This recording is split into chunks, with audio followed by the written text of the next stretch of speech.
EA Sports. It's in the game. EA Sports. It's in the game. EA Sports. It's in the game. EA Sports. EA Sports. It's in the game. EA Sports. It's in the game. It's in the game. EA Sports. It's in the game. Tiger Woods PGA Tour 2003.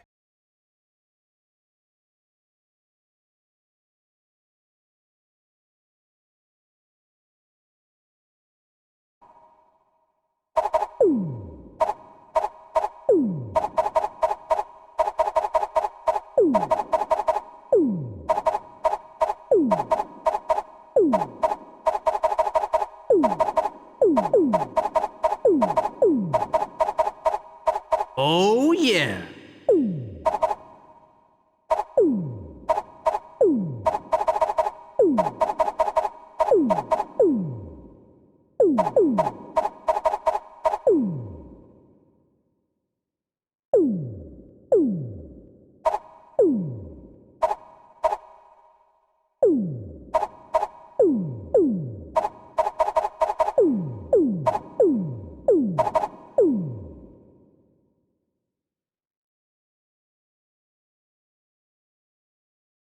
Welcome to Tiger Woods PGA Tour 2003.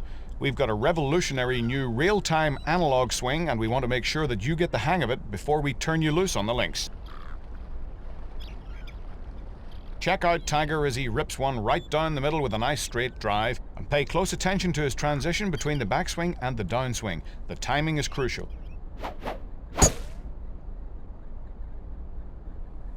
Now you try it. Keep it in the fairway and hit it more than 260 yards to move on to your next challenge.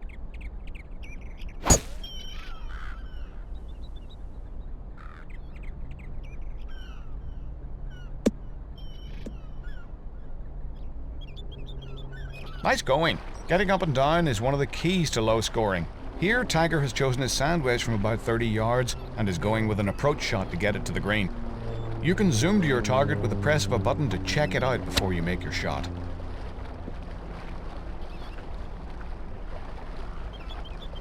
Tiger's pretty good, but with some practice you can be too. Knock an approach onto the green and you'll advance to the next skill.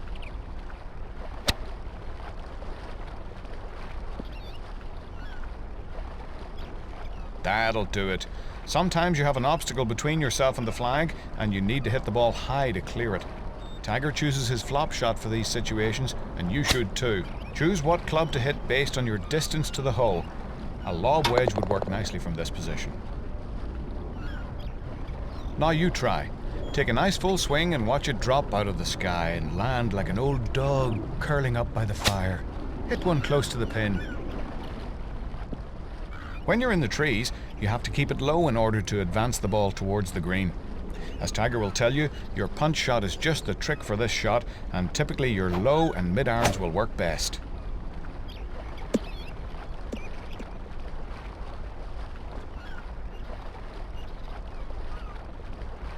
You're up.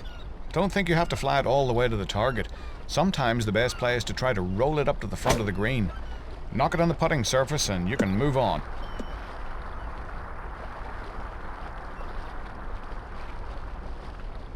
It's easy to grip it and rip it full bore, but sometimes Tiger finds himself between clubs and he has to take something off a shot.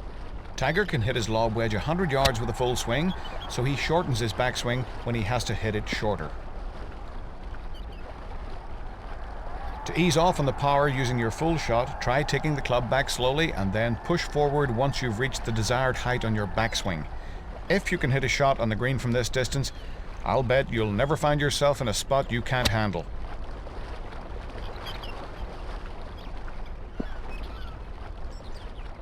Very nice. Just like the pros.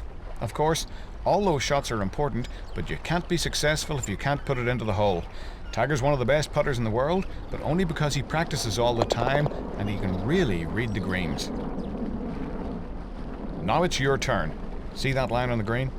That shows you where the putt would break if you were to aim it right at the hole. Move your aiming target left, right, up or down to pick the right spot to aim for, and let your putter do the rest.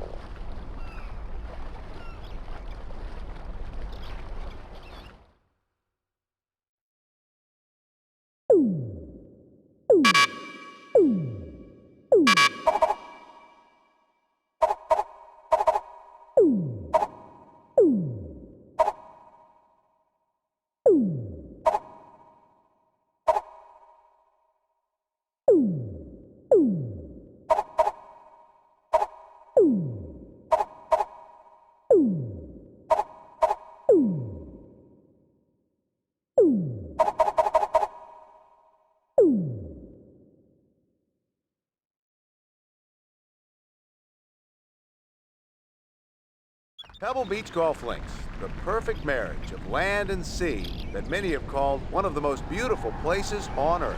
Hello again, everyone. I'm Bill McAtee for EA Sports. My colleague David Faraday is with us today and will be calling the action down on the course. Let's send it down to the first tee.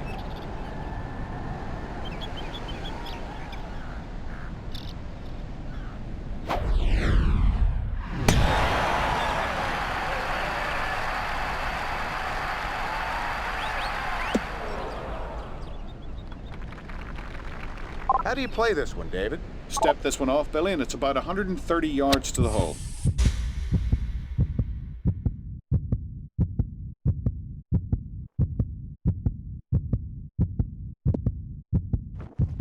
Can you believe it?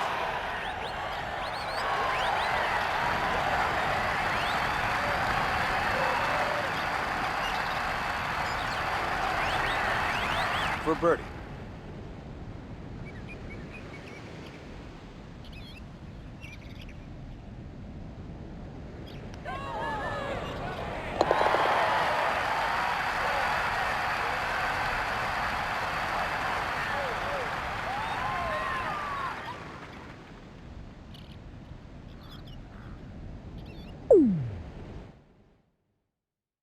A short par 5 during resort play. If you find the fairway long off the tee, you might be able to reach this green in 2. But another option is to lay up short of the deep bunker or barranca that's hidden about 75 yards short of this green.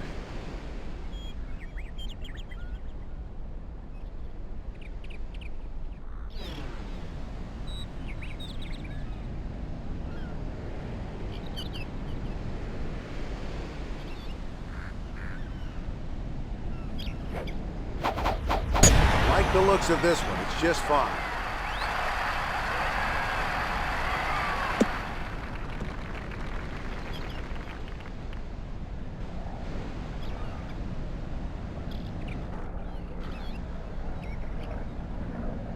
No holding back now.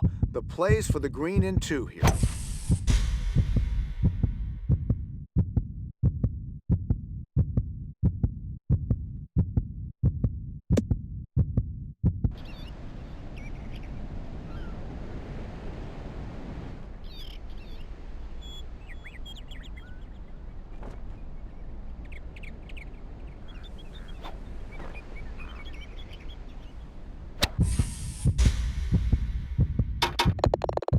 Oh, what a shot. It's trophy ball time. 2 under for the first time. Your first eagle. Did you see that? You hit the pin. Something that cool has got to be worth a trophy ball.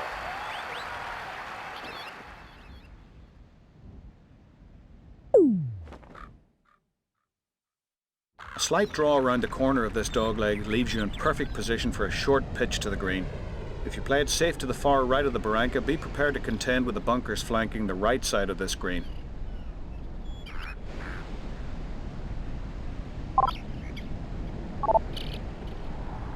This should work out nicely.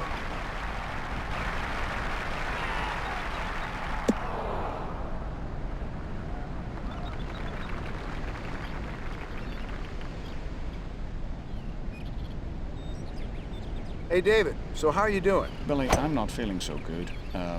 I see a porta potty here. Would you mind? Can you take this for about 5 minutes? I'll be right back.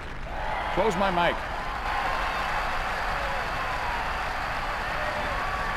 This is a birdie putt.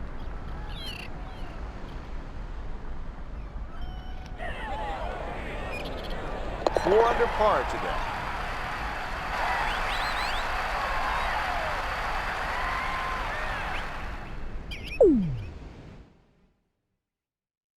A long iron or a 3-wood to carry the long bunker in the centre of this fairway is your best bet on this short, uphill par 4. This green is tightly guarded with a cluster of menacing bunkers and it's sloped decidedly from back to front. Leave it below the hole here with your second shot, and par is an excellent score here at the 4th.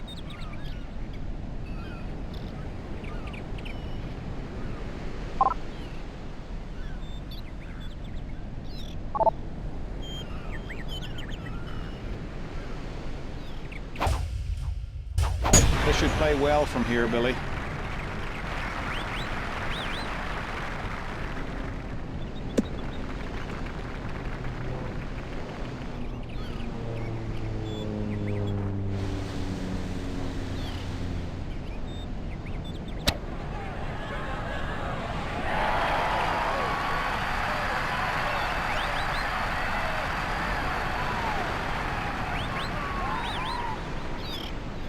Putting for birdie.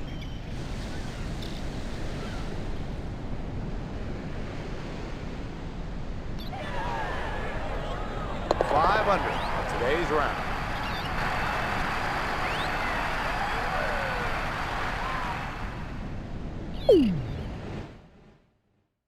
Opened for play in January of 1999, this spectacular new addition is sure to test your mettle. Designed by Jack Nicklaus, this beautiful new par 3 sits naturally up on the bluffs overlooking Stillwater Cove. The ocean breezes will affect your club selection here. The safest play is to the left centre of this green.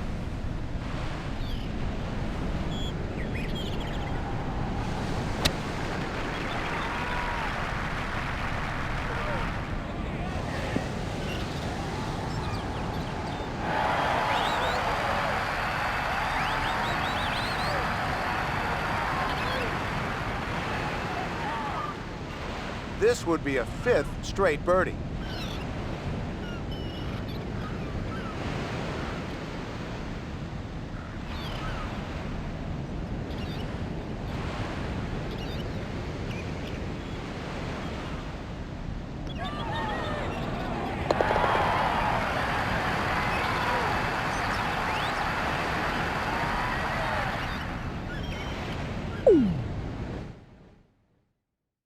The best spot to put your tee shot here on this par 5 is in the left centre of the fairway. Your second shot is going to be blind up a very steep slope, so watch out for the 2 long bunkers on the left side of the landing area. There's a signature cypress tree right behind the green, and it's a great target to aim your second shot.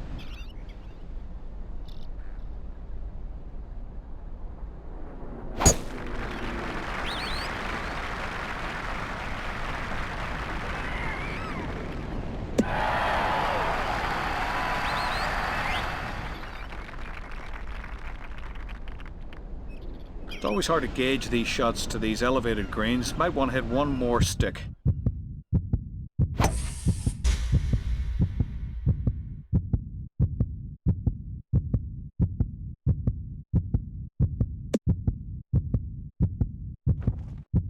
We did it! On in 2. Yeah, give it a whack. Come on. Give it a whack here. Solid. You know, your next putt will be downhill, hopefully, if you have one.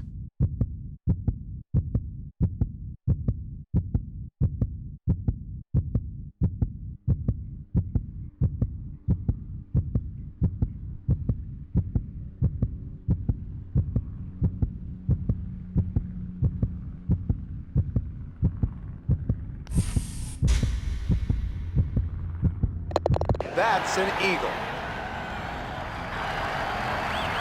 The birdies are flying all over the place. That's 6 in a row, and definitely worth a trophy ball.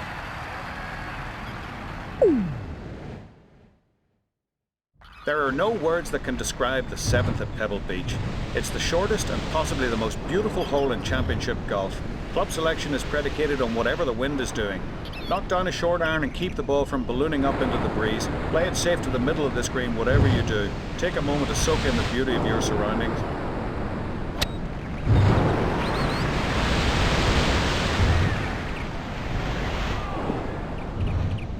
Safely on, this is in good shape.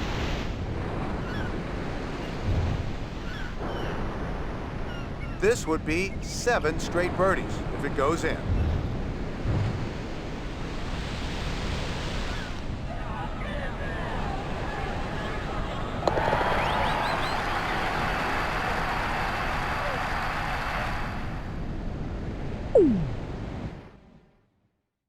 Tee it up and note the wind conditions on this picturesque par 4.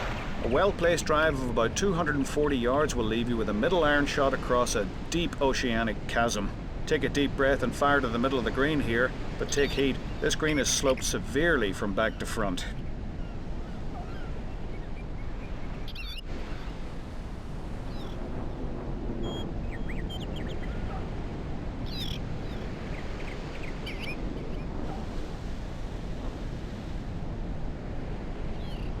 Okay, if you got a problem with this shot, well then you need to think about another game maybe.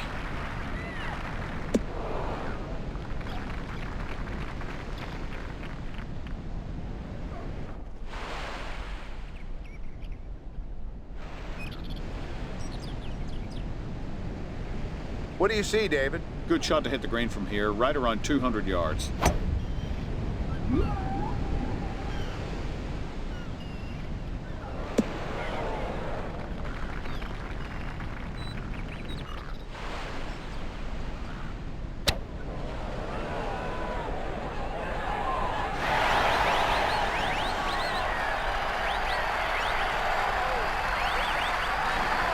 Tiger Woods for par.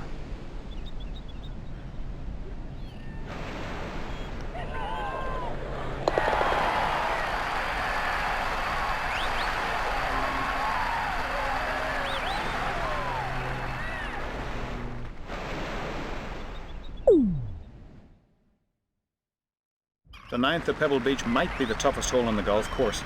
Take aim at the left centre of the fairway, hit it long and look out for that bunker on the left. Side hill lies are the norm here for long iron second shots, so beware of the ocean on the right. There's a deep bunkered gully left and short that'll punish any kind of a limp or timid approach.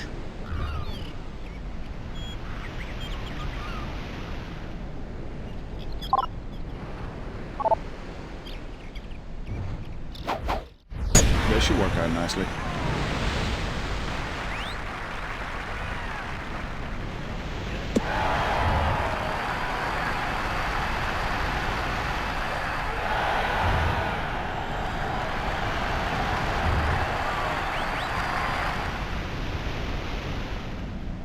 Well, I think this one will be on the dance floor.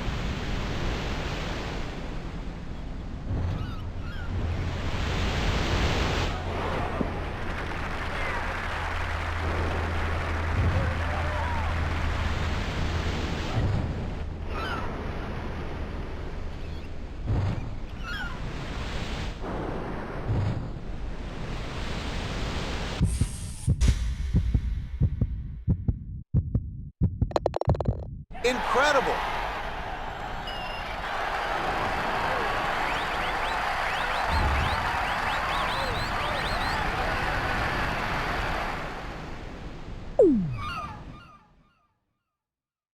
A strong tee shot down the left half of this fairway will probably leave you with a medium iron shot. You've got to take enough club on your approach to carry the inlet on the right, and watch out for bunkers left and long because they'll capture any kind of an iron shot. The green slopes toward the ocean from left to right.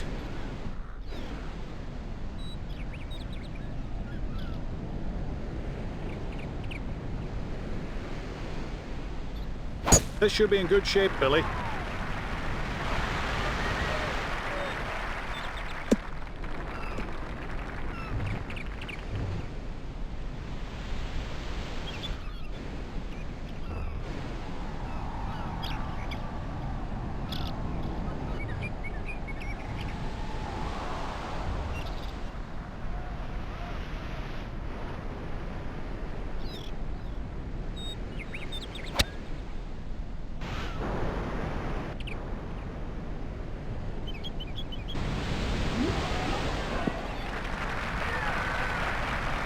Yeah, that'll work.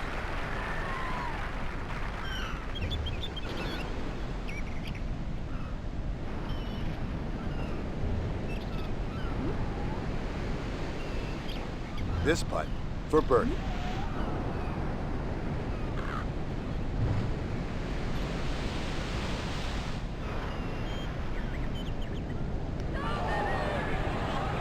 $11 under on the round.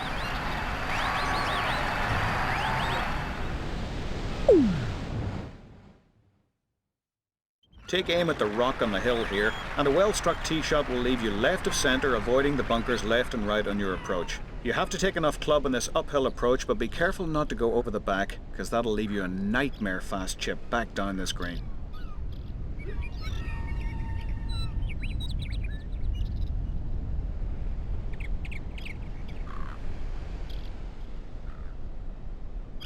This should play well here, David.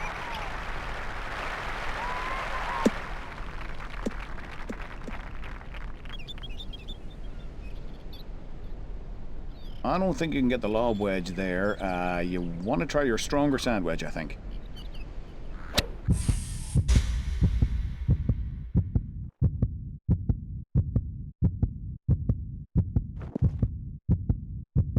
This is just too good.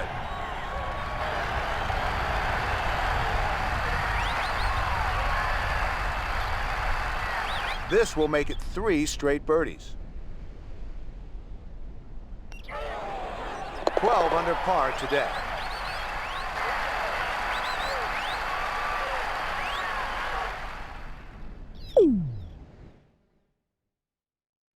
The staggered bunkers in front of the 12th green give a false perspective on this long par 3. Club selection is key in approaching this wide but shallow green. You have to check the wind by looking at the flag on number 11. The wind above the trees is undetectable by eyeing the flagstick, and it may alter your shot.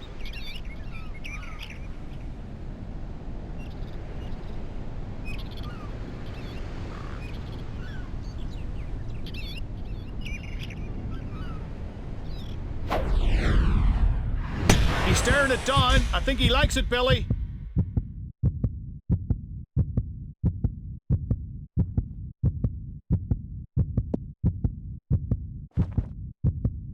What a shot! This for birdie.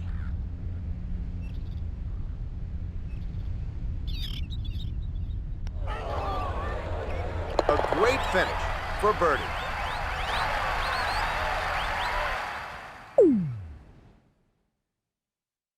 Thirteenth at Pebble Beach is an uphill par 4 that plays a lot longer than the yardage.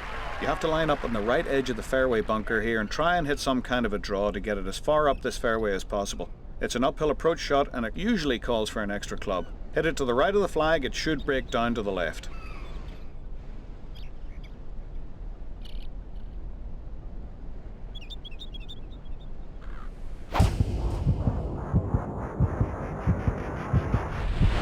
This should play nicely.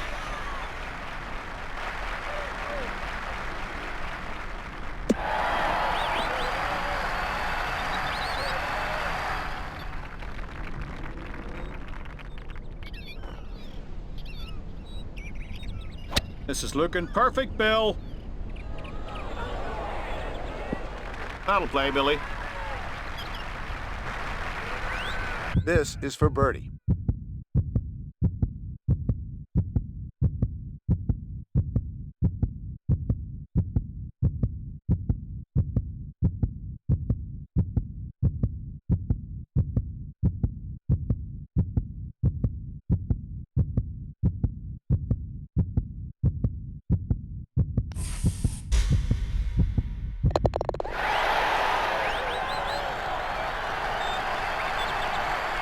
That was your 12th birdie of the day. You are in fuego. And for that, we present you with the Birdie Buster Trophy Ball.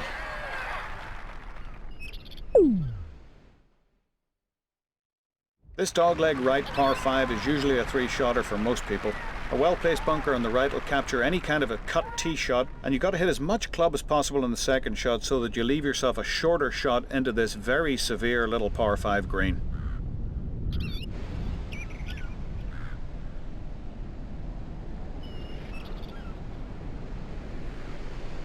Concentrate now. You could set a new birdie record here. He'll be in good shape with this one.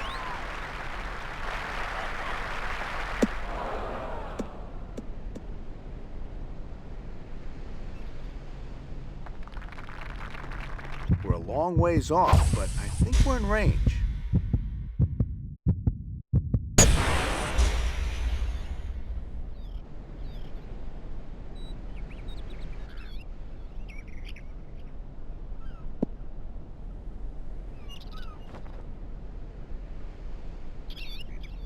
it's on the green.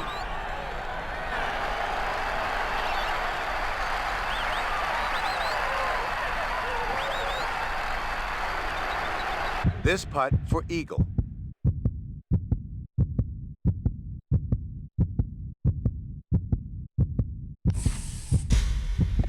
There it is, an eagle.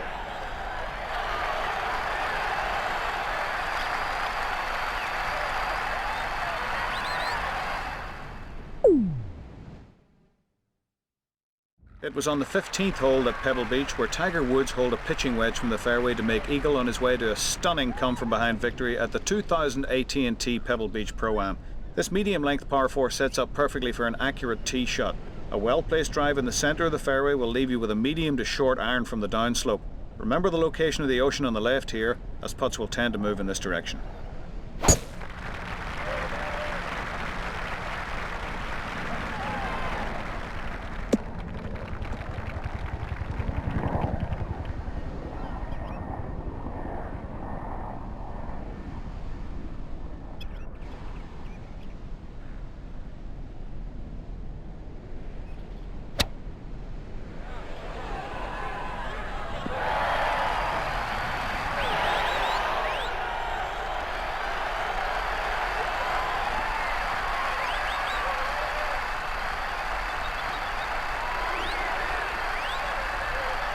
This would be 7 straight birdies if it goes in. 17 under on today's round.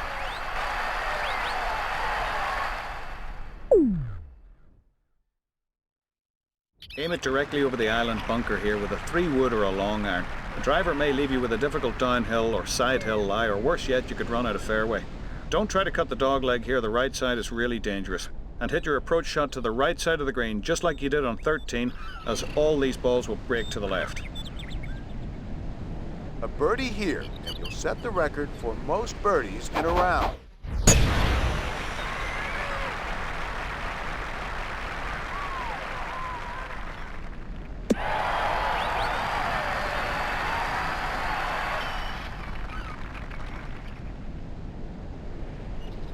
Oh, this looks really good.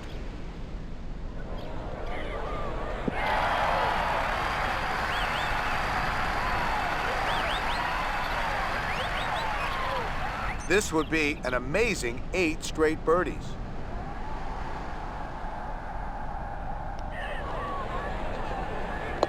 Under par today.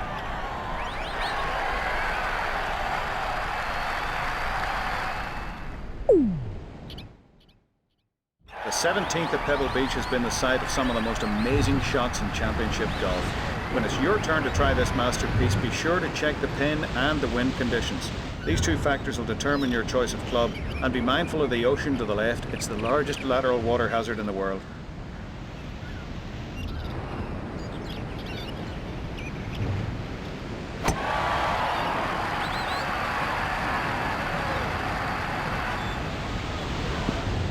Well, that's a fantastic shot. That's right at the hole.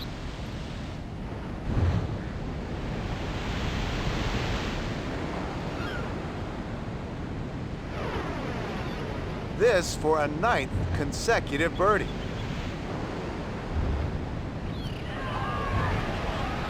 That's a birdie.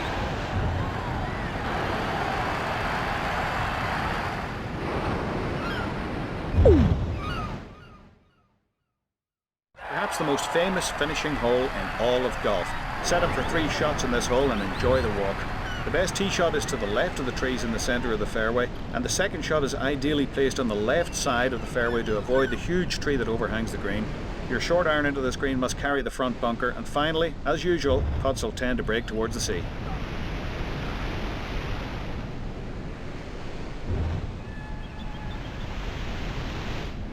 This one looks fine, it's well done.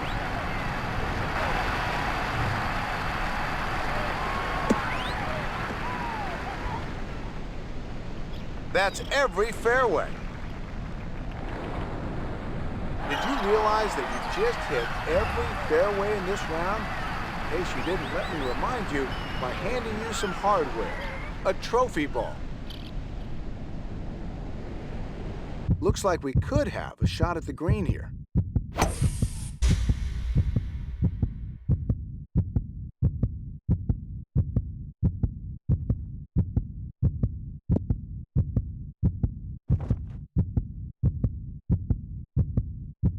Gotta love it. Putting for eagle, David.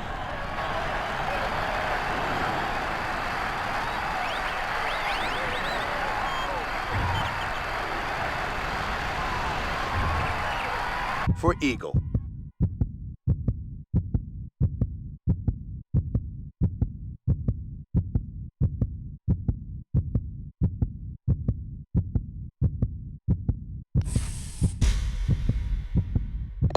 That's an eagle.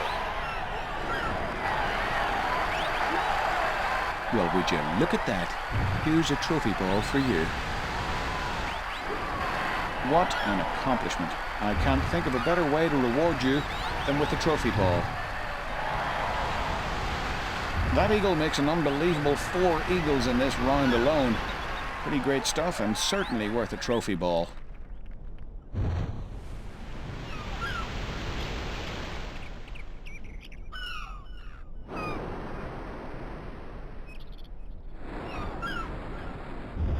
What an accomplishment.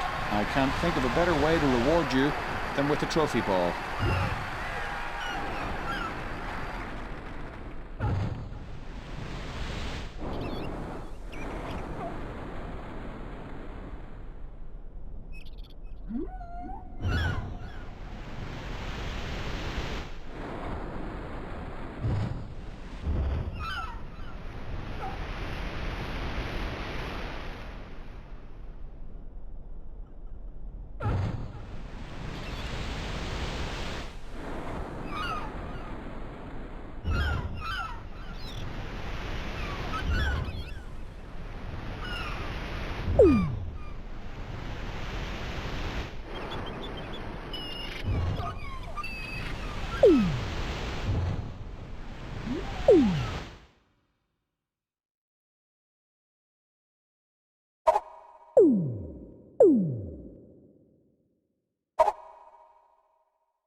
The stadium course at the TPC at Sawgrass. Pete Dye's masterpiece has bedeviled the players of the PGA Tour since it opened in 1980. Hello everyone, this is Bill McAtee for EA Sports.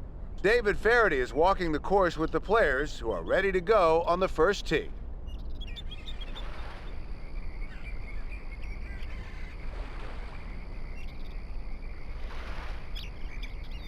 This should work out nicely.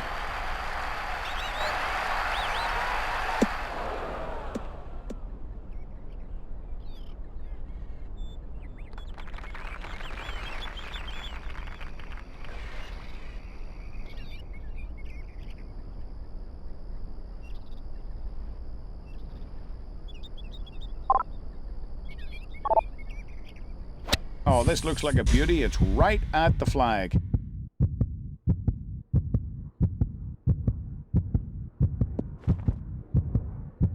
Oh my!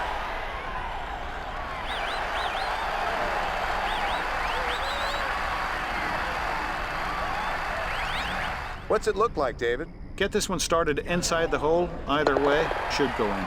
Not much break to it.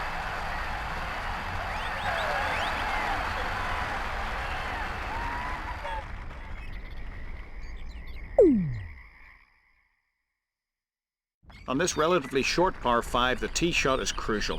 Don't be greedy here, as a drive along the left side will get you nothing but trouble. A long and accurate tee shot will give you the chance to reach this green in 2 shots, or a layup shot to about 60 yards short of the green will find a flat area to approach from.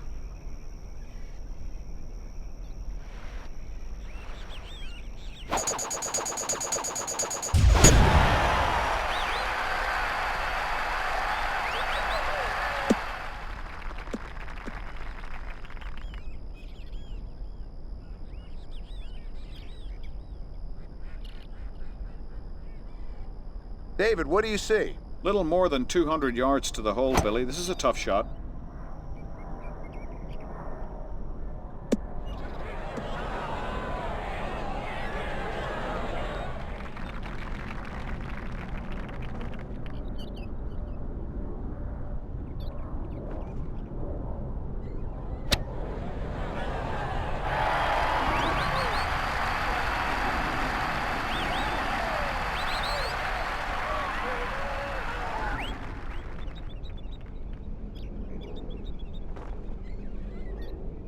This is for birdie.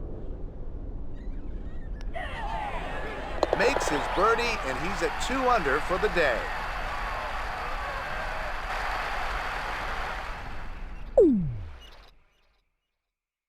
A shot requiring a middle to short iron is needed to reach the green on this picturesque par 3. The green is two-tiered and slopes from back to front, and there'll probably be more birdies here than on the other par 3s, but don't go over the back or you're toast.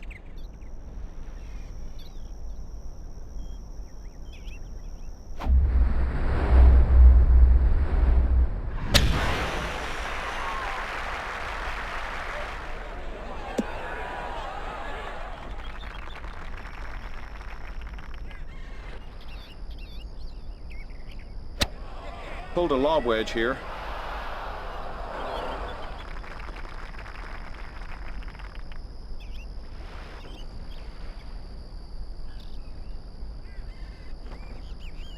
For par. 2 under par for the day.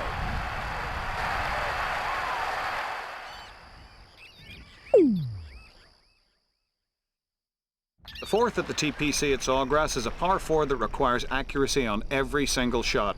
A well-struck long iron or fairway wood from the tee will enable a player to hit a middle to short iron to one of the toughest greens on the golf course. The two-tiered green is very undulating, so be wary when it's your turn to putt.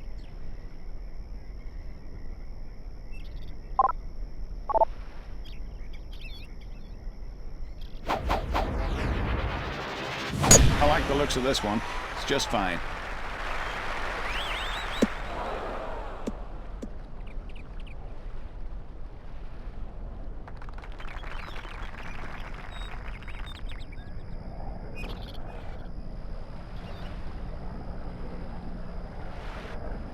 All over it.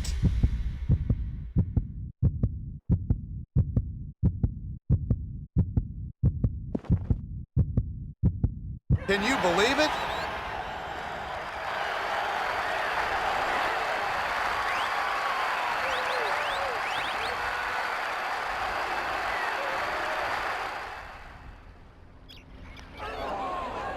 Three under on the round.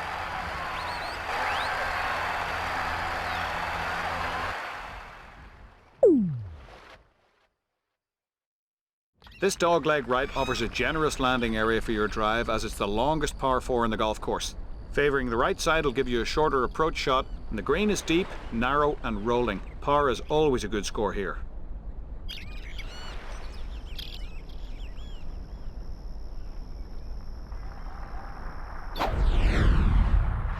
This one looks good.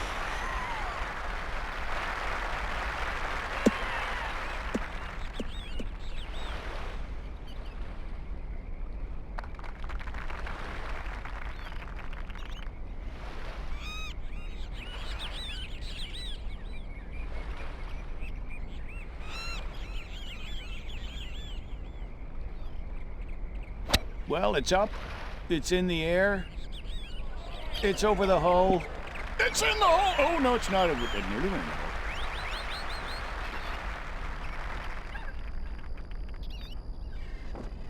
Putting for birdie.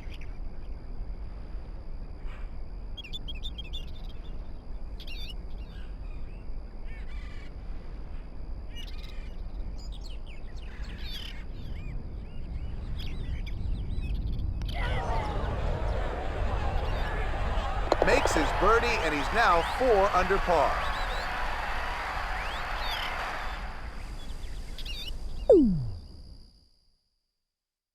The sixth hole is a perfect example of target golf. One of the longest 381-yard par 4s you'll ever see, a well-placed drive will set you up for the uphill approach to a slightly elevated green which slopes down from right to left and back to front.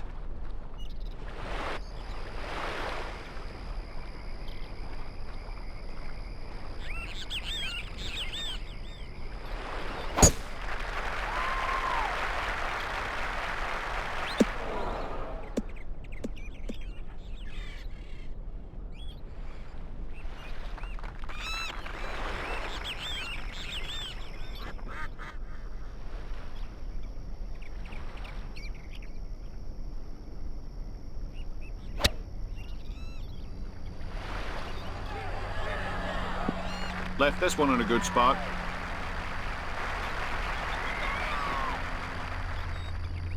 This will make it 3 straight birdies.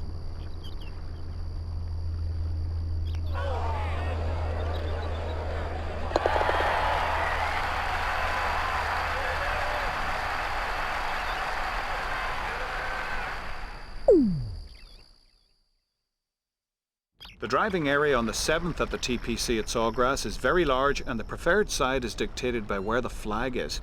A tee shot to the left is preferred for a flag on the right, and a drive to the right, not too close to the rough, is desired for a flag located in the rear or the left. Too far right and you could be blocked out in your second shot. The wind direction in this hole can make it very difficult to make a good score.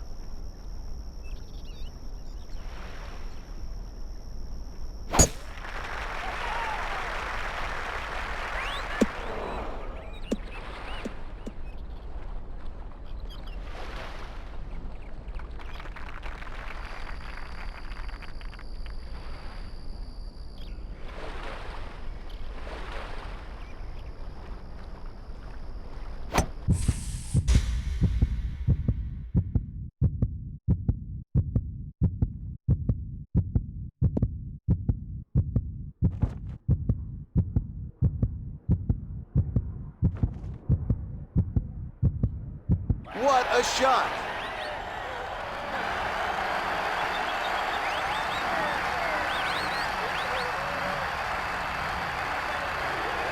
This putt for birdie.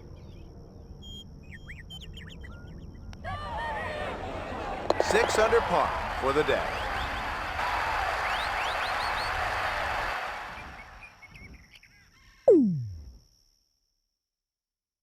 The longest par 3 here at Sawgrass usually plays into the wind and requires a long iron or a fairway wood to carry a myriad of obstacles. The deep, narrow and sloping green completes the challenge. Par will be very welcome on this demanding par 3.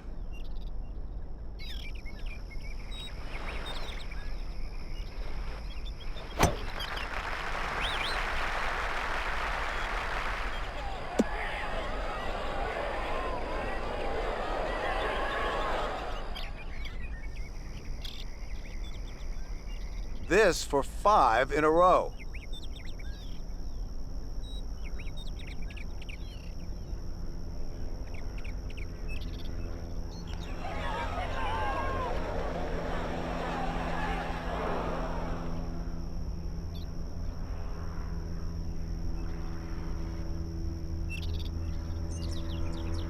This is for par. Routine par.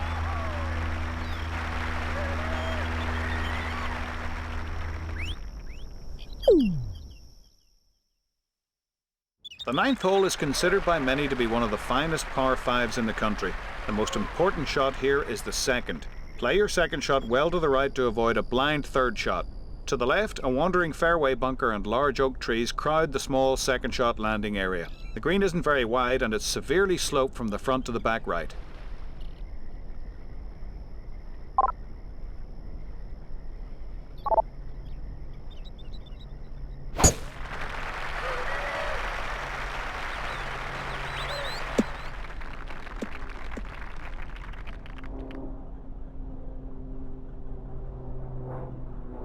I think we're going to have a go at this one, Billy.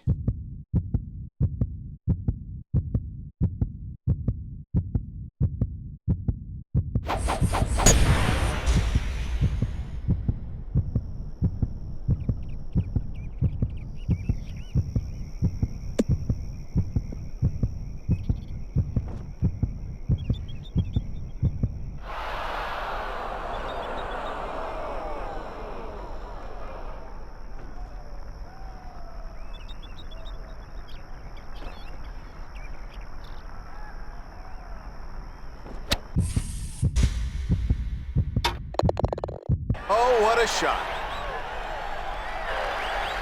It's trophy ball time. 2 under for the first time, your first eagle. Did you see that? You hit the pin. Something that cool has got to be worth a trophy ball.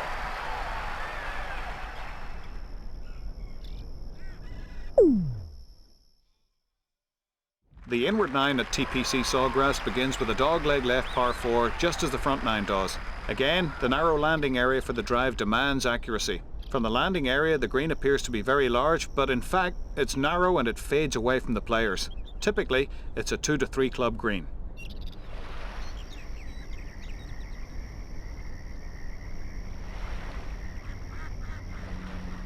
This ought to be safely in the fairway, Billy.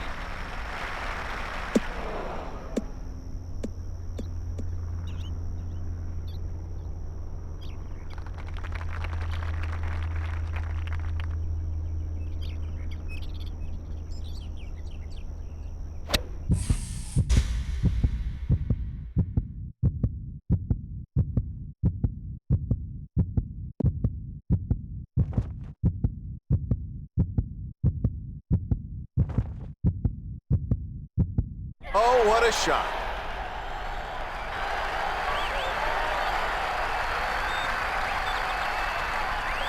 For a second birdie in a row.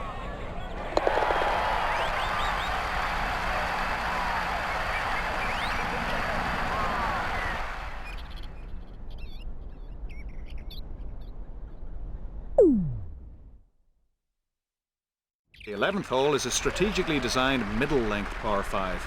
Players attempting to reach this green in 2 must have a long and accurate drive down the right-hand side. The player laying up can elect to hit the fairway area on the right, which is guarded by a large oak tree, leaving a short iron or a wedge to the green. The more daring alternative requires a long shot with a great amount of carry to the left side of the split fairway.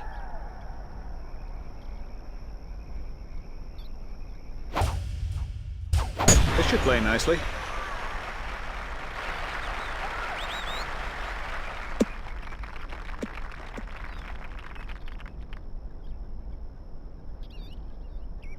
No holding back now. The play's for the green in 2 here.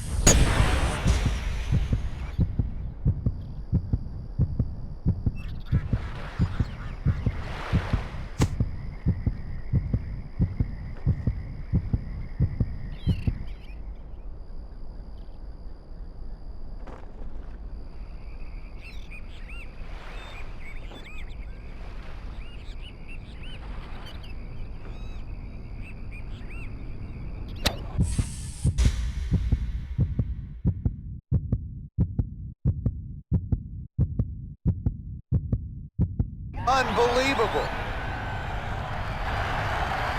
I don't even think about lining it up. You think we got all day here? You've been watching too much TV.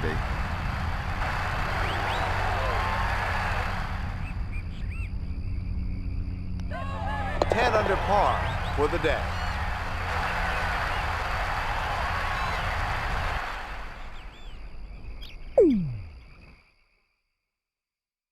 Because this is the shortest par 4 at TPC Sawgrass, there's a premium on accuracy from the 12th tee. The preferred position is right centre of the fairway, and players driving short or to the left of their target sometimes will not be able to see the flagstick because of the large mounds.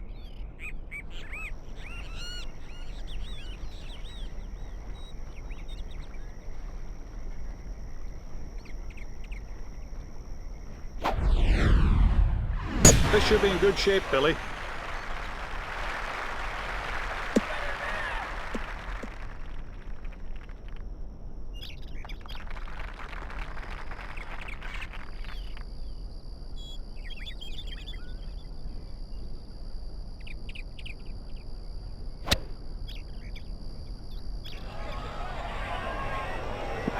Safely on, this is in good shape.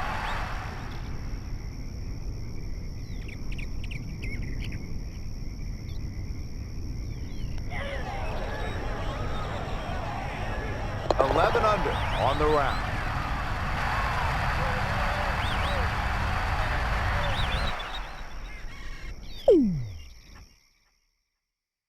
A water hazard protects this evil little par 3 all the way down the left side. The green has 3 separate tiers, the highest being in the right front quarter. The right rear quarter is just slightly lower and it slopes away from the tee. The entire left side of the green slopes drastically toward the water, and the wind can play tricks on you here. Check it carefully.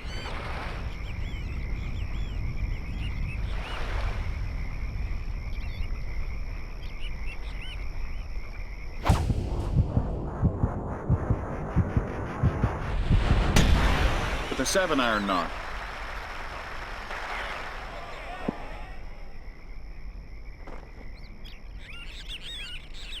Yeah, that'll work.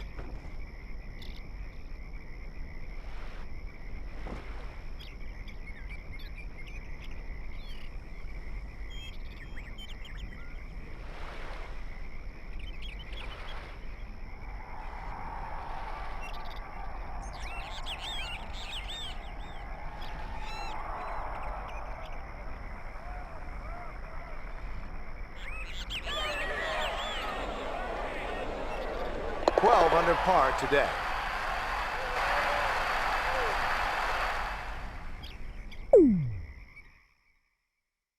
Traditionally, the 14th hole has been one of the toughest at TPC Sawgrass. The narrow two-tiered driving area is paralleled down the left by a very narrow fairway bunker and a lateral water hazard. The green is huge with some severe mounds in it.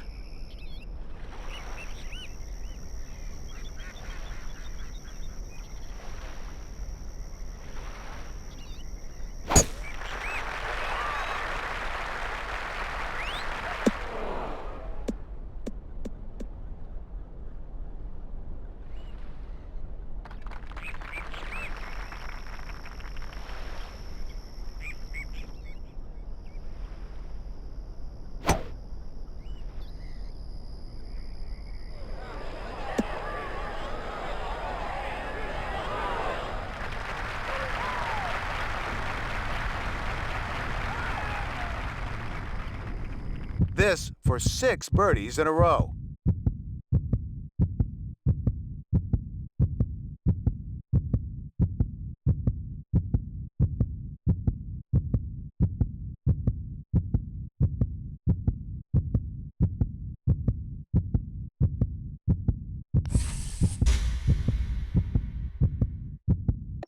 I don't believe it.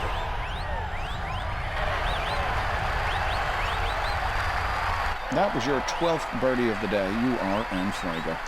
And for that, we present you with the Birdie Buster Trophy Ball. The birdies are flying all over the place. That's 6 in a row, and definitely worth a trophy ball.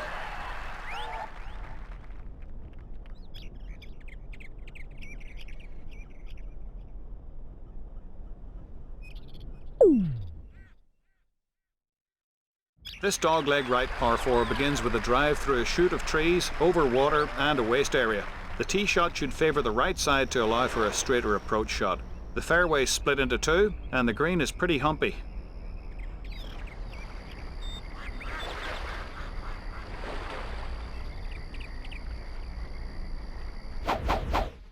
This looks good. It's down the middle.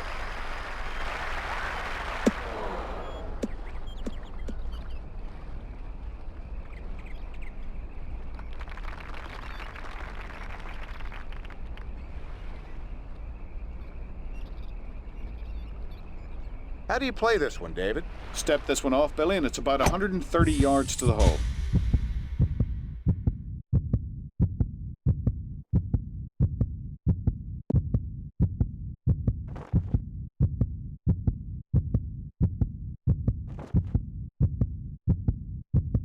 Incredible!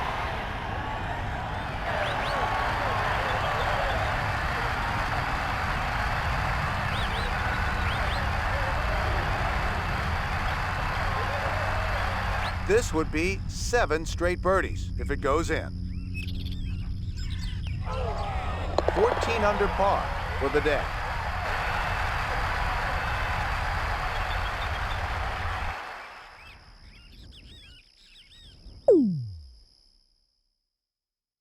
The 16th hole at TPC Sawgrass is a short par 5 that will give a lot of players a chance to reach this green in 2. Remember, you got all the room you need to the left of the green. Players who choose to lay up must contend with a narrow approach area and the water down to the right side. The green's got 2 tiers. They slope from left to right towards the water and they wrap around the rear of the green. Concentrate now. You could set a new birdie record here.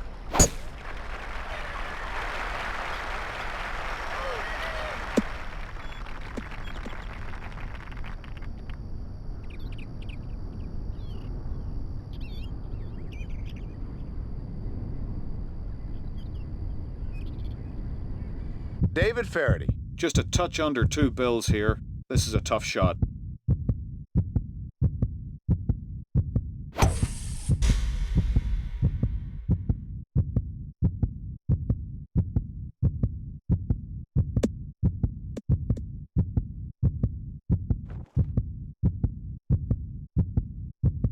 This is just spectacular. We could be looking at a 3 here.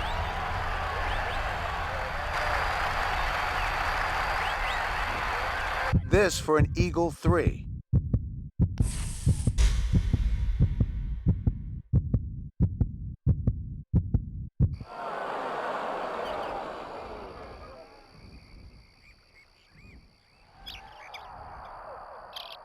This would be an amazing 8 straight birdies.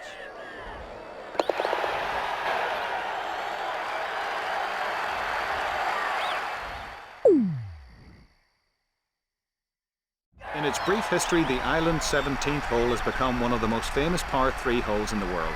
It's the signature hole here at the TPC Sawgrass, and it's a short par 3 with a wide green that narrows to the right side. Club selection on this hole is vital, obviously. You gotta know where the wind is here and trust the club you have in your hand. Otherwise, you might be a while playing this one.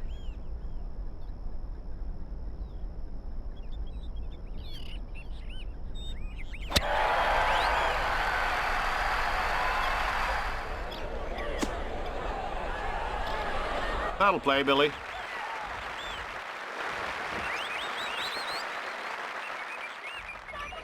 This for a 9th consecutive birdie.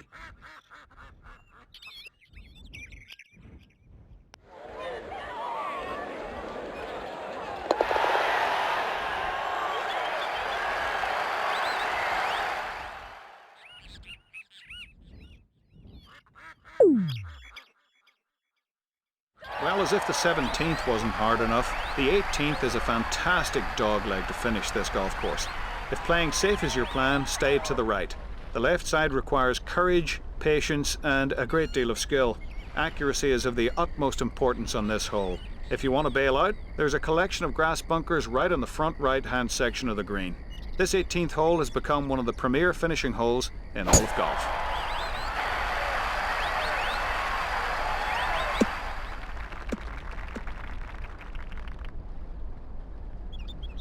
That's every fairway. Did you realize that you just hit every fairway in this round? In case you didn't, let me remind you by handing you some hardware, a trophy ball.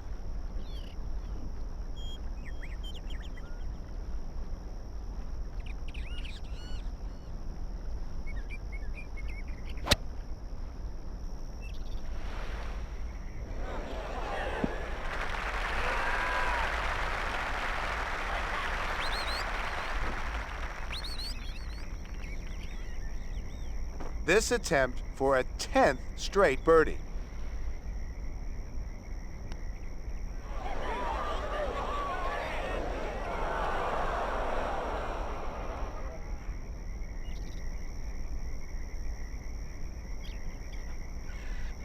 This for par.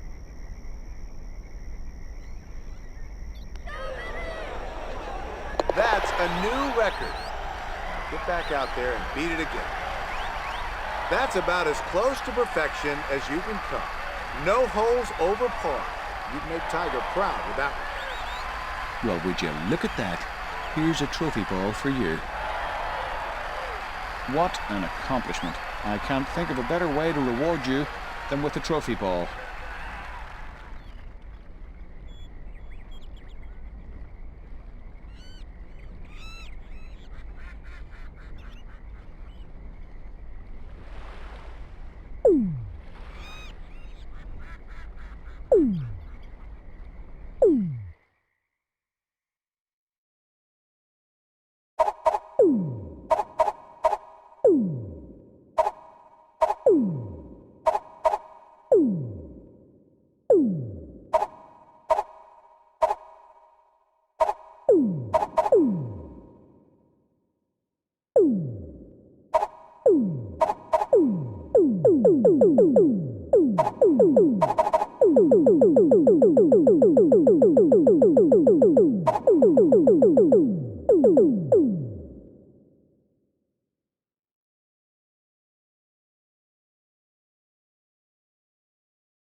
Hello again, everyone. This is Bill McAtee for EA Sports. The weather is spectacular today. David Faraday is here with me to bring you a shot-by-shot analysis of the day's match. Let's send you down for the game's first shot.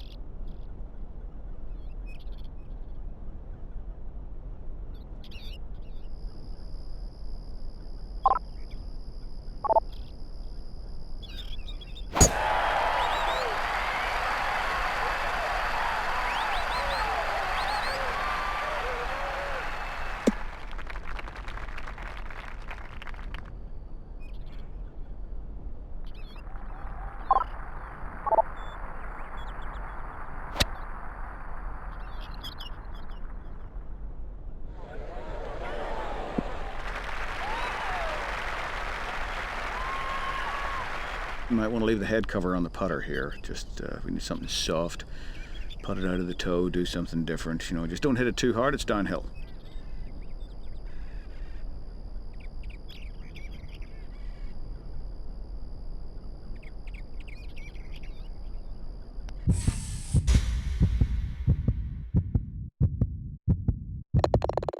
That is just remarkable.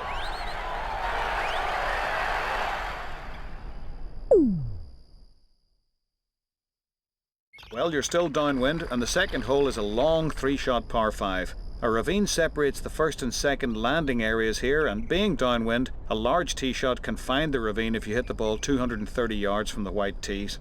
Aim down the left centre of the fairway here and get it as close to the ravine as you can, and then there's a long carry over the ravine on the second.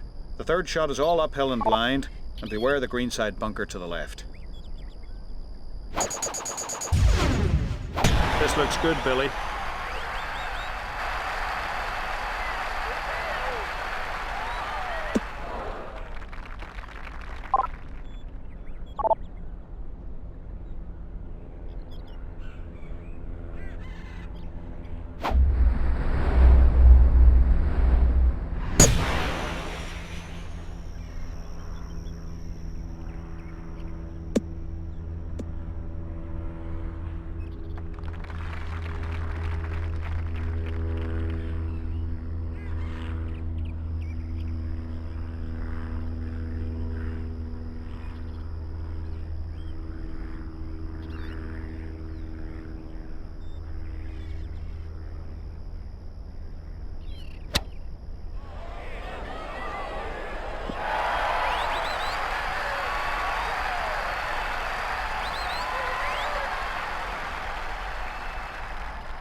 Makes his birdie, and he's at 2 under for the day.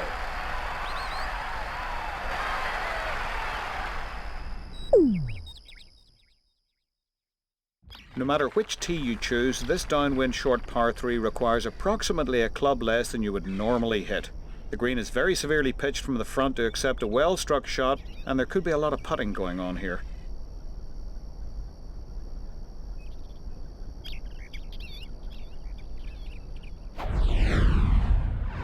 This one is hunting for the flag.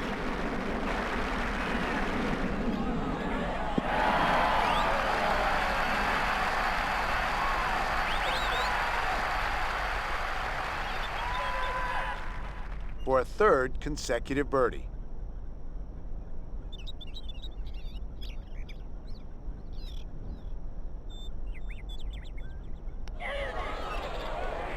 Three under on the round.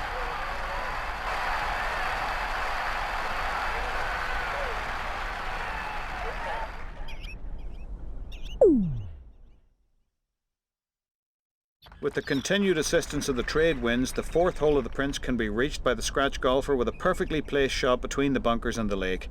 If you decide not to go for the green with a wood, a well-placed mid-iron to the fairway bunker is a good alternative.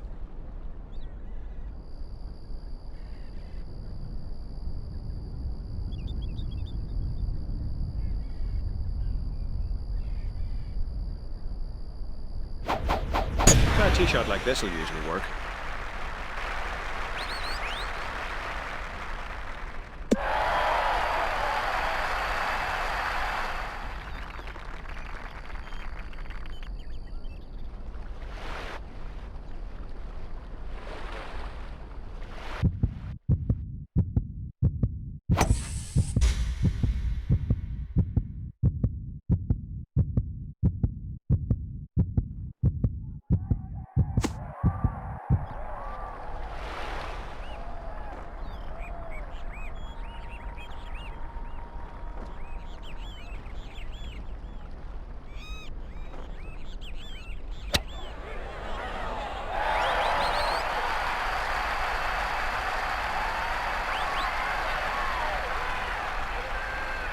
This putt for birdie.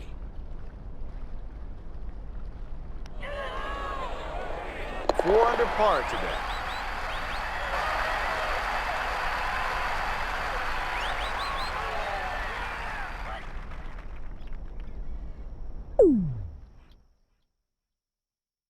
The fifth hole is a long par 4 that turns towards the Pacific Ocean, and you want to hit your tee shot here between the two fairway bunkers.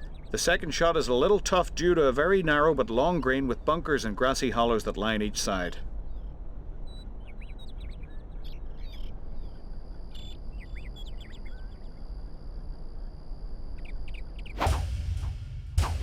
It's a good ball here, Billy. It should work out great.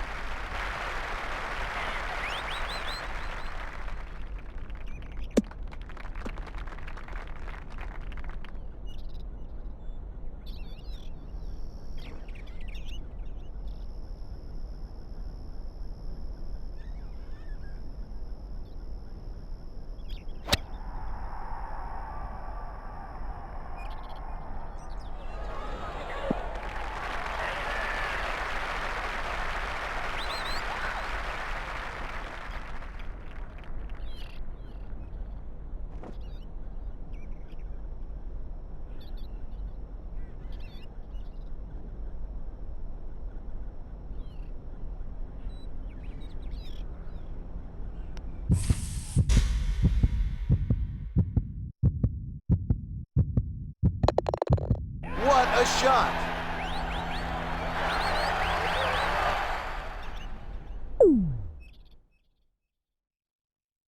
This is a breathtaking par 4 with a Pacific Ocean backdrop. A minefield of bunkers are between you and the green, and the bunkers in the right centre of the fairway are only 220 yards from the white tees. The approach shot is into a relatively small green surrounded by more bunkers left and right.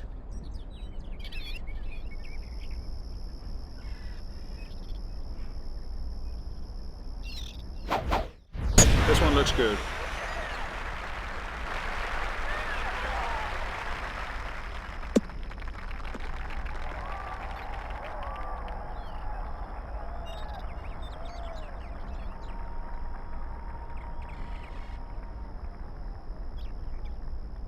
Oh, I think he's going to like the result here.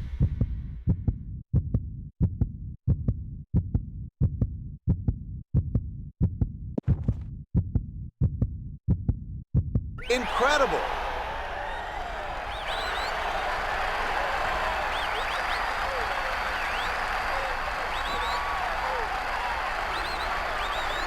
This for 6 birdies in a row.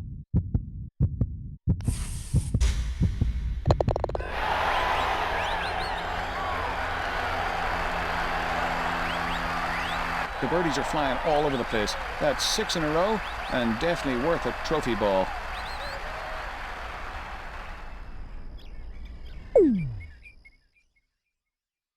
This magnificent par 3 usually requires an extra club or two to reach the green.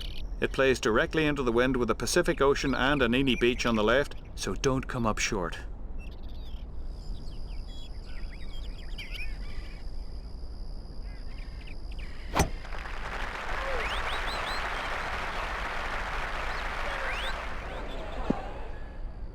Well, that's safely on, but we got a long putt forthcoming.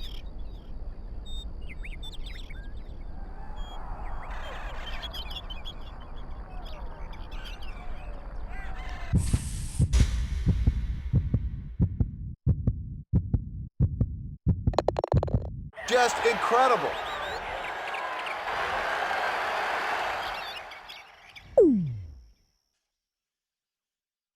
The 8th hole of the Prince is a long and demanding par 4 back toward the beautiful mountains.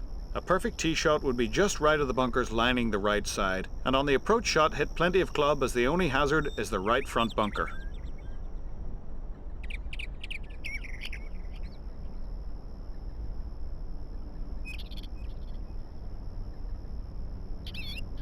This should work out nicely.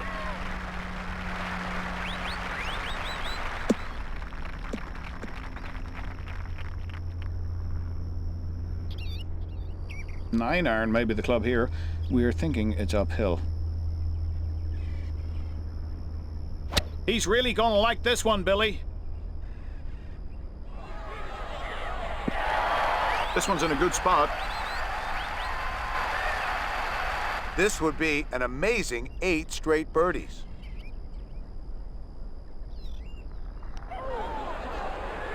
Eight under par today.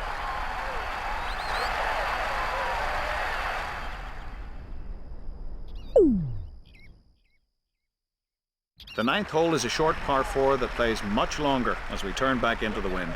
Keep your tee shot low and in between the bunkers here.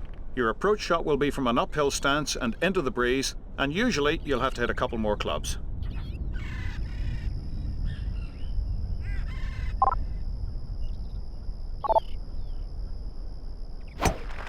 With the 2 iron.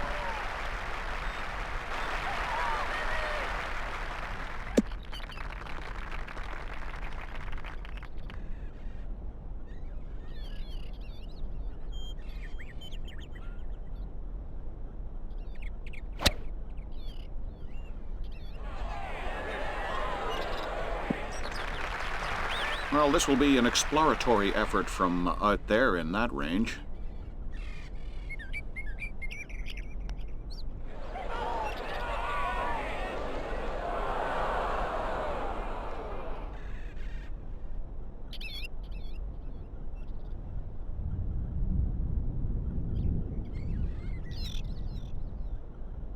This to save par. Finishes off the par.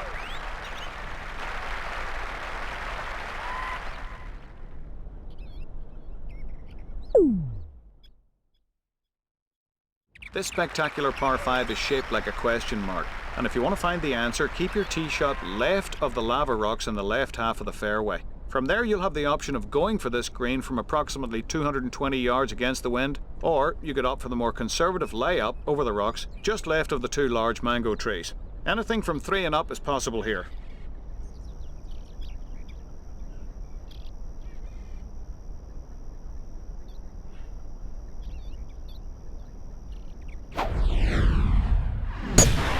Pulled a 3-wood here.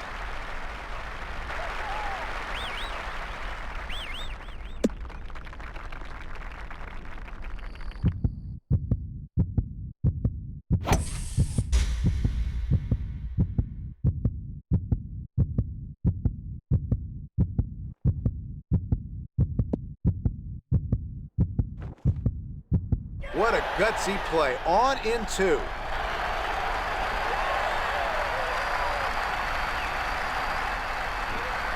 This putt for eagle.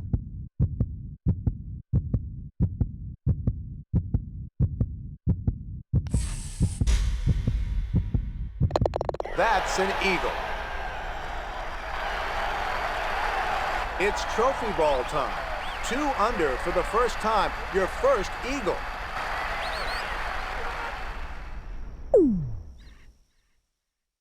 This ravenous par 3 will eat a lot of golf balls as the trade winds are quartering against you and to the left toward the ravine. Choose an extra club and fire at the right edge of the green. Let the wind drift the ball back on.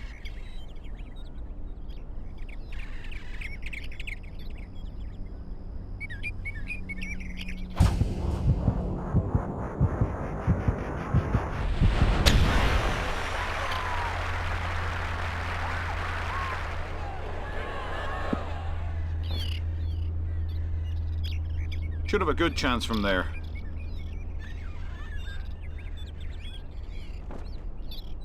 This is for birdie.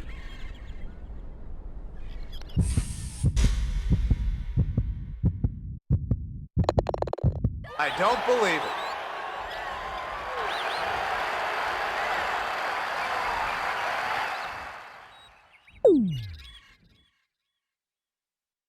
This breathtaking par 4 plays from a tee perched over 100 feet above the fairway into a fairway that's infested by jungle on both sides. Aim your drive directly at the green as the winds will drift the ball back into the centre of the fairway. The green is set in an amphitheatre of natural ferns and tropical foliage with the Anini stream guarding all sides and the rear, but there's a multitude of hazards.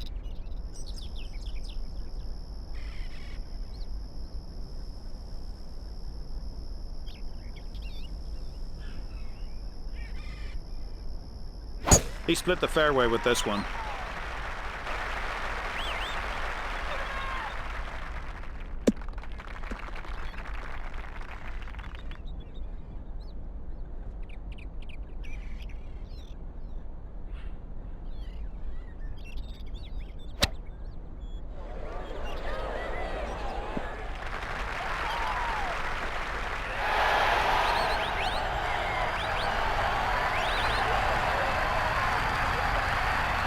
This for 3 straight birdies.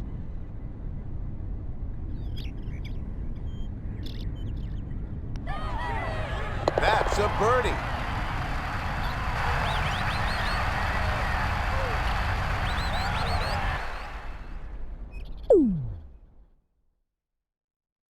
"13 is another demanding par 4, cut out of the jungle. A layup tee shot is required as the stream dissects the fairway about 240 yards from the tips. A well-placed tee shot now sets you up for one of the most difficult and beautiful approach shots of your life. This is always a favourite hole, no matter what score you take.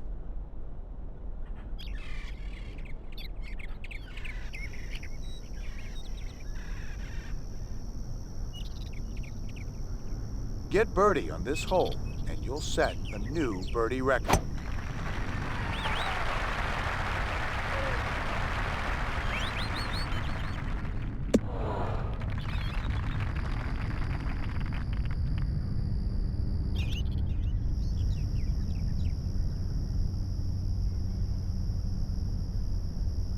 David Faraday? Okay, Billy, about 170 left of the hole here. Going with a 7-iron here. Chance to get it close.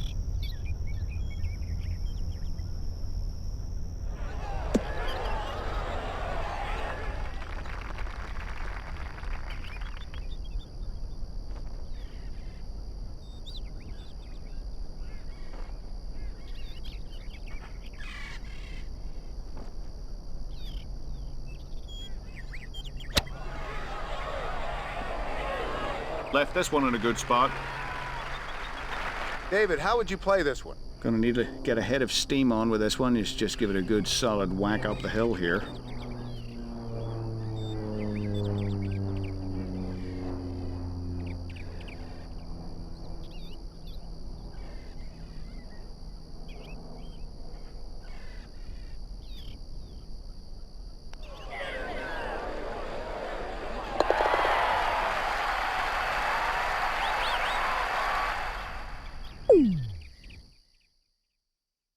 Princeville's number 14 is a strong par 3 with the trade winds tending to drift the ball toward the cliff.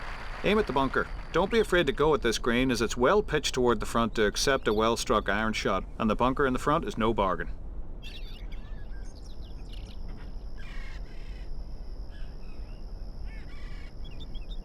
A birdie here, and you'll set the record for most birdies in a round.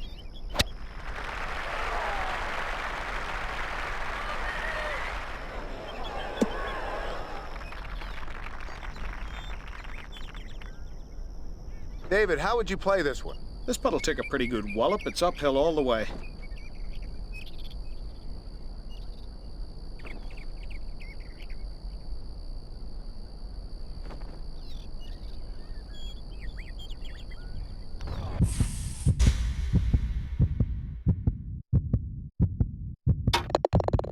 I don't believe it.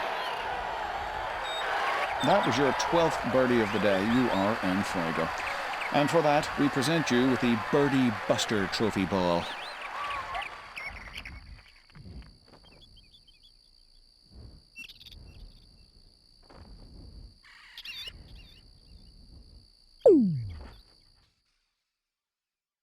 This meandering par 5 is a tropical masterpiece from an elevated tee to a green that sits right on the edge of a distant cliff.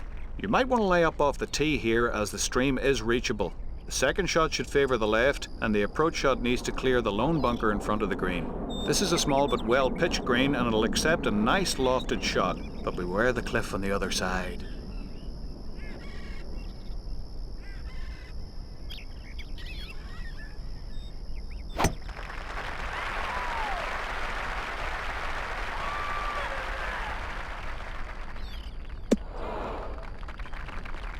Down the hill from here, you might want to try your 3-wood.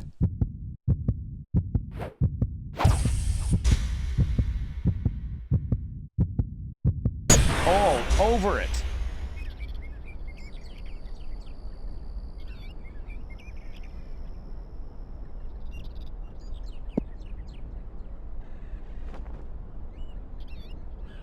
Simply splendid right there. Remarkable.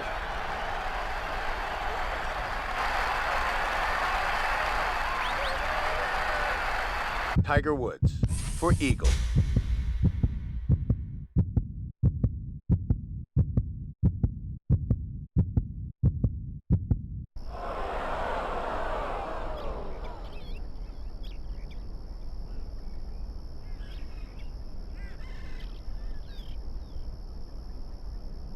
This is a birdie putt.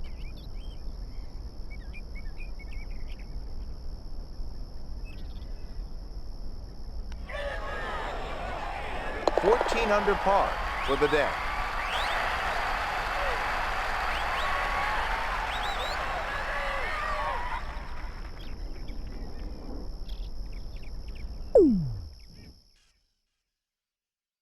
This might be the longest 375-yard par 4 in the world. A well-struck drive will climb into the stiff wind that funnels up the valley and leave you a somewhat blind approach into an elevated putting surface. Take 2 to 3 clubs more than normal. Birdie or better on this hole, and you'll hold the record for most birdies in a round.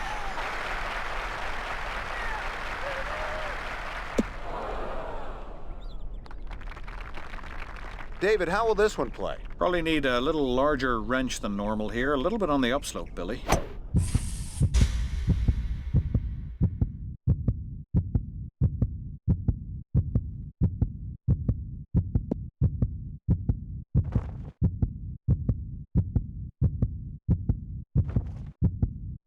Oh my!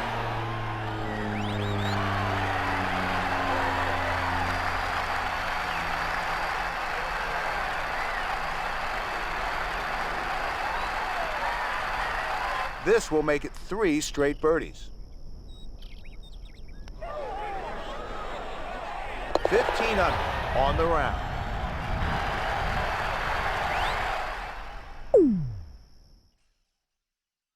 This dogleg right par 4 is very tough and has a tight landing area with a small undulating green. Keep your drive just to the left of the fairway bunker and be sure to figure in the wind as it'll push your ball strongly to the right.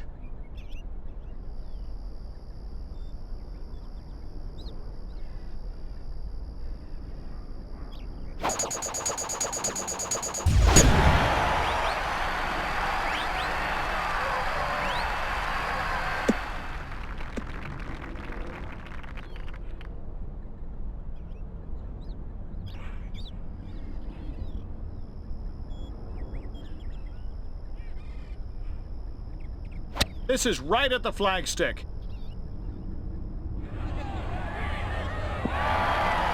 Yeah, that'll work.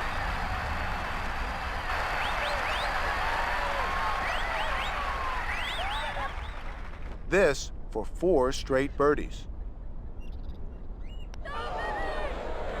A great finish for birdie.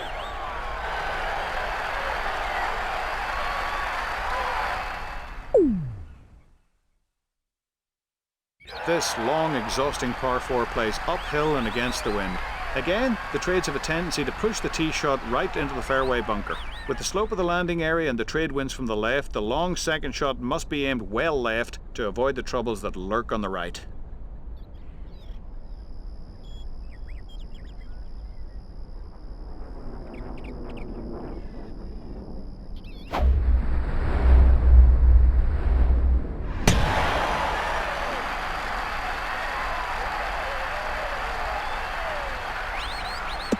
That's every fairway. Did you realize that you've just hit every fairway in this round? In case you didn't, let me remind you by handing you some hardware. A trophy ball. David Faraday. Okay, needs a good solid shot here. 190 yards left to the hole.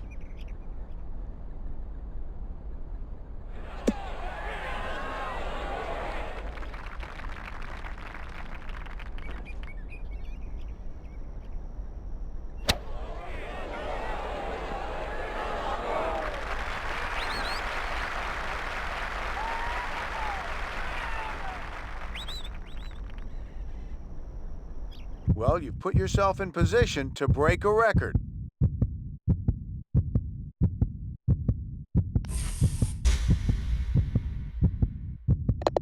Nice one. That record will be tough to beat.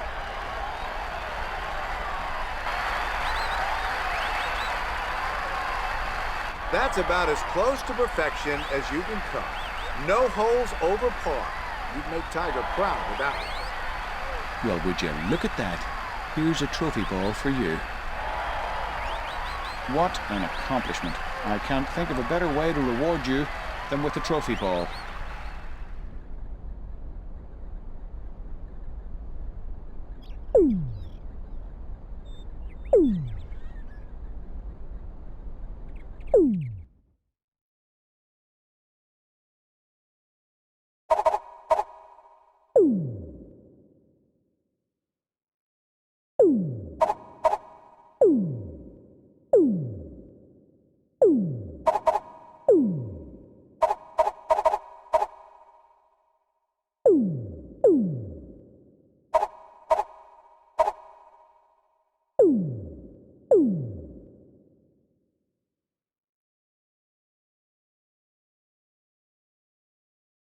Welcome to Royal Birkdale, a golf club that has hosted some of the game's most prestigious championships.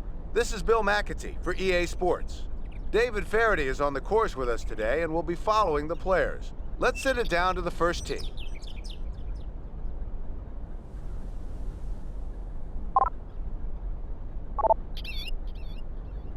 A tee shot like this will usually work.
The second hole heads towards the Irish Sea and is virtually straight with a bunker in the centre of the fairway on the approach to the green.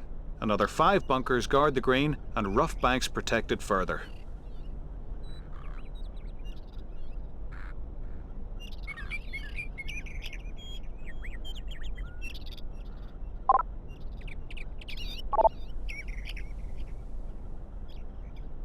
This looks good, Billy.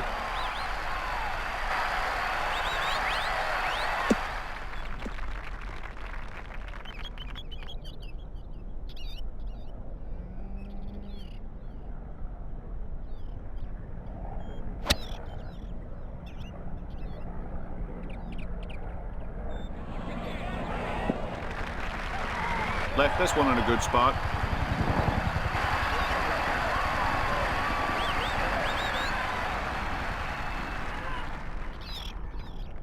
This is a birdie putt.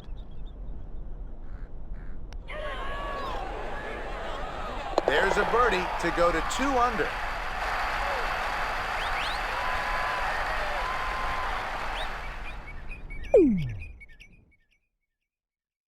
The third at Royal Birkdale runs parallel to the second hole and presents an excellent chance for a birdie. A tee shot down the left side flirts with very heavy rough, but also gives an open approach to a low, flat green. Make a birdie here because you're going to need it shortly.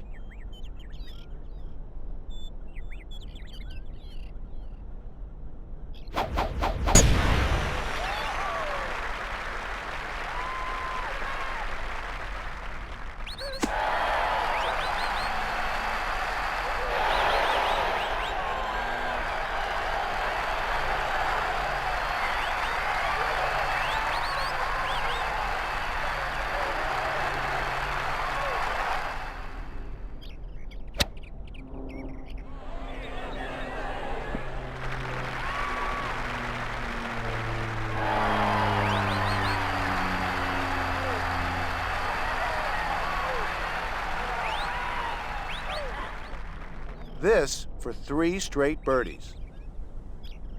3 under on the round.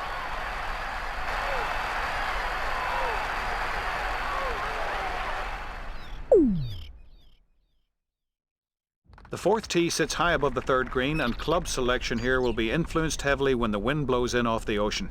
It's the longest par 3 in the course, and the green is very well protected by numerous deep bunkers.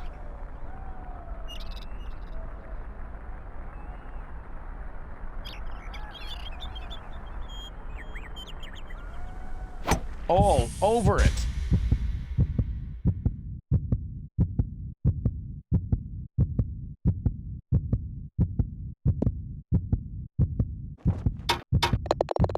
That's incredible. That's just some great playing. And just because I'm a nice guy, I have a trophy ball for you. Your first hole in one, and you know what that means? We're plenty thirsty. Of course, you've earned the Aces Wild trophy ball.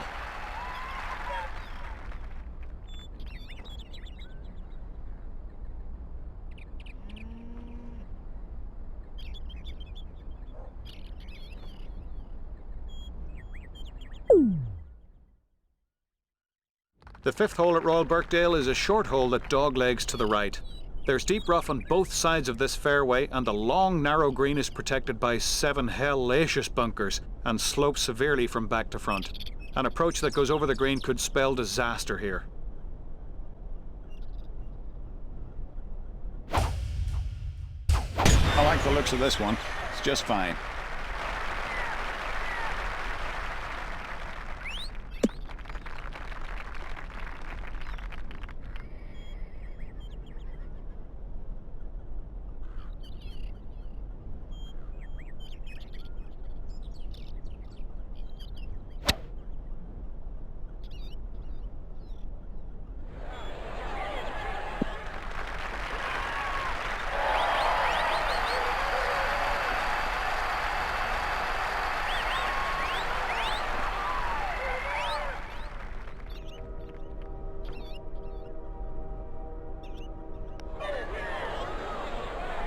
Six under par for the day.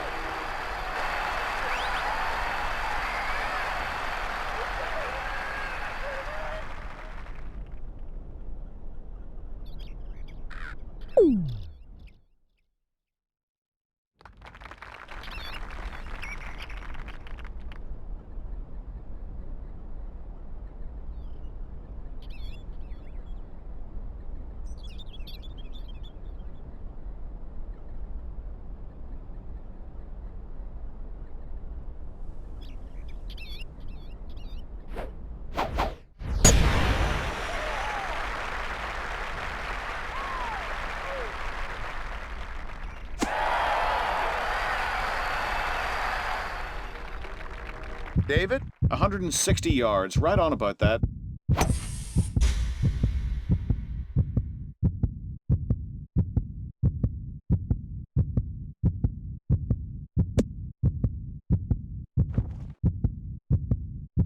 Whatever club that was, it was the right one. What a shot.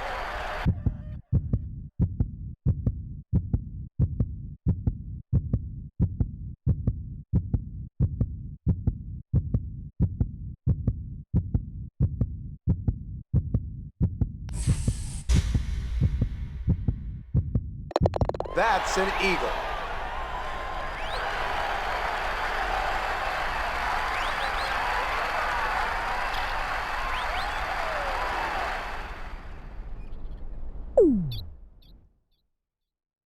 A new elevated tee has been built on this hole, adding 21 yards to its length, and it plays into the prevailing wind to a small target protected by 7 more bunkers.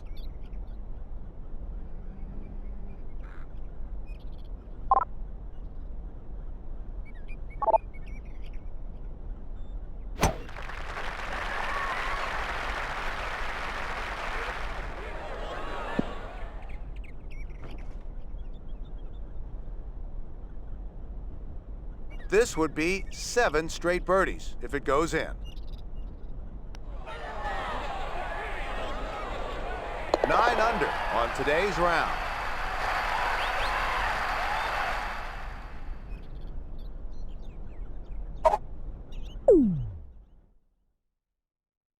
The 8th at Royal Birkdale is a classic links driving hole from an elevated tee to a fairway that curves to the left. You might want to hit a draw here. 4 fairway bunkers must be avoided off the tee. This green is above the fairway and there are no easy pin positions because of the many subtle contours on this putting surface.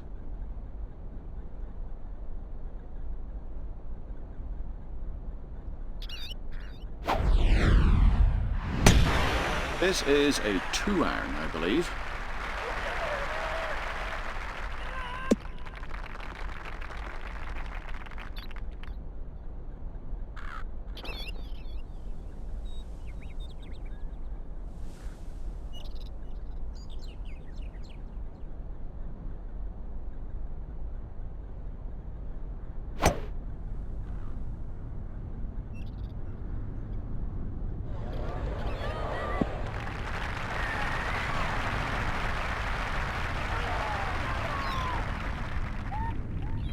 This would be an amazing 8 straight birdies.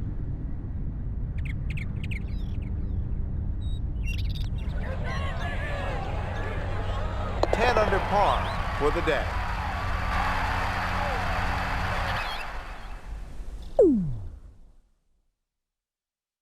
The 9th hole features a blind tee shot with trouble lurking both left and right. The approach is played across a shallow valley to a plateau green. Anything short won't get up that slope, which has a bunker in its right face. Anything long will finish in the long rough. The green is flat and susceptible to the ocean breeze. With the 2-iron, just trying to keep this one in play.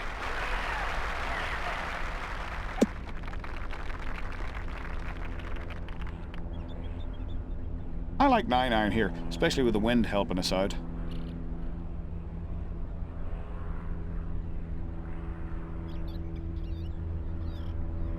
This is looking perfect, Bill.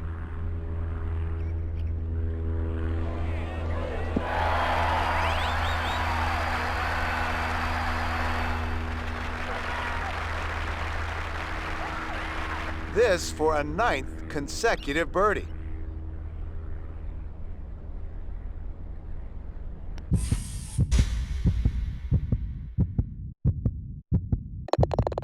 What a shot!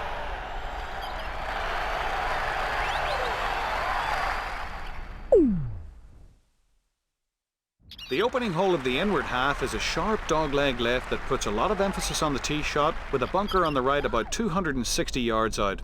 Anything left of centre here makes the approach difficult to a sheltered green surrounded by typical Birkdale sandhills. The green has a severe ridge on the left and slopes down to the fairway, requiring the approach to be bold.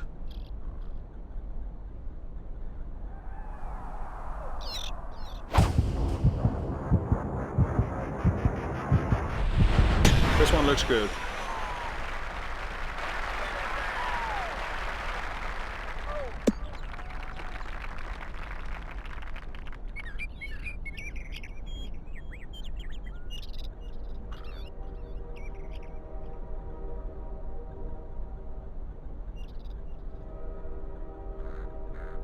This looks good. Should be safely on the green.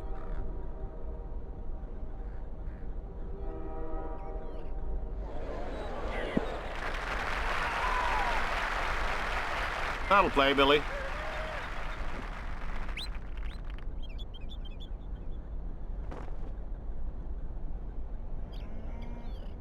This attempt for a 10th straight birdie.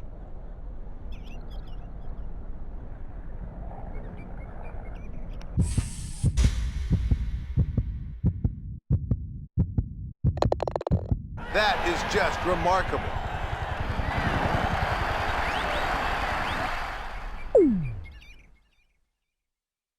I hate to say it, but the rain is starting to fall.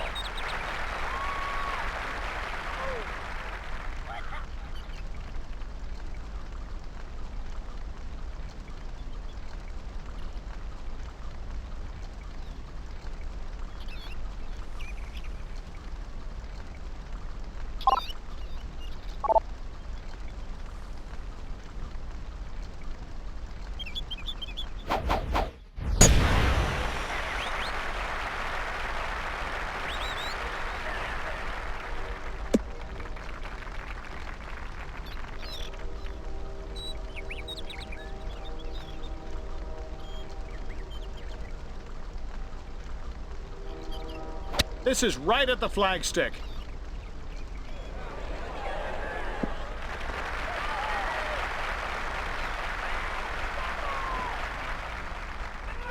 This for 11 birdies in a row.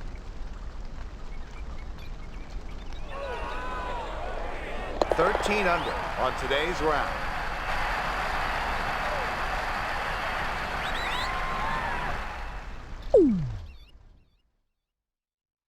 The 12th is a spectacular par 3 with the green set between two large sand dunes. The hole always plays the full yardage and leaves absolutely no room for error. The bunkers are very deep on both sides of the flat green, which looks like a very small target from the tee.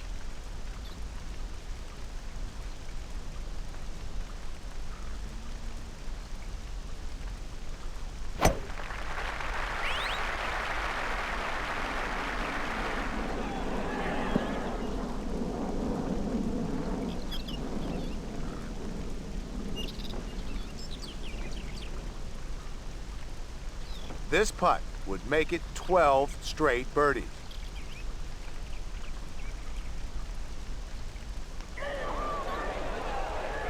"14 under par for the day.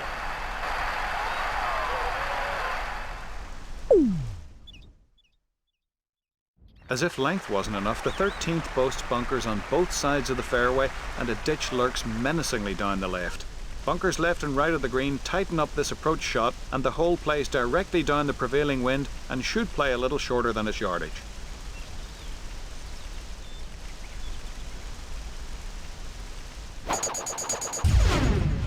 This should play nicely.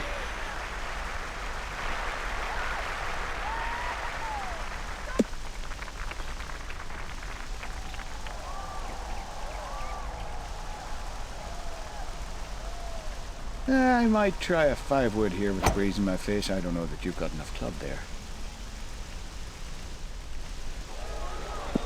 That'll be a tough putt, but at least it's on the green.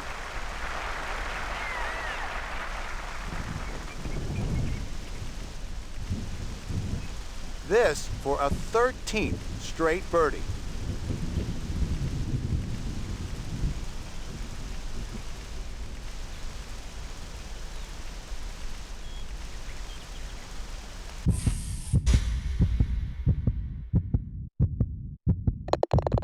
Incredible!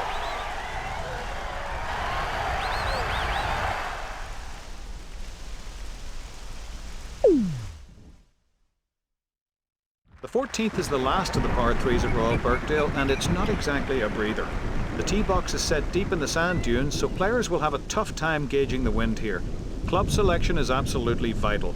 This green is large, open and exposed to the elements, and the bunkers are particularly deep and set well below the green.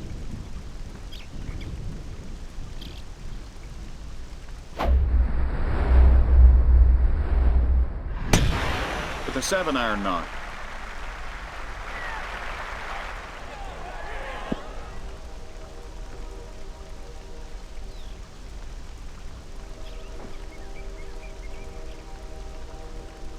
This would be 14 birdies in a row.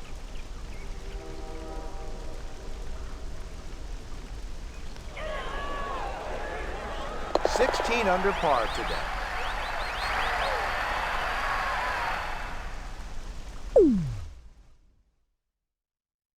After 14 holes at Royal Birkdale, the 15th hole provides the first par 5 test of the round, and it's a chess game between 13 bunkers along the way. The first 3 make the fairway a mere 14 yards wide from about 260 yards out. Should players decide to lay up, 8 bunkers in the fairway require a well-executed shot. Spotting the approach is critical, as the green has severe undulations.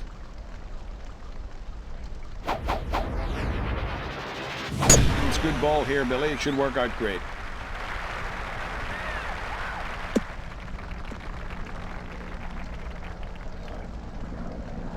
I might try a 5-wood here with the breeze in my face. I don't know that you've got enough club there.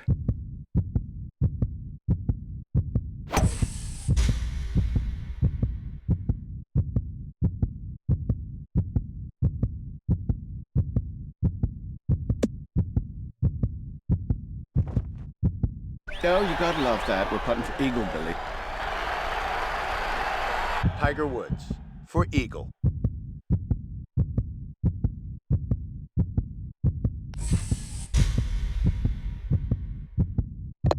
There it is, an eagle.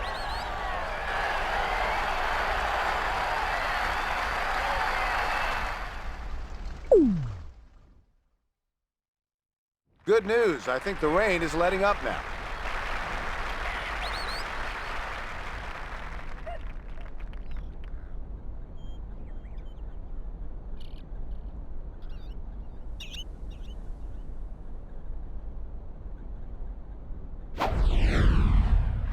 He split the fairway with this one.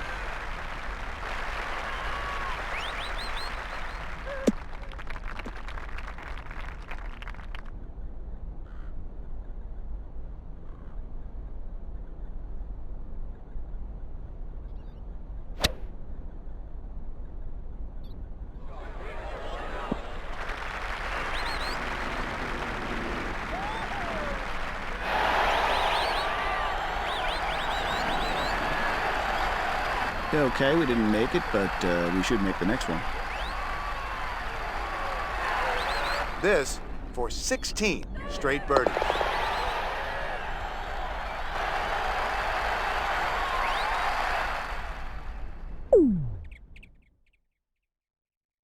A recently built tee now makes the 17th hole at Royal Birkdale 20 yards longer and tougher, even with help from the prevailing wind.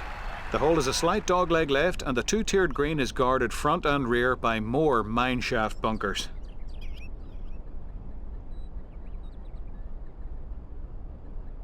This should work out nicely.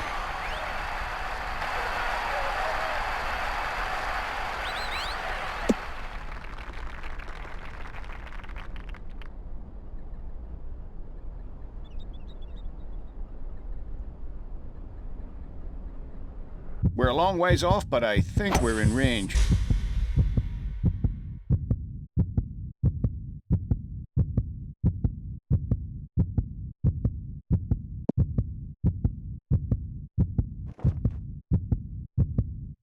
Gotta love it. Putting for eagle, David.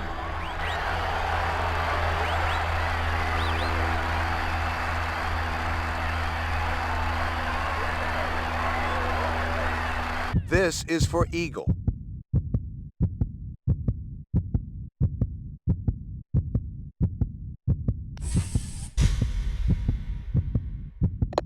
That's an eagle.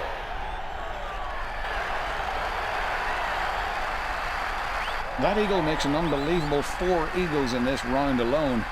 Pretty great stuff, and certainly worth a trophy ball.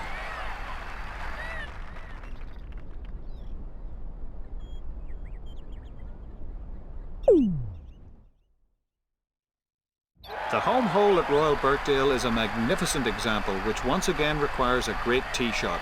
Longer hitters might try to drive over the lone bunker on the right, giving them a shorter approach. This green was once very flat, but recently it's been raised and contoured to make it considerably more difficult. You'll be in good shape with this one.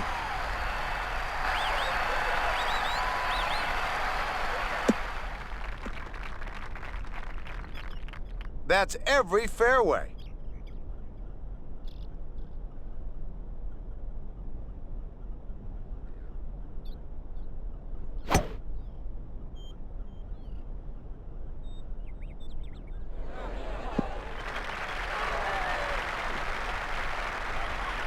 That's impressive to hit every green.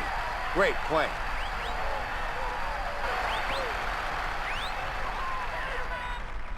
If this goes in, you're looking at a birdie on every hole on the course.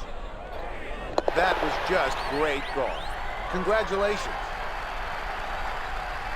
18 for 18. You hit every green in regulation. That is simply remarkable. Amazing. Just plain good. A trophy ball for you, my friend.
Torrey Pines Golf Course is named for the beautiful native pine trees that line the fairways and provide many an obstacle on this most challenging layout.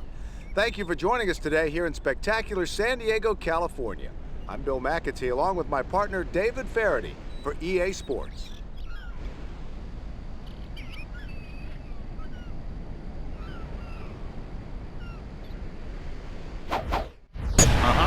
That one usually works.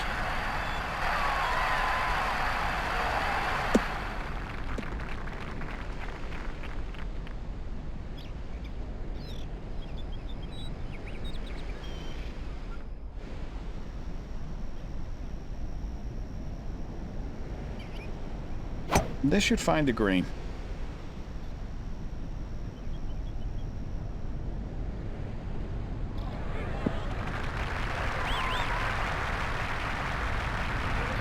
Left this one in a good spot.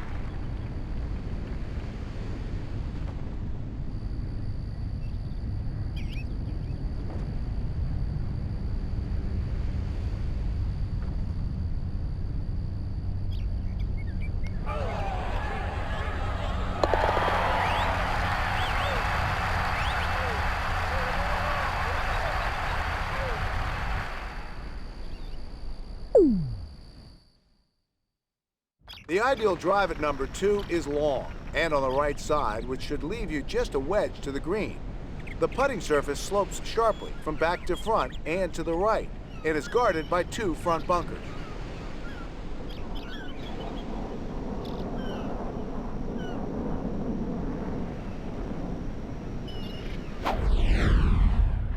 You'll be in good shape with this one.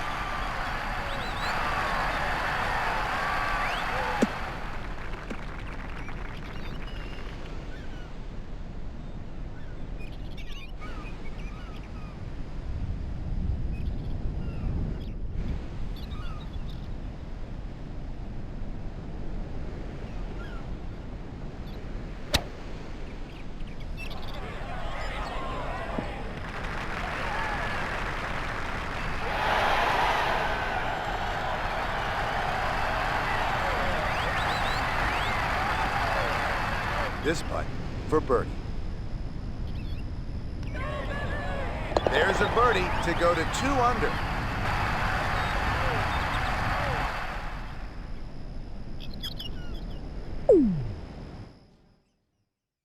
The third hole plays shorter than the yardage due to the drop in elevation, but any headwind will negate that advantage. If you go over the green, you're dead. The canyon is out of play.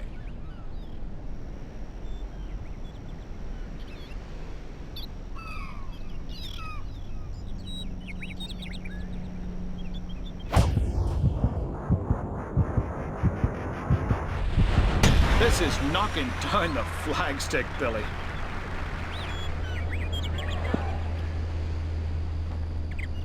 Yeah, that'll work.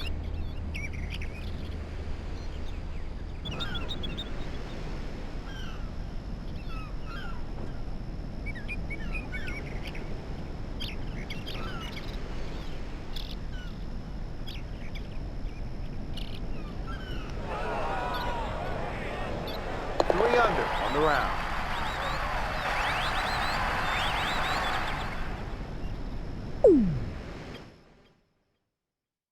This long straight hole can be obscenely long if it's playing into the wind. Anything way left off the tee will be down the canyon and OB.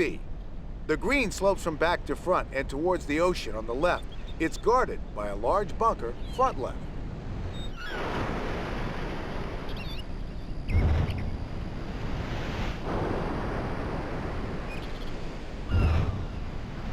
I like the looks of this one. It's just fine.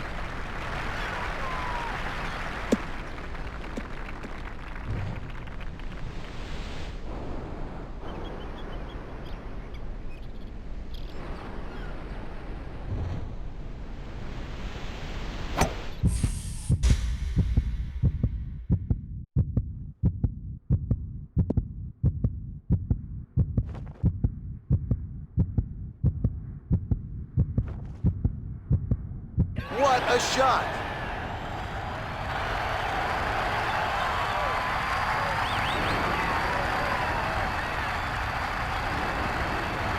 This for 4 straight birdies. That's your birdie.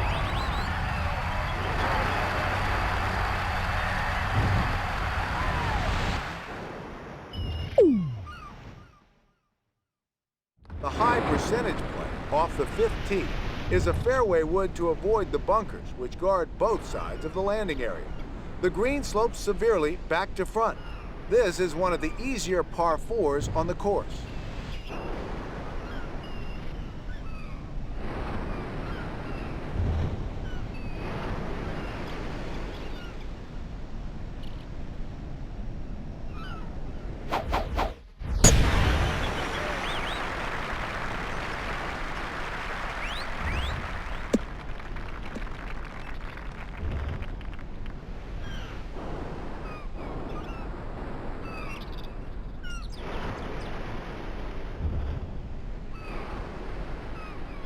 Look out! This one looks good.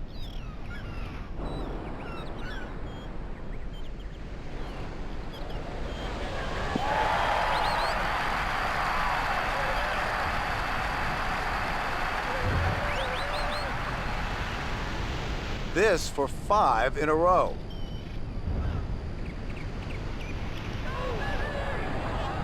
Five under on today's round.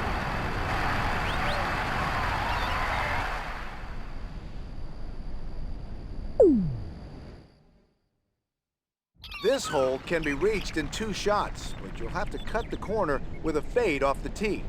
Don't fade it too far, though, or you'll be down the canyon. The green is another that slopes back to front.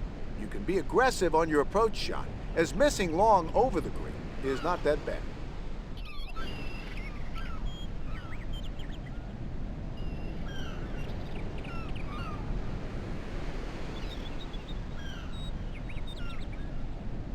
This should work out nicely.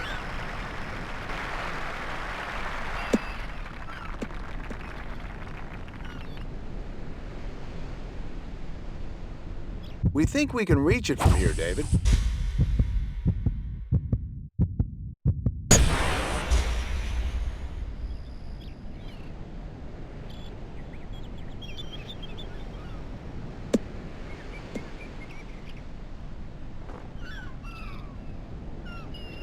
Oh, it's on the green.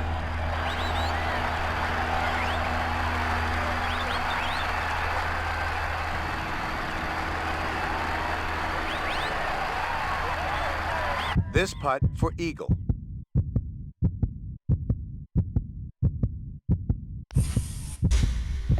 That's an eagle.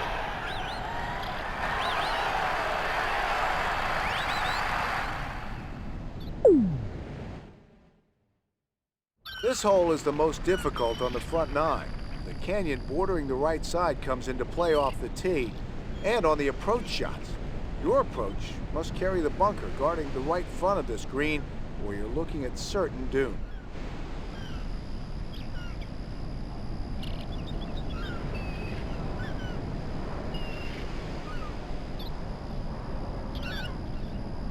This looks good, Billy.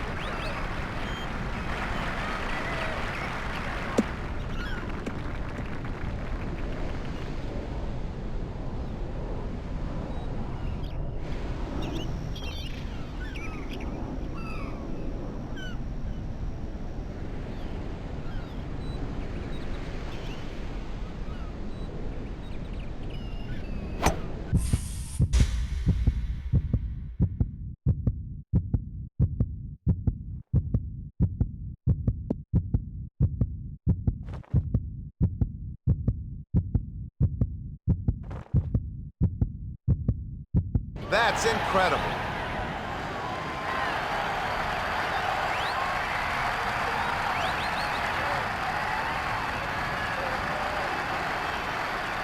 This would be 7 straight birdies if it goes in.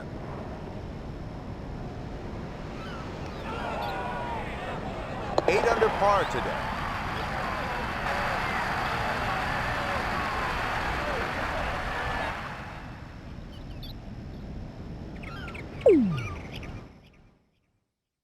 The 8th hole usually plays with the prevailing wind, but don't underestimate the effect of the uphill. If the flag is in the front, be careful because a ball barely reaching the green may spin all the way back to the fringe.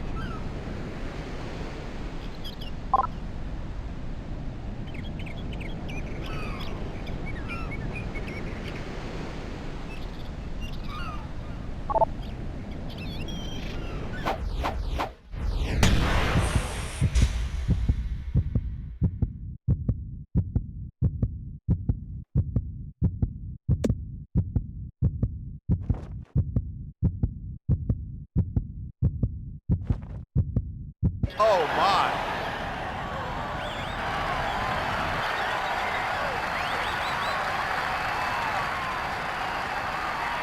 This would be an amazing 8 straight birdies. That's a birdie.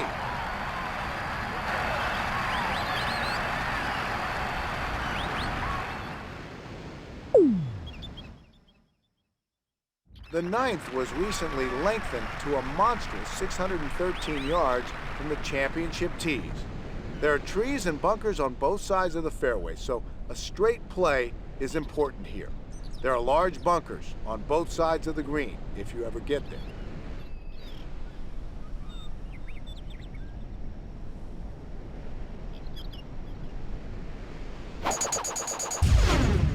It's good ball here, Billy. It should work out great.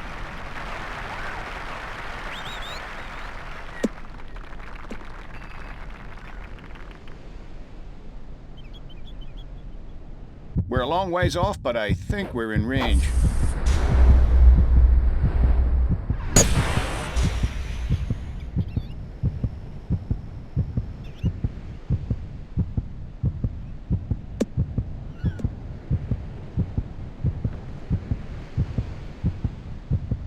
On in 2 and putting for eagle.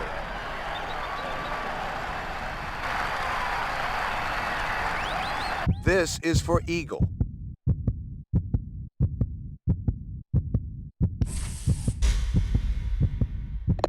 There it is, an eagle.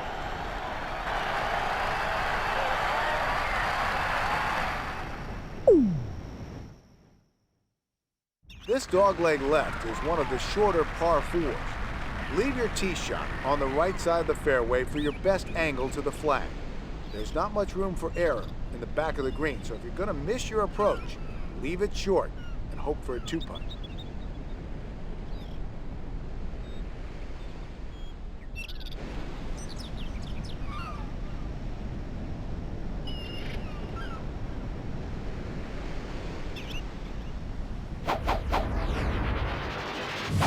should play well here, David.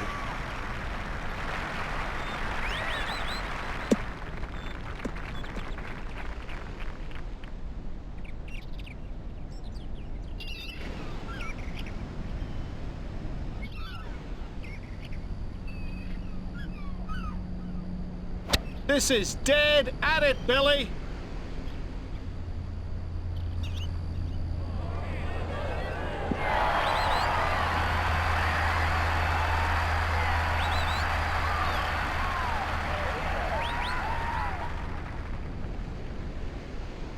This attempt for a 10th straight birdie. 12 under par today.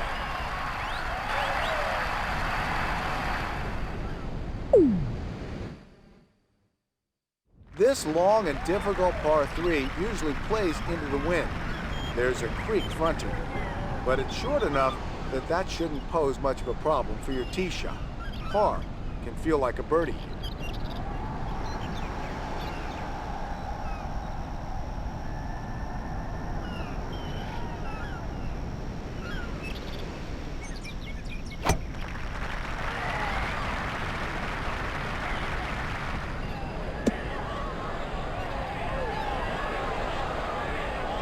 That's just a wonderful shot.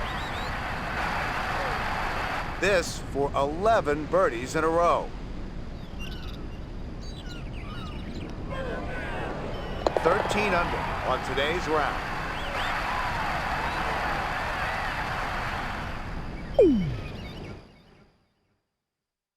This par 4 has been stretched to an almost ridiculous 504 yards from the back tees. It's even uphill and typically into the wind. Hit all you can from the tee and just hope to keep it in the fairway. The green is elevated, so take an extra club to make sure you get on the putting surface.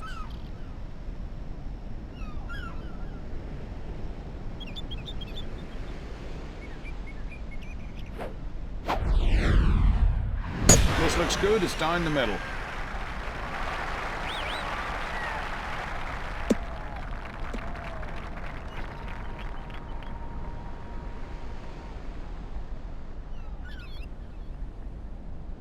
David? Just under 190 yards, Billy. This is going to take a pretty good shot from here.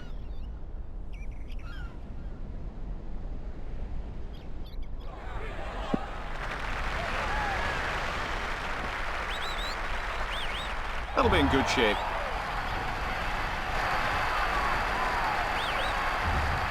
This putt would make it 12 straight birdies. 14 under par for the day.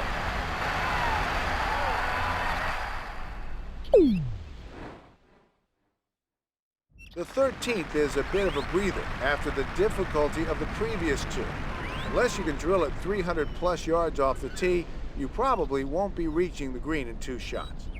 Those who try could be faced with a treacherous escape shot from the numerous deep bunkers that guard the front of the green.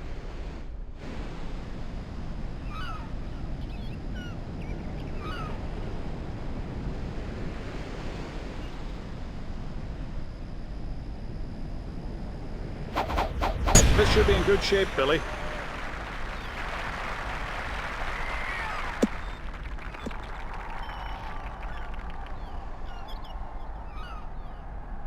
No holding back now. The play's for the green in 2 here.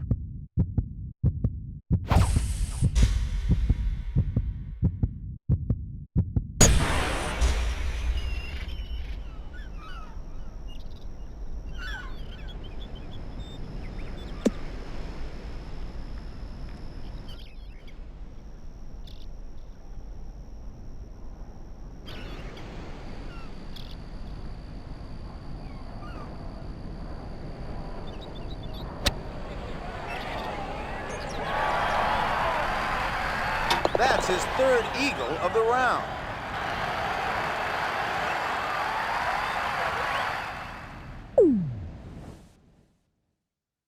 The 14th at Torrey Pines brings the canyon back into play, so you want to avoid going left to the fairway. Your ideal tee shot would be to the right side, presenting an ideal approach to the green. Check the wind, because this green is exposed to the ocean breezes.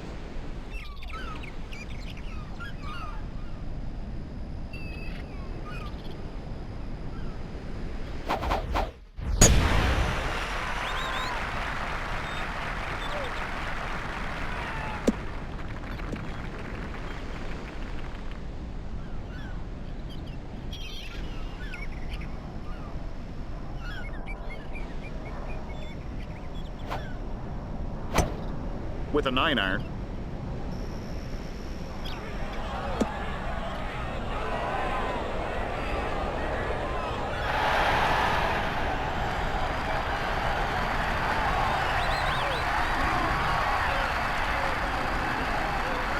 This would be 14 birdies in a row.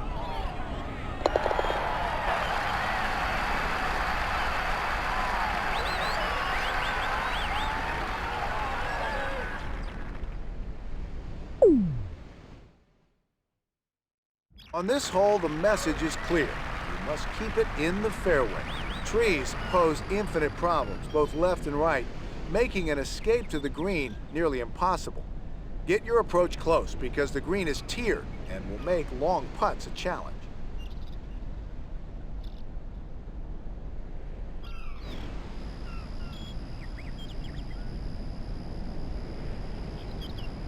Concentrate now. You could set a new birdie record.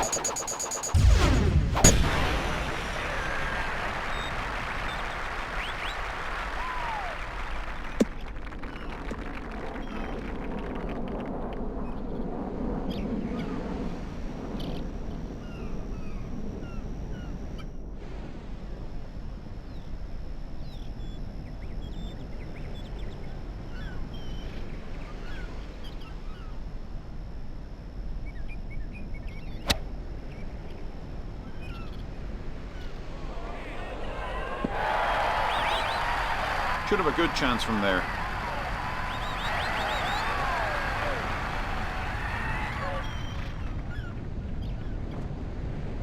Can you believe it? This would be 15 straight birdies. 18 under par today.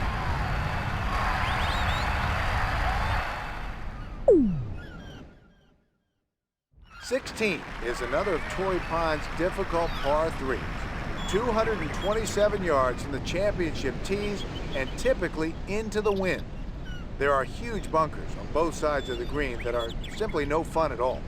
Hit your long iron straight and hope for the best here.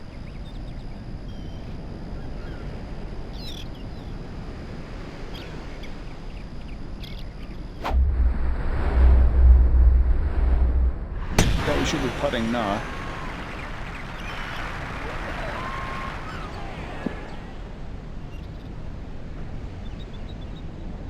That'll play, Billy.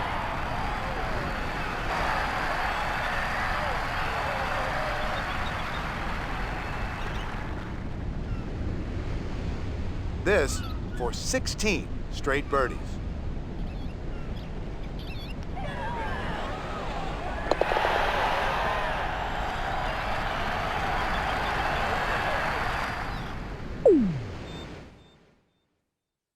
If you pull your tee shot at 17, you're asking for trouble, as the canyon lurks down the left side.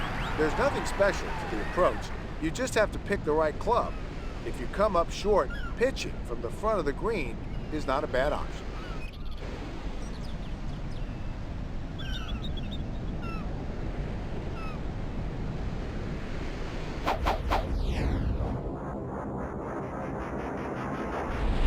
This ought to be safely in the fairway, Billy.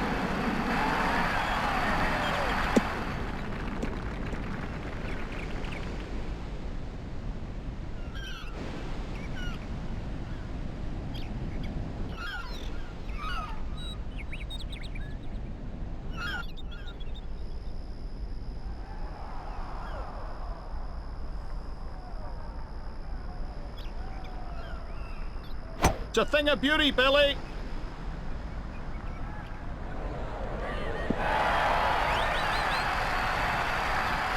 Safely on, this is in good shape.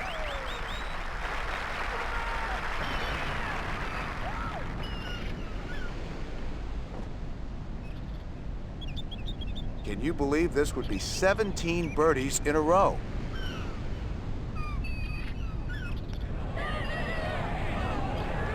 Got the birdie.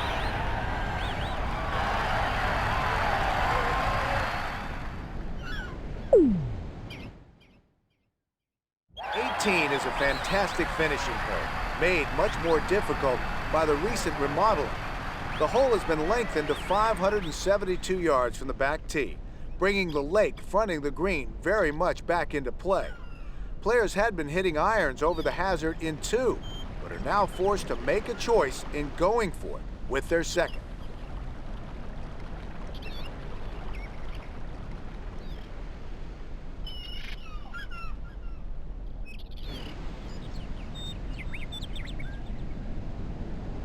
Get birdie on this hole, and you'll set a new birdie record. Like the looks of this one, it's just fine.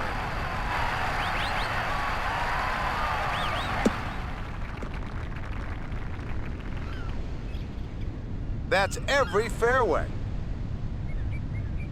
Looks like we could have a shot at the green here.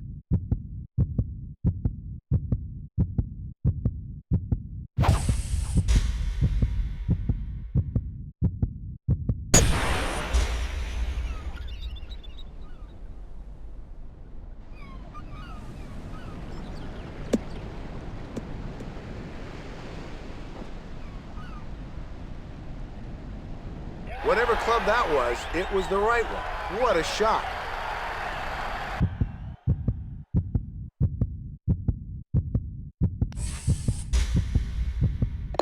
That's an eagle.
There is not a spectacle in golf quite like the miracle that is the old course at St. Andrews.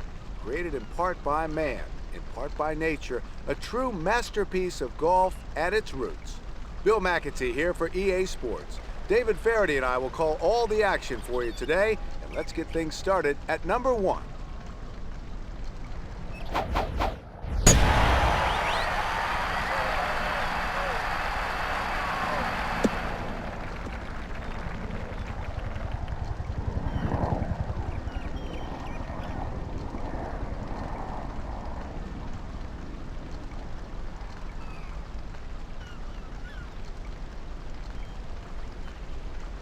He's staring it down. I think he likes it, Billy.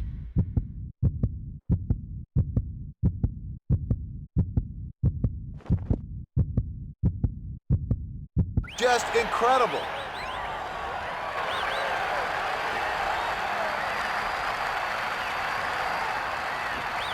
This for birdie.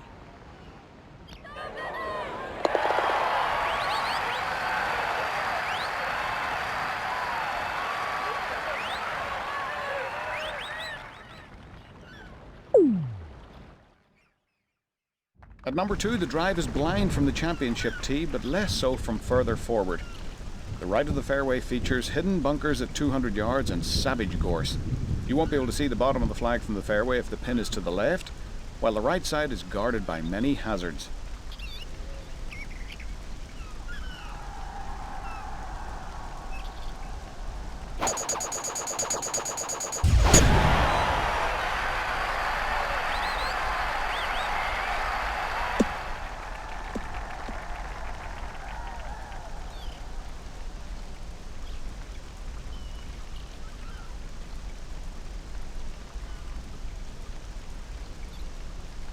Oh, this looks really good.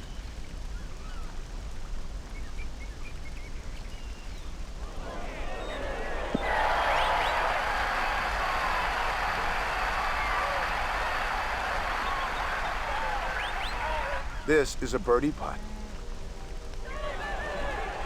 There's a birdie to go to 2 under.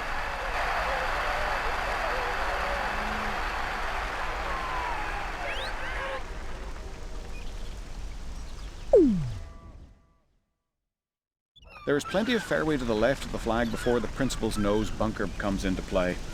The third is not a long hole, so you will invariably be hitting a lofted club to a green that slopes away from you. This green is enormous. 3 putts are not uncommon.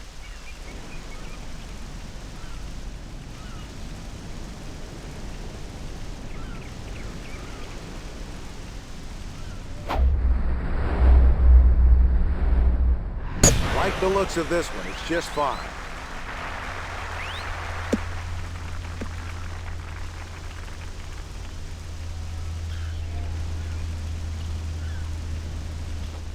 Lob wedge won't be enough here. It's going to go too high, or you're going to drive it in there with a sand wedge, I think.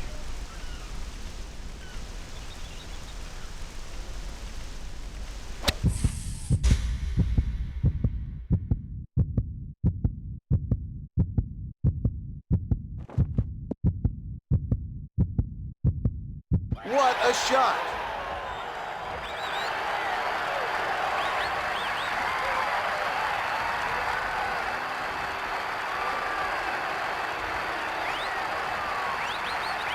This will make it 3 straight birdies. A birdie to go to 3 under par.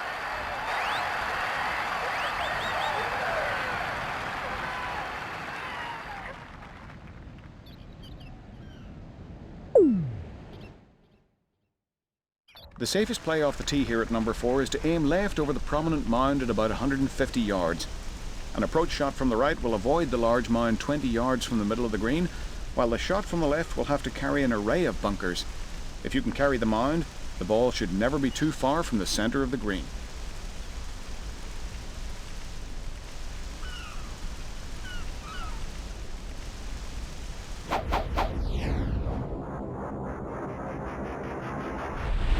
This should work out nicely.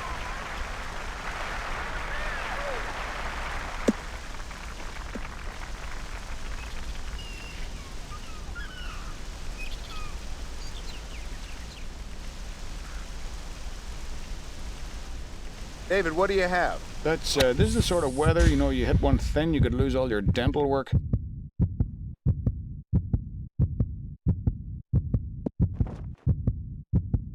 I don't believe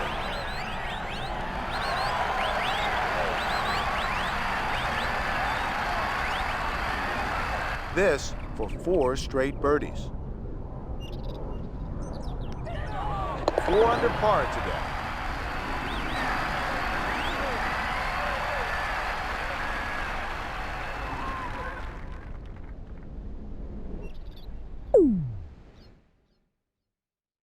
Your target off the tee at number 5 should be just to the left of a pair of faraway bunkers called the Spectacles. Then it's decision time. Can you carry the ridge? If the wind is in your face, it's usually best to lay up short and be sure to look ahead to see where the flag is. The green is 100 yards deep, so the distance to the flag varies considerably.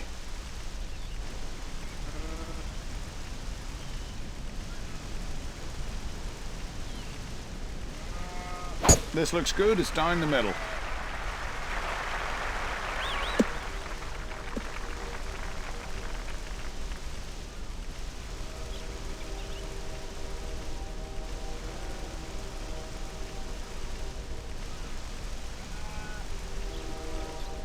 Well, we think we can reach it from here, Billy.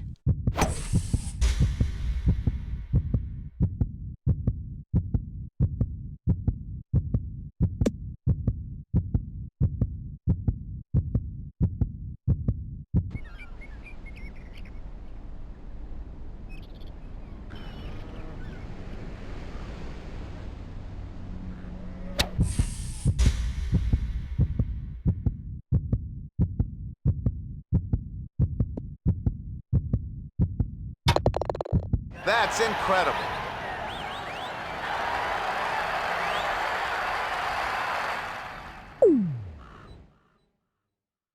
The 6th fairway is just pockmarked with hazards. 6 bunkers up the right and 4 on the left. To put your approach close to the pin, you'll have to negotiate the gully in front of the green. Whether you decide on the chip and run option or the aerial approach, this dip is the only hazard to take into consideration.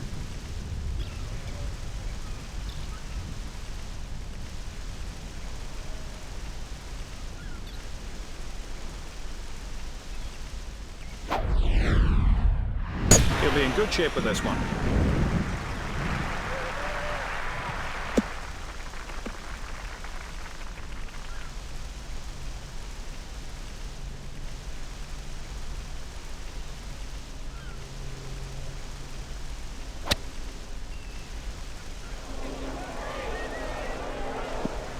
Yeah, that'll work.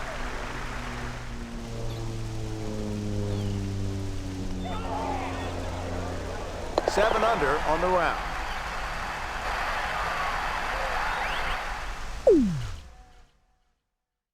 The seventh hole provides a number of alternatives.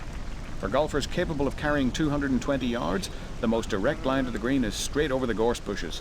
The less able can drive straight down the middle to the right side of the large knoll in the fairway. The green has a variety of humps and hollows, so a certain amount of luck is required to get your ball near the flag here.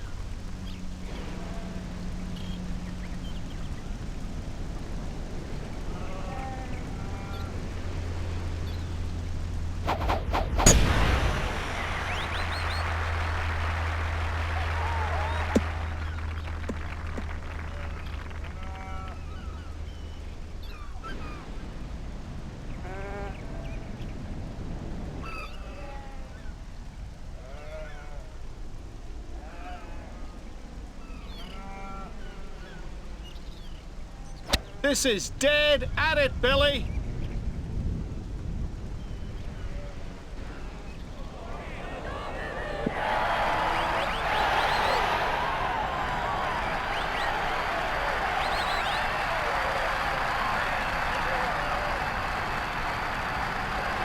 This would be 7 straight birdies if it goes in.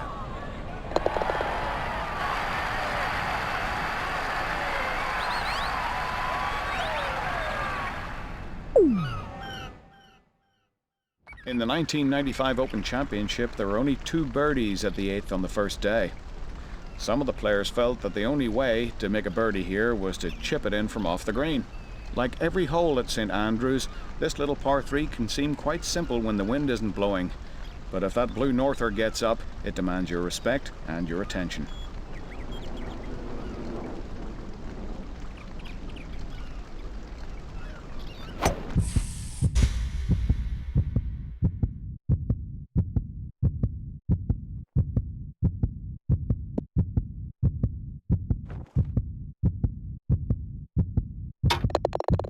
That is just remarkable.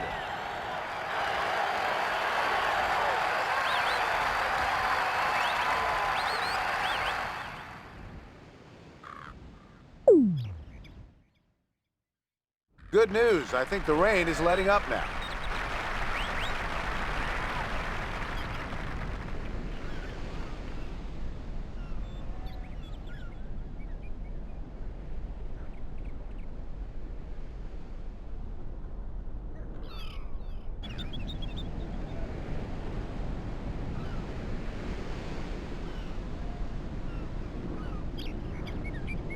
This should be in perfect shape.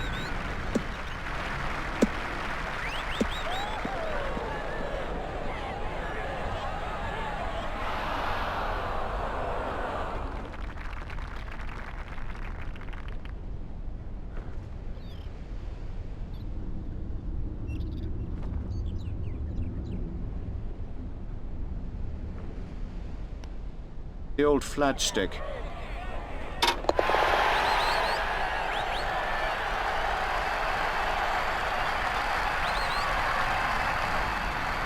Well, would you look at that? Here's a trophy ball for you.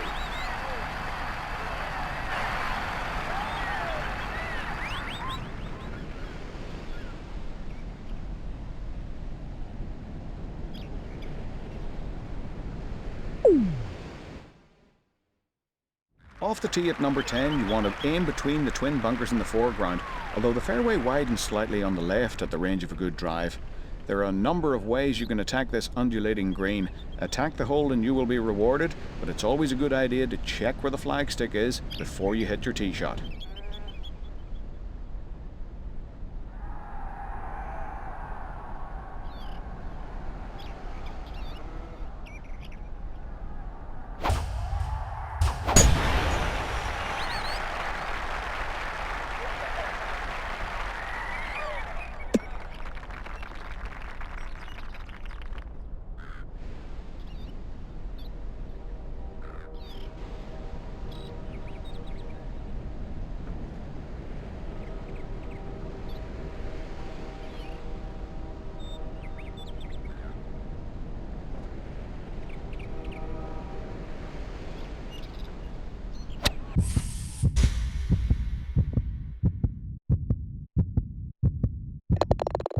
Man, that was good.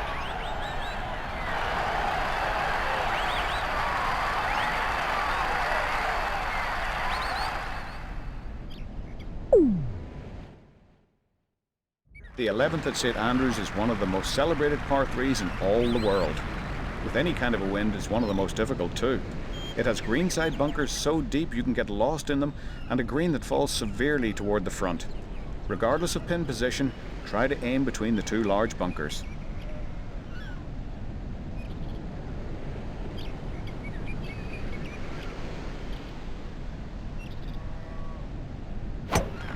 With an 8-iron.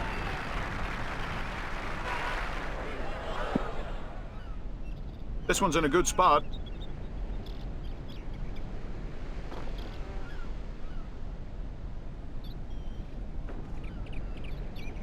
This for 11 birdies in a row.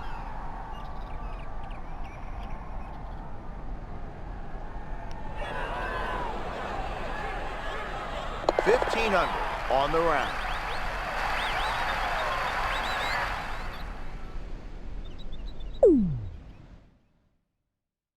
Ah yes, the 12th.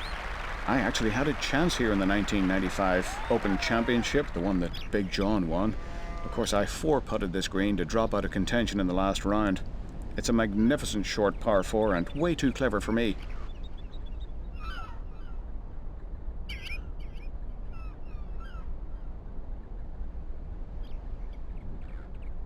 This should work out nicely.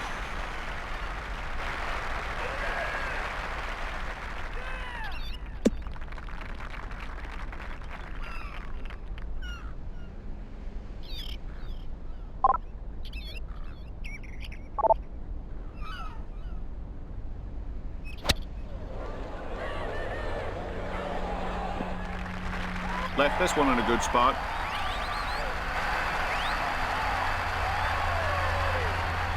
This putt would make it 12 straight birdies.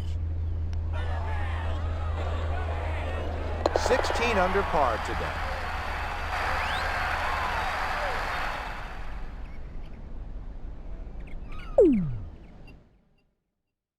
On the 13th, the drive should be to either side of a group of bunkers 200 yards from the tee, appropriately named the coffins. Because if you go into one of them, you're dead. Wherever you are in the fairway, your second will be a long carry to reach the green. The green is immensely deep and guarded on the right by 2 formidable bunkers.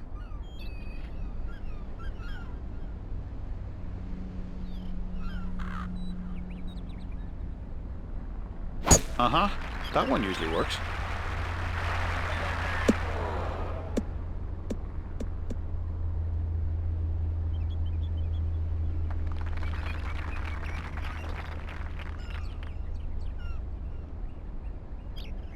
Eight iron should be the right club with the wind helping here.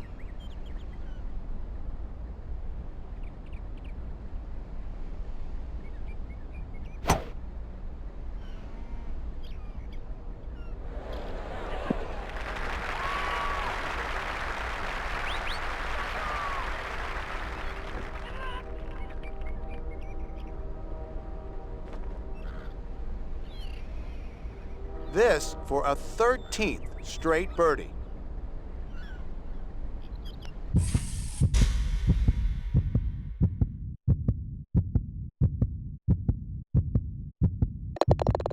Oh my!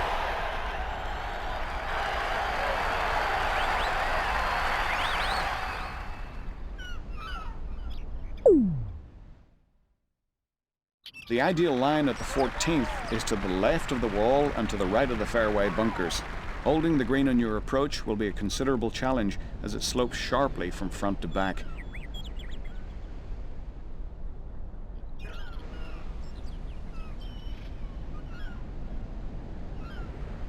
This is a tough record to beat, but if you find a way to make eagle here, you'll steal the eagle record. This should play well here, David.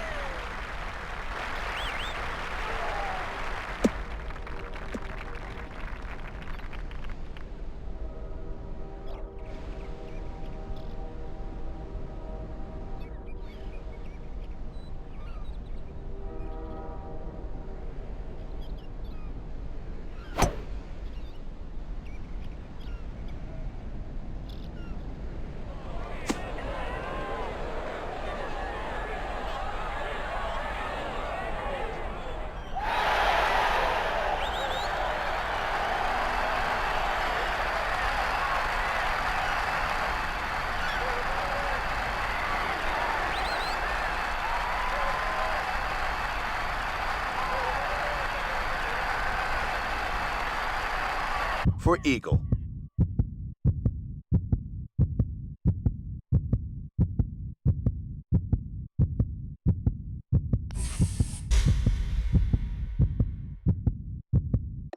There it is, an eagle.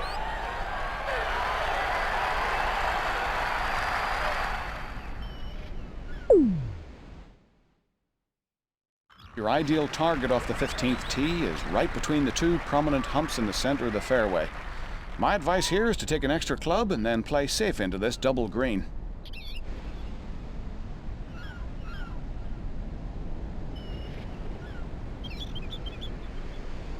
A birdie here, and you'll set the record for most birdies in a round.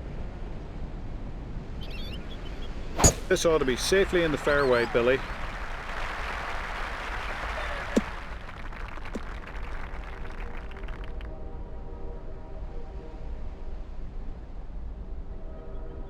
This should find the green.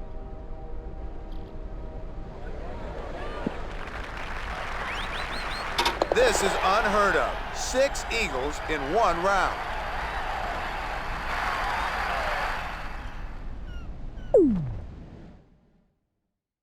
On number 16, the safe play is to drive to the left of the principal's nose bunker, which is visible at 180 yards, while the more heroic, but perhaps foolish golfers can try the gap between the principal's nose and the out-of-bounds line, which is like a 3-strand wire fence down the right.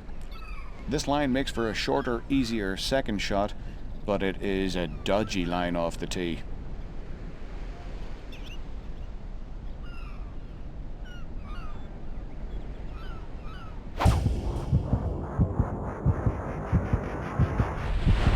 I like the looks of this one. It's just fine.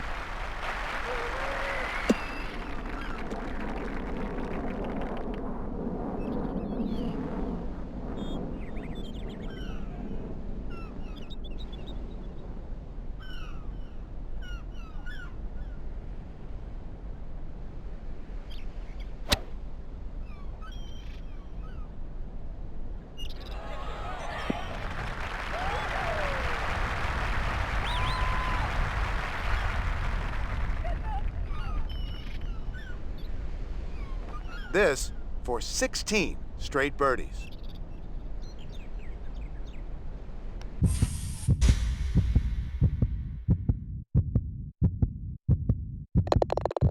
Incredible!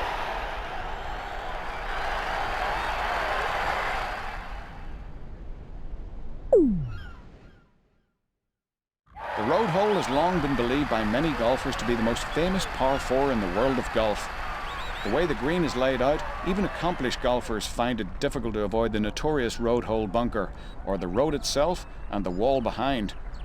To stop the ball on this green with a long iron is next to impossible.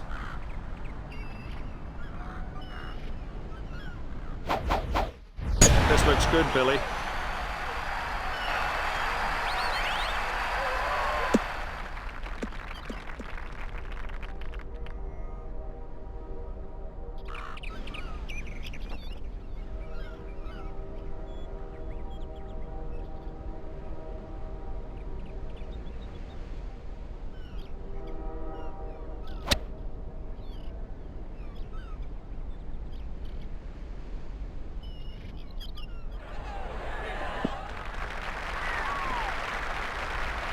That's an eagle.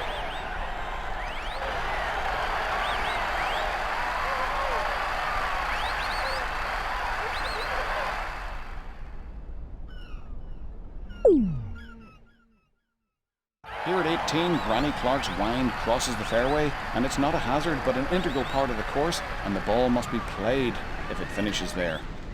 The front of the green is guarded by the only natural hazard on this hole, the Valley of Sin. Aim for the middle of this enormous green and be sure to know your distance.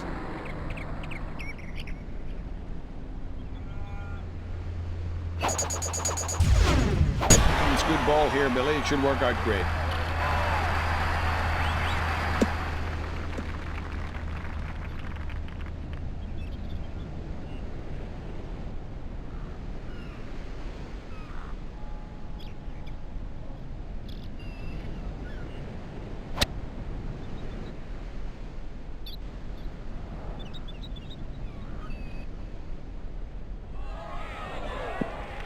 That's impressive to hit every green. Great playing.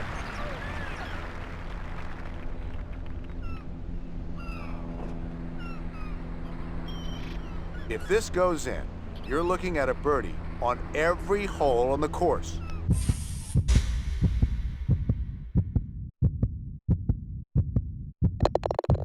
Unbelievable!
This is Bill McAtee coming to you from Black Rock Cove, site of today's golf action.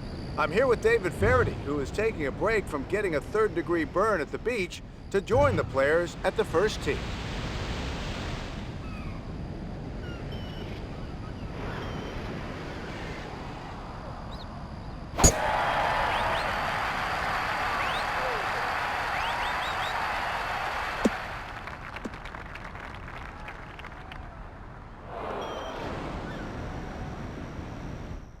Well, it's lying down in the rough, but it's a pretty quick lie. Should be able to get it out.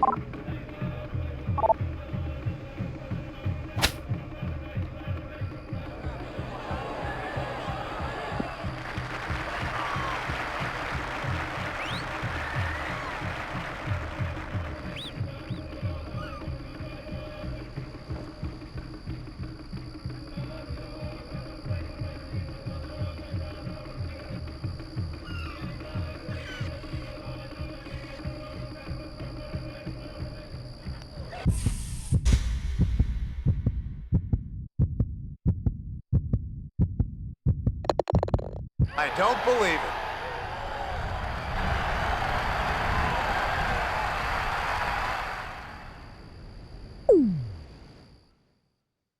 This long par 5 can be reached in 2 shots, but you have to land in the far fairway over the ocean inlet to have any chance. The second shot is uphill all the way.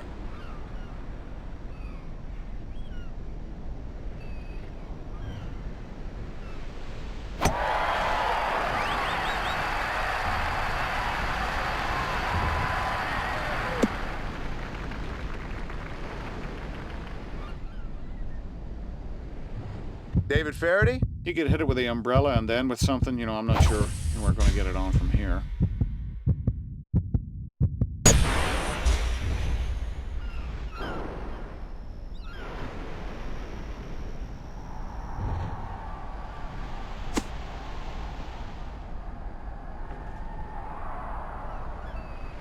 Oh, you gotta love that. We're putting for Eagle Billy.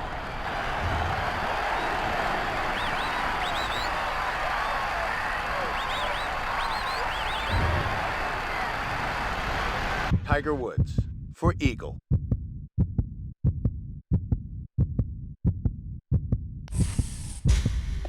That's an eagle.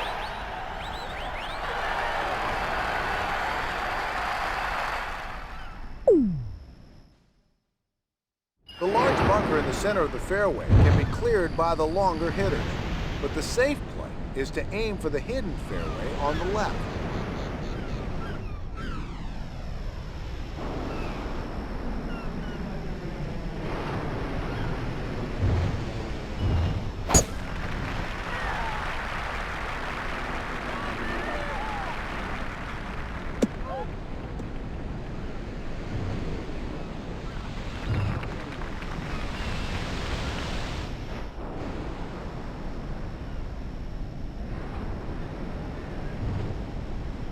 All over it.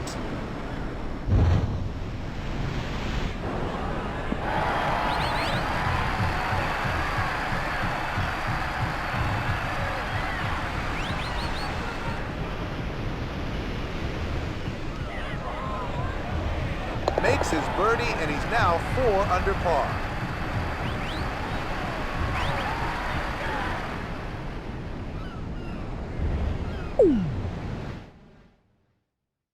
This split fairway hole plays much easier to the right, but the left side gives you a shorter approach to the green. If you choose right, make sure you take enough club for the uphill second.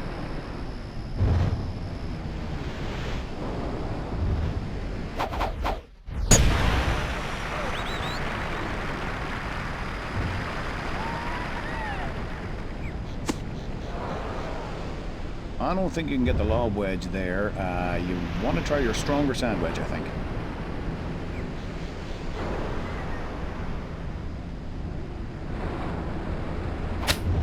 The sand wedge.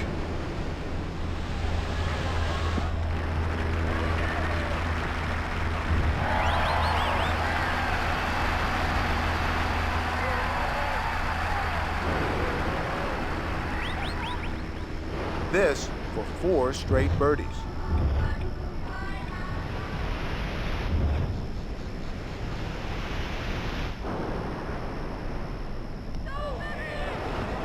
Five under on today's round.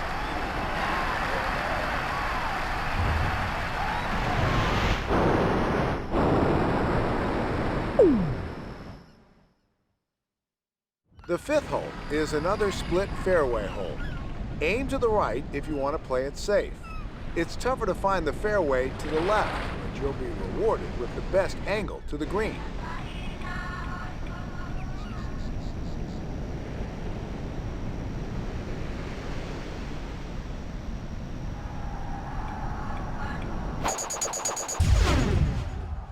This should work out nicely.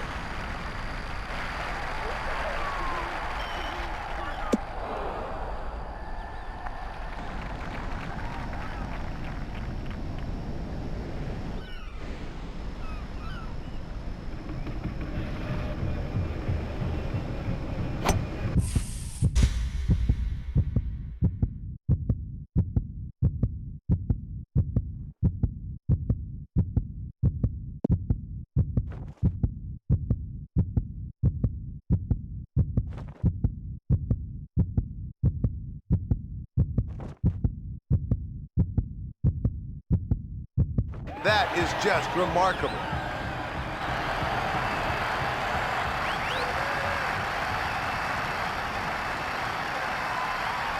This for 5 in a row. 6 under par for the day.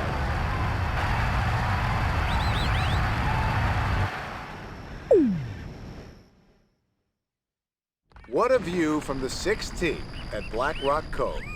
Club selection is everything here for this downhill approach, and the green is huge, so be careful you don't three-putt.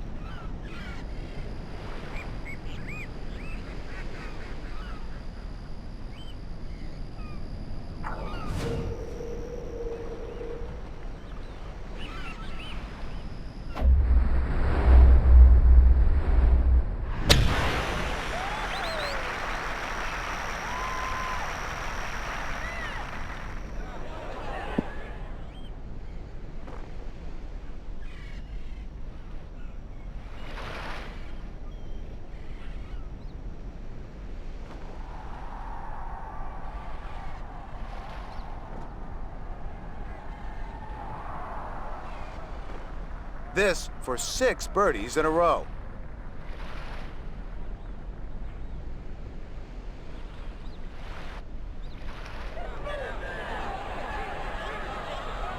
Seven under on the round.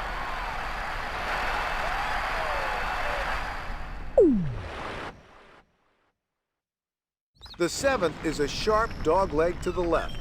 Don't get cute off the tee. Just put yourself in position for your second and attack the flagstick.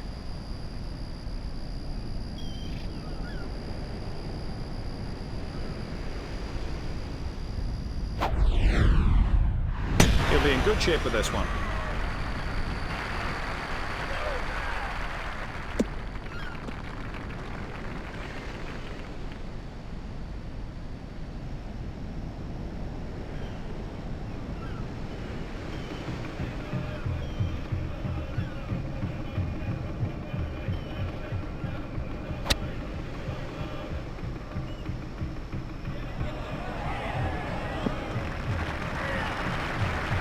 All right, we've got a greeny green here. It's slow, it's uphill, it's you've got everything going against you. In fact, I'll give you even money, you get into the hole.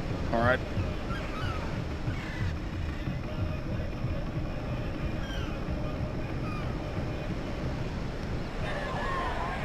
Eight under par today.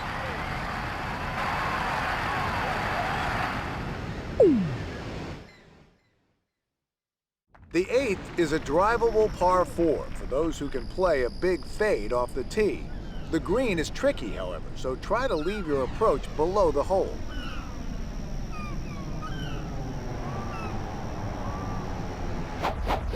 This should play well from here, Billy.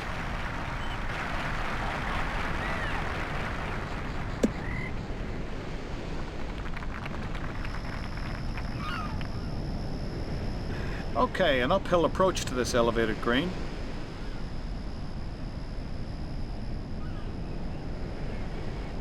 This is dead at it, Billy!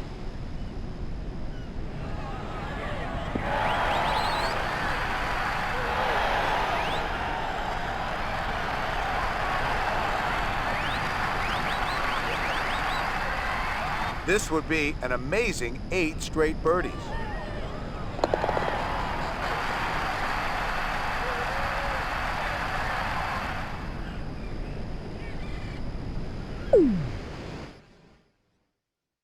This long par 5 is loaded with options. Straight off the tee with a fairway wood or a long iron is the safest bet. Reaching the green in 2 is not really a smart play here.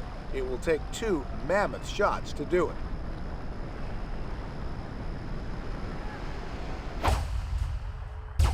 This should be in perfect shape.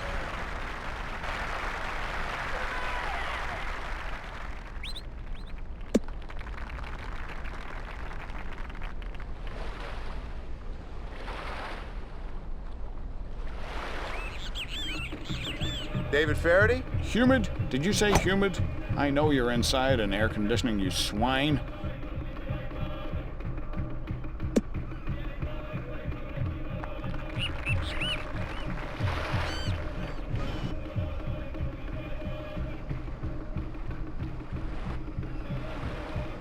This is looking perfect, Bill.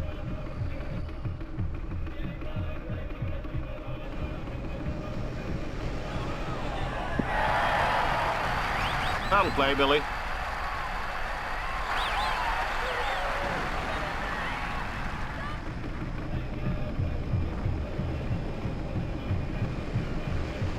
This for a 9th consecutive birdie. 10 under par for the day.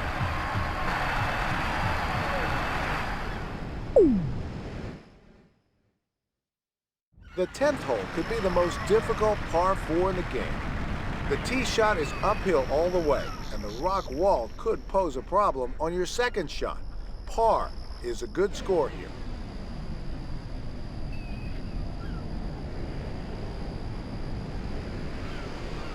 Okay, if you got a problem with this shot, well then you need to think about another game, maybe.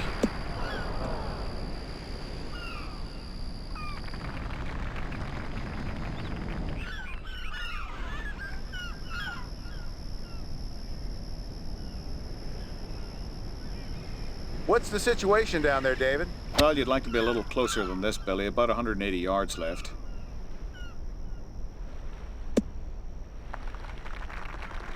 Might need a little bit more club for this uphill shot. This is not leaving the flag, Billy.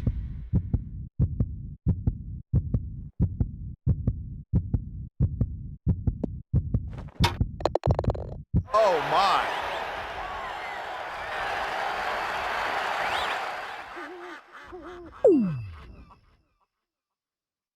Take a moment to enjoy the beauty of your surroundings here at the 11th hole. It's a straightforward enough par 3. Just clear the water and you're home free.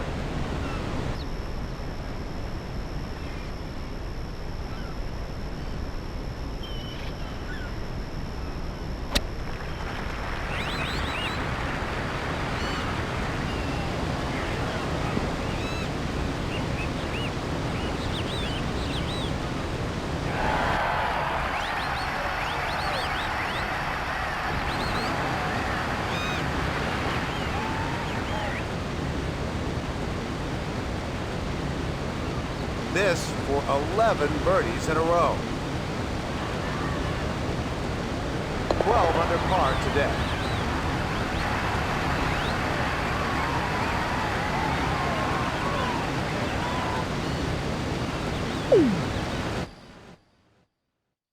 The 12th has a very narrow fairway and an even narrower green.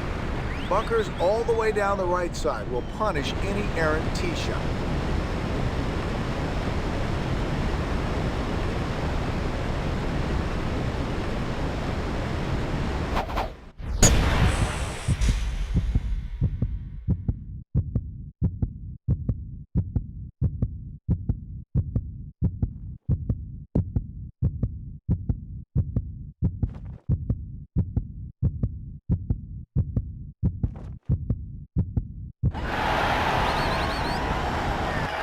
What do you give to the best golfers in the game? Why, a trophy ball, of course.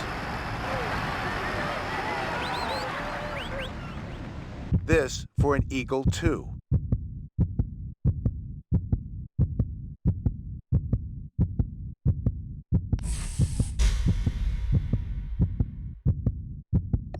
There it is, an eagle.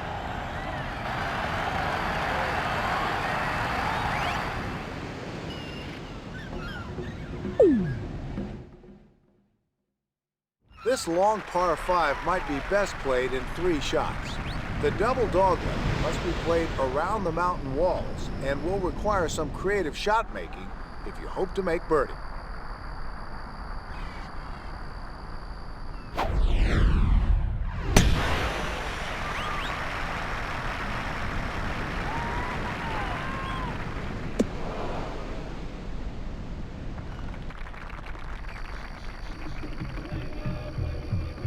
The 6-iron would look pretty good right here for this downhill approach shot.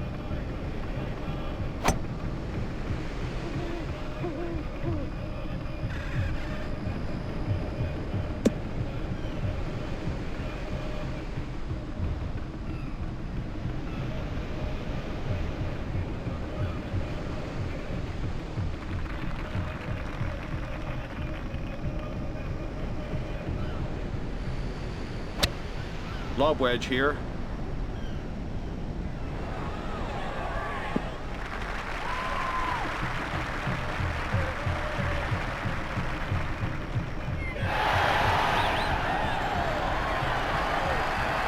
This for a 13th straight birdie. 15 under on the round.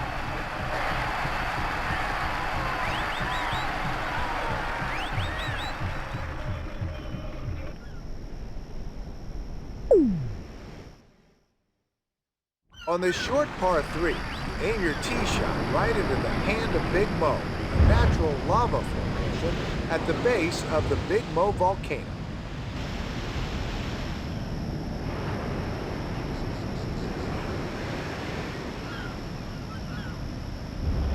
Make birdie on this hole, and you'll hold the record for most birdies in a round.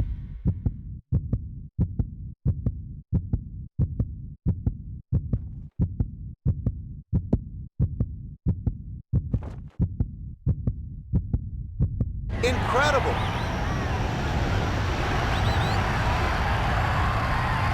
$16 under par today.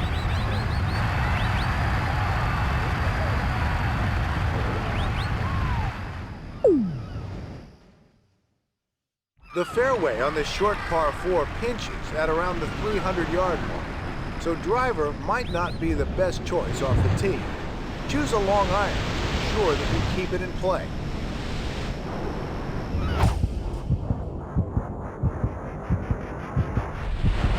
It's a good ball here, Billy. It should work out great.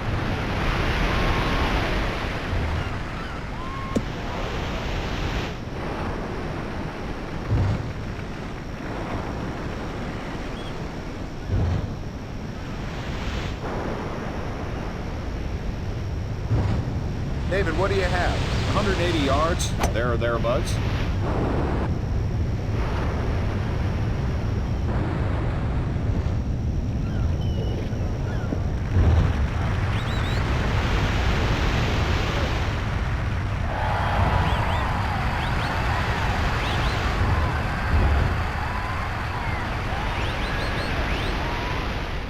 Can you believe it?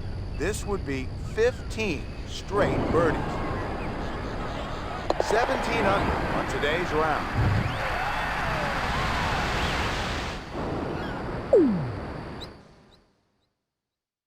The 16th is a very short par 4. Think twice before going to the green. It's all carry. There's not much room to stop it on the green. Miss it, and you're staring at bogey or worse.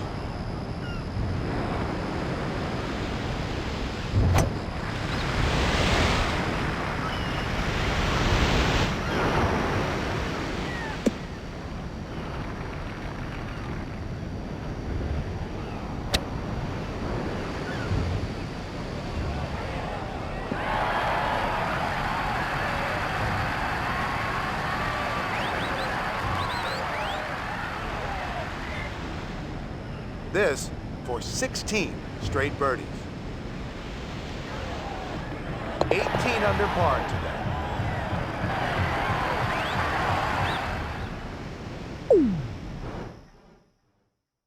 You must choose your club wisely here at the 17th because of the steep incline to the green. Missing short and you're hitting 3 off the tee.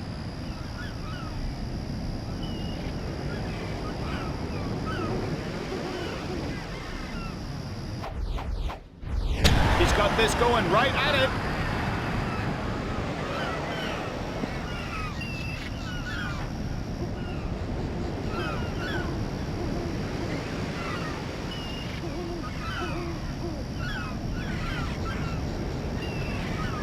Can you believe this would be 17 birdies in a row?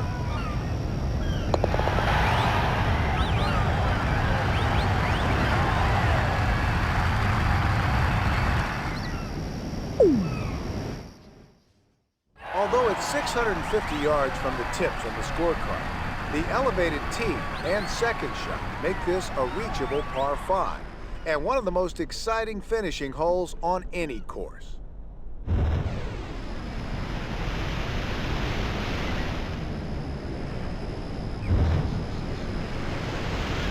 Uh-huh. That one usually works.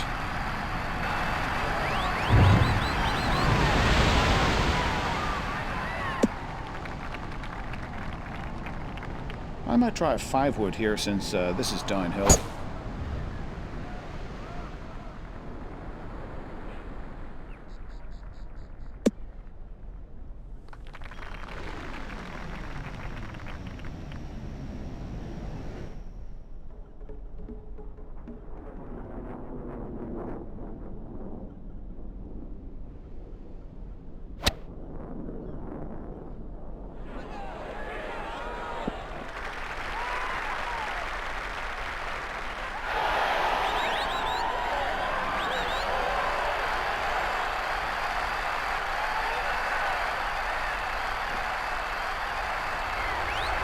If this goes in, you're looking at a birdie on every hole on the course.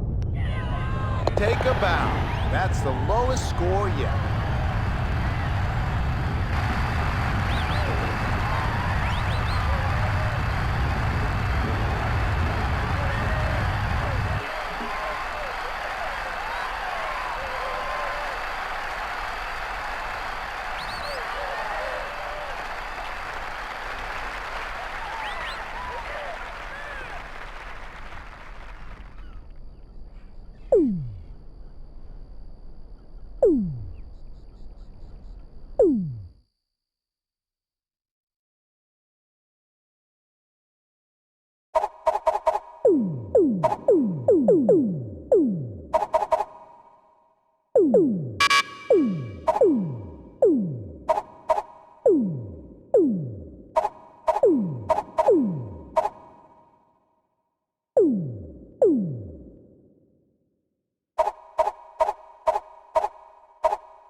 This is Bill McAtee. The weather's been a bit unsettled all day, so it could get nasty out here. David Faraday is walking the course with the players who are ready to go on the first tee.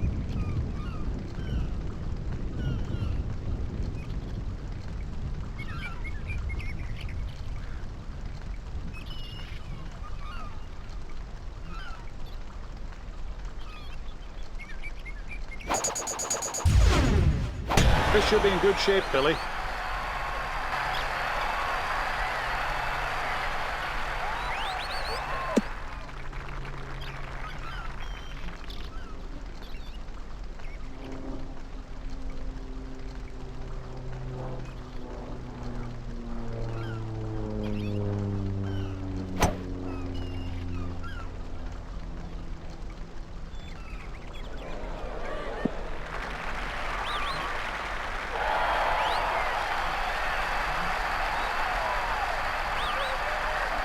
This is a birdie putt.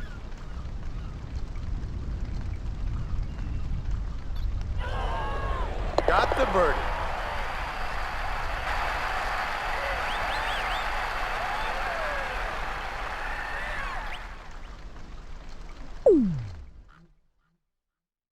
The first of the 5 par 3s here at Poppy Hills incorporates 2 greens for the different lengths of this hole, which can range from 103 to 159 yards. Note that the left green is uphill and it'll play a little longer than the actual yardage.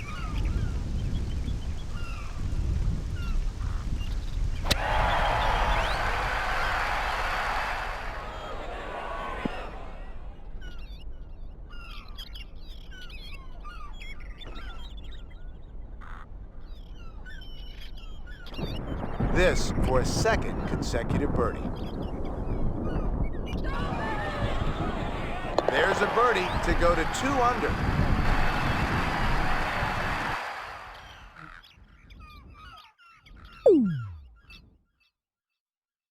The third hole at Poppy Hills is a dogleg to the left which forces a tee shot of at least 215 yards to clear the corner. The approach is uphill to a 2-tiered, severely sloped green. Placing the ball below the flagstick is a must here.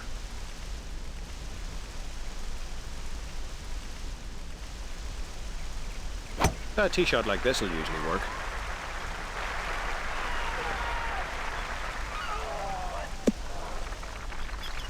I like 8-iron here. You got to get it up the hill. What's it look like, David? Just about a buck and a half left of the hole here, Billy.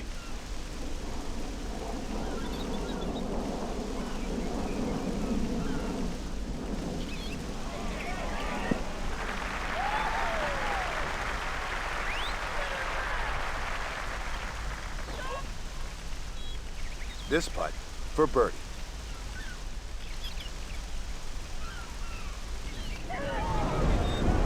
Three under on the round.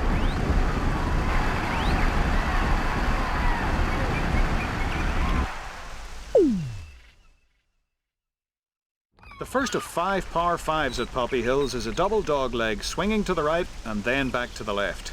The tee shot should be played down the left side and a second of 195 yards to the second turn. A short third is left to the largest green on the golf course. This green is pitched sharply from back to front. The 4th hole is by no means an easy birdie.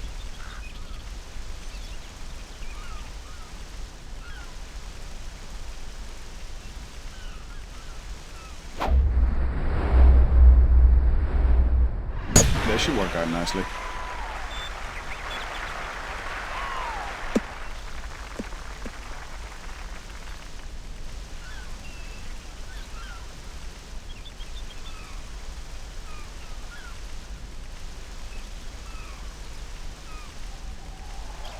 David Faraday. Just a touch under 2 bills here. This is a tough shot.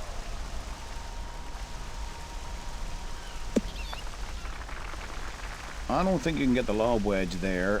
You want to try your stronger sand wedge, I think.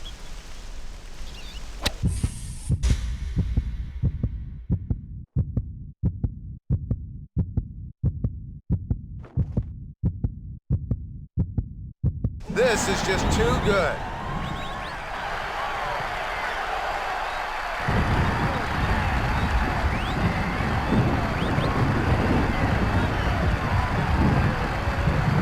This for birdie. Makes his birdie, and he's now 4 under par.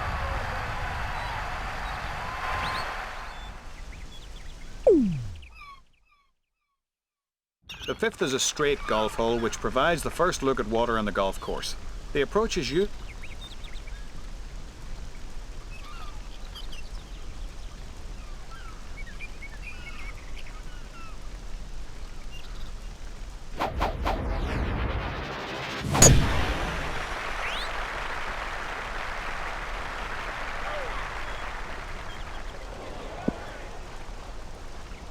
That's a beautiful shot.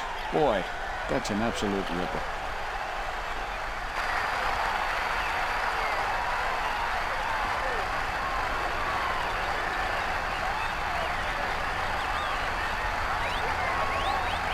This for an eagle 2.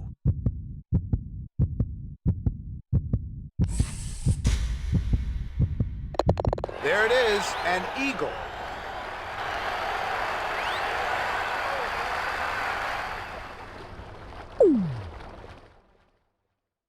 The 6th hole is an innocent-looking par 3, but large bunkers left, right and short can put a skid mark on your scorecard. Tall pines help block the prevailing headwind, but don't let that fool you. Once the ball gets above the tree line here, that wind might wreak havoc with your tee shot.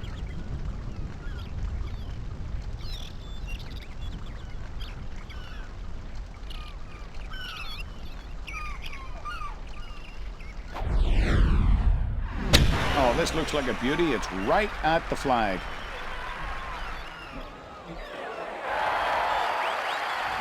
Oh, I don't know if this person has got relatives in the crowd, but they're just going daft down here. That's a fantastic shot.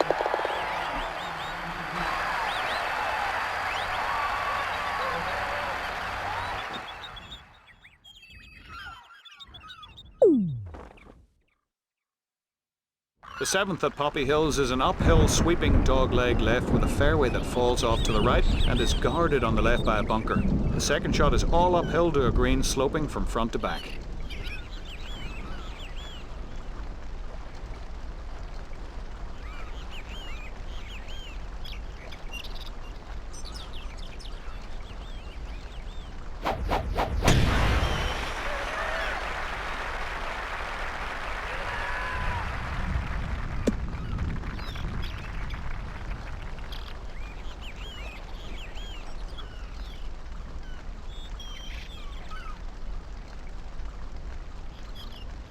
all over it.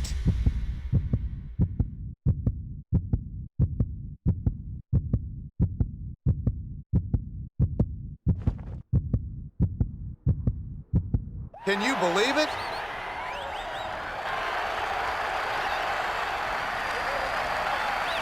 Eight under par today.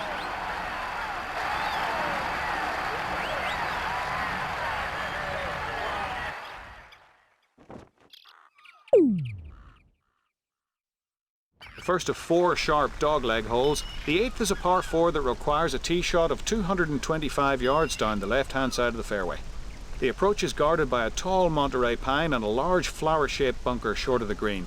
The green's 2-tiered, with the tier running perpendicular to the approach.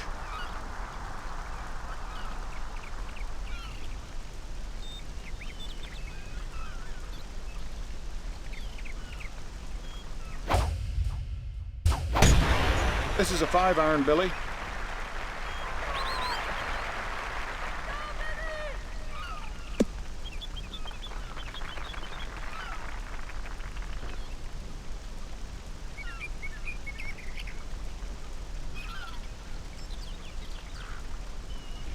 What do you see, David? It's about 140 left here.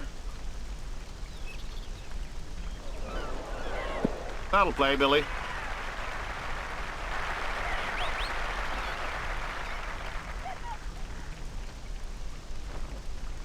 This would be an amazing 8 straight birdies.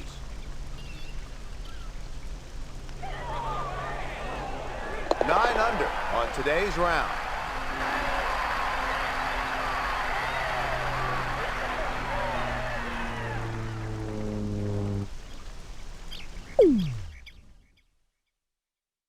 The inward hole on the front 9 at Poppy Hills is reachable for the longer hitters with a drive aimed between the 2 fairway bunkers. As designed, the drive should be played up to the right of the bunkers, the second along the left tree line to the layup area, and the approach across the corridor to the deepest green on the golf course.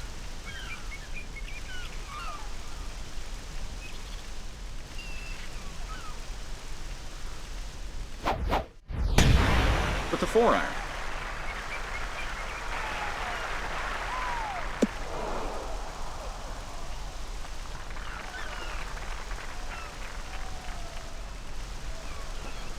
The green's below you here, and I think 3-iron may be enough. We think we can reach it from here, David.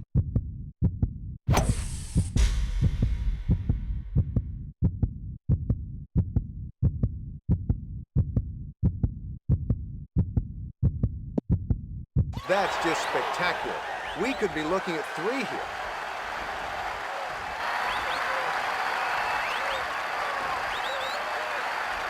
This could be for a new record.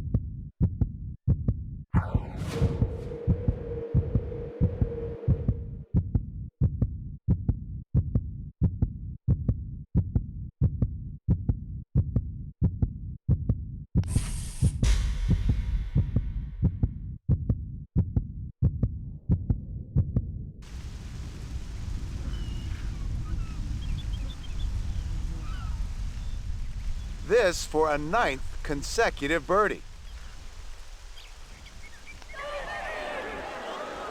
10 under par for the day.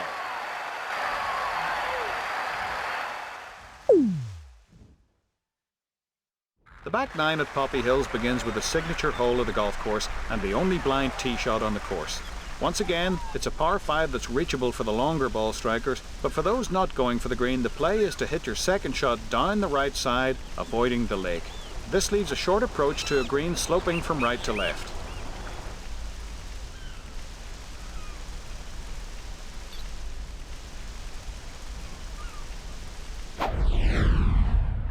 This one looks good.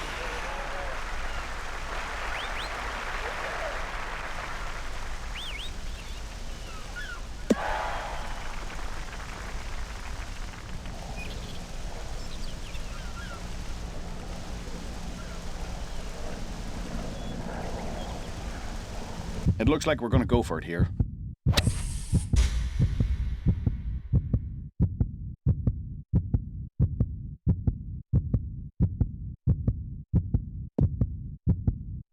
That's just spectacular. We could be looking at a 3 here. That's his second eagle of the day.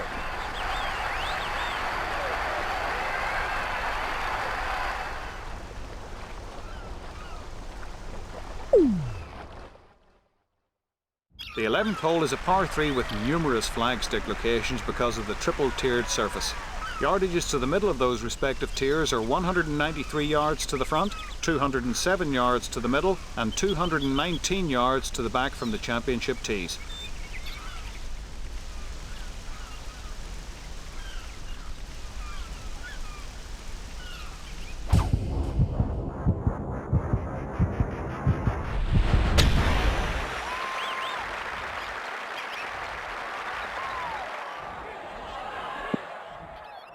That'll be in good shape.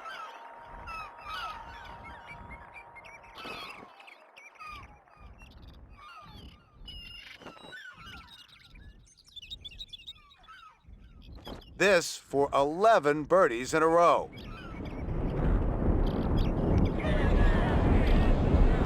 $13 under on today's round.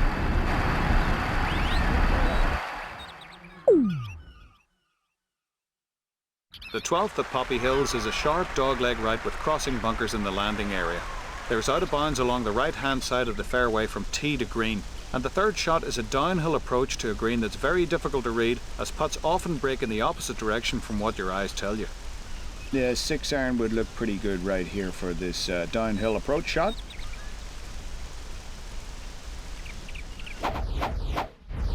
This should be in perfect shape.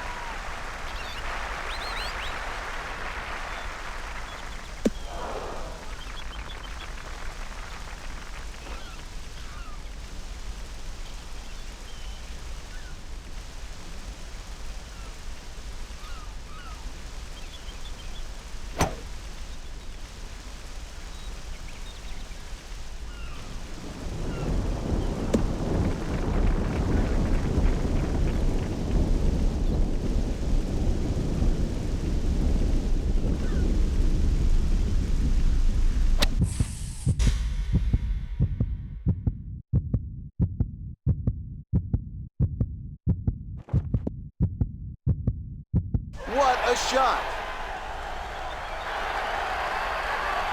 This putt would make it 12 straight birdies.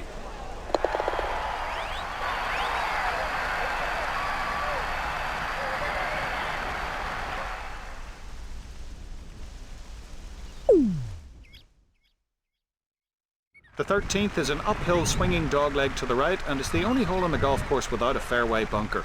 The second shot plays one club longer, not only because the hole is uphill, but because the green is also elevated. Consider yourself lucky to escape with par on this one. Birdie or better on this hole, and you'll hold the record for most birdies in a round.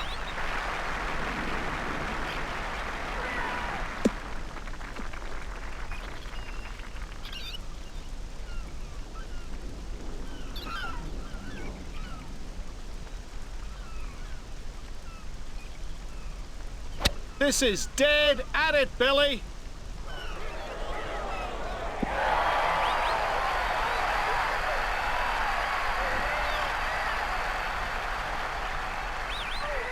This for a 13th straight birdie. 15 under on the round.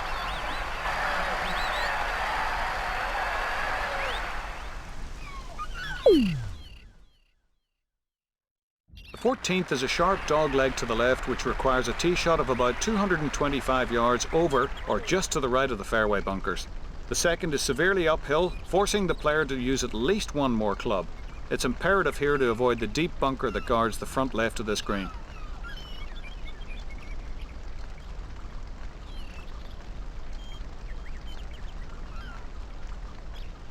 This should play nicely.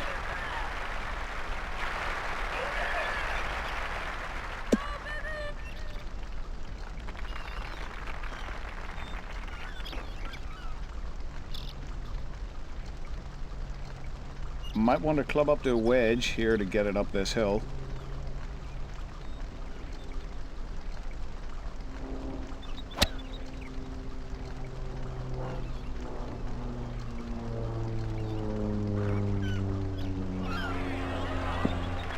Should have a good chance from there. This would be 14 birdies in a row.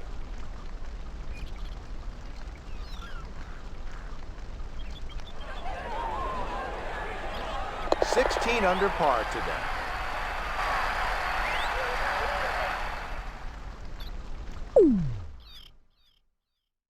Good news. I think the rain is letting up now.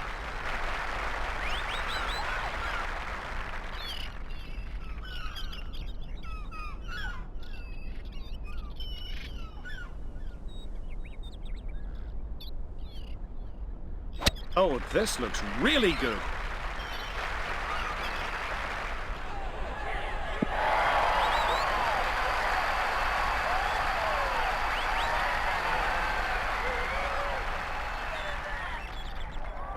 Can you believe it? This would be 15 straight birdies.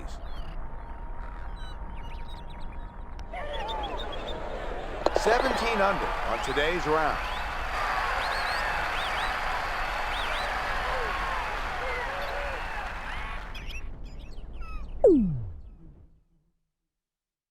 The 16th at Poppy Hills is a demanding dogleg right par 4, and possibly the most difficult hole on the golf course. It requires a long tee shot just to the left of the fairway bunker and a solid approach to a large green guarded by 2 bunkers, short left and right.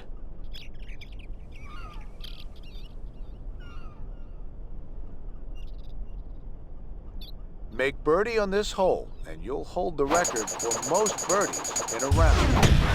With a 3-iron, Bill.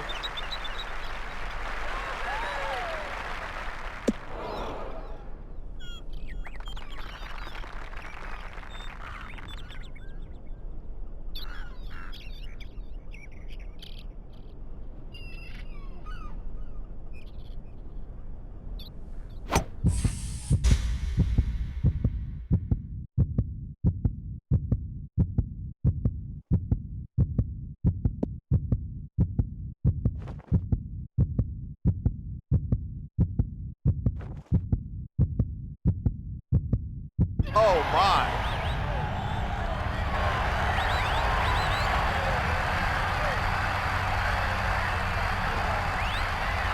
This for 16 straight birdies. 18 under par today.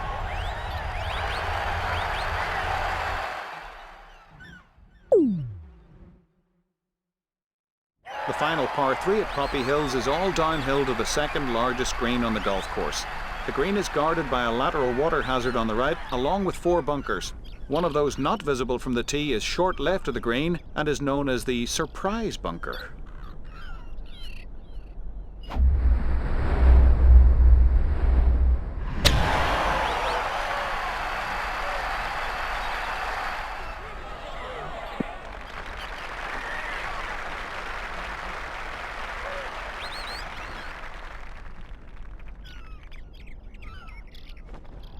Can you believe this would be 17 birdies in a row?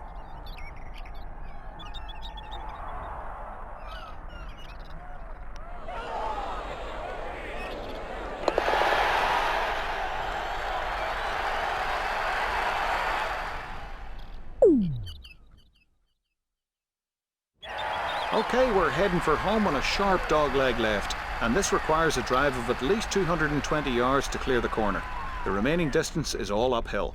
The second should be played out to the left of the fairway, leaving a short third to a green with 3 distinct putting areas. There's a false front to the left of this green, so make sure your approach lands deep enough onto the green to stay on the putting surface. This should work out nicely.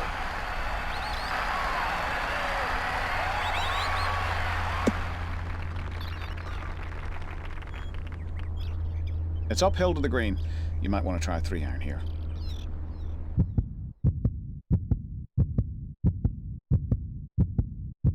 This will end up on the putting surface.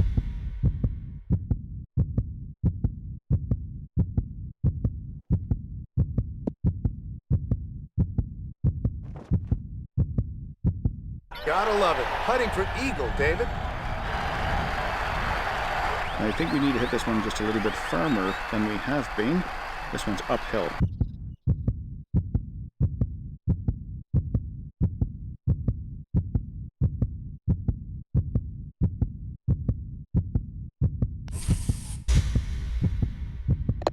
There it is, an eagle.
The TPC of Scottsdale is a brutal combination of water hazards, mounds, dunes, bunkers, and of course plenty of desert.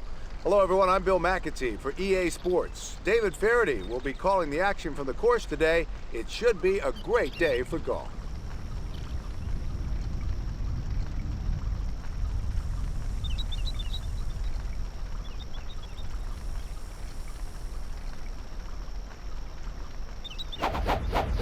This should be in perfect shape.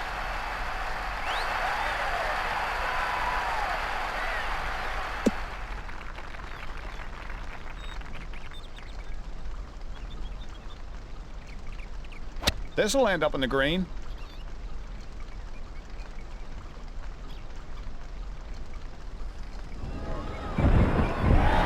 Yeah, that'll work. This is a birdie putt.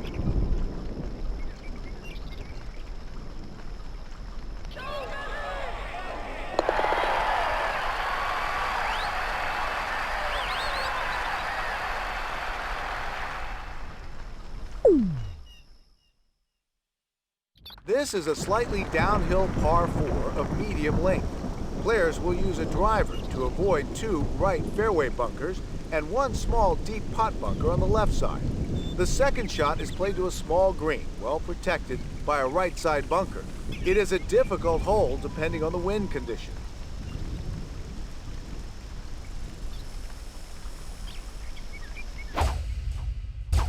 You'll be in good shape with this one.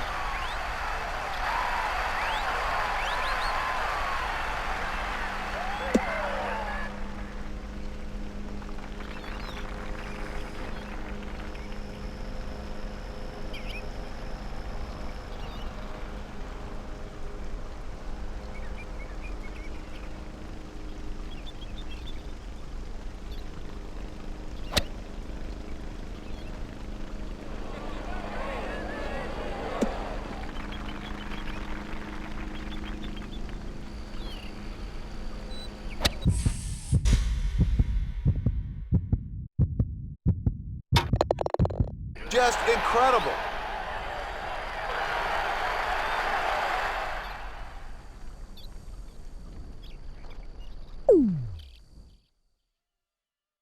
This is a long par 5, reached in 2 only by the longest hitters. A player's tee shot must avoid a huge bunker on the left and a small stream on the right. The second shot must avoid sand traps in the landing area and a water hazard fronting the green. The green is split level, protected in front and rear by deep bunkers.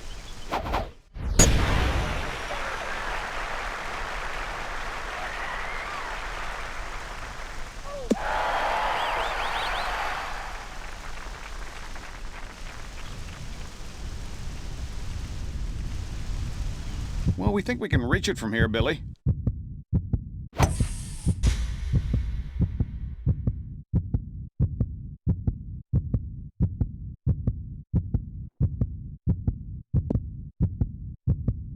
Oh, it's on the green.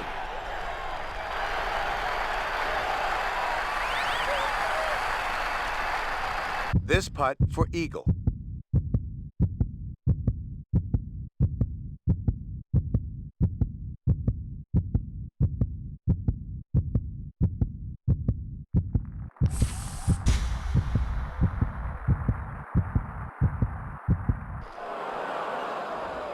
This is for birdie.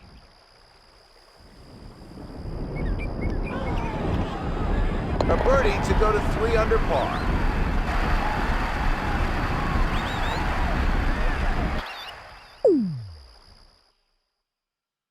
Number 4 is the shortest of the par 3s. The green has 3 distinct levels, well protected by surrounding bunkers. Putting can be a challenge.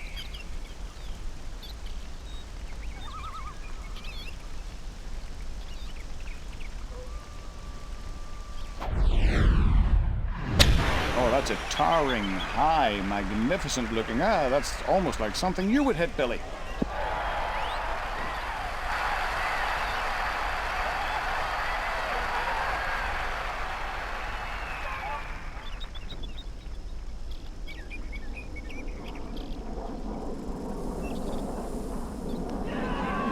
Makes his birdie, and he's now 4 under par.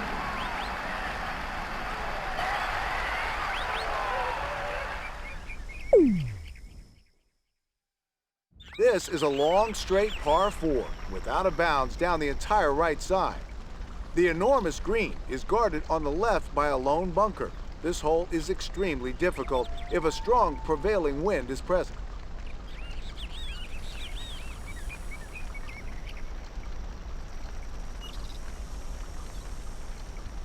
He split the fairway with this one.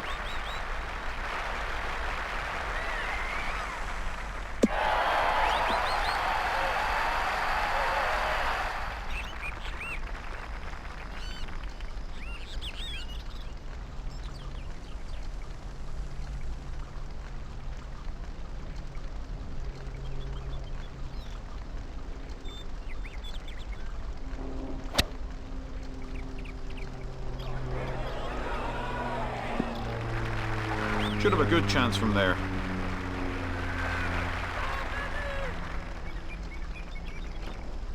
For birdie.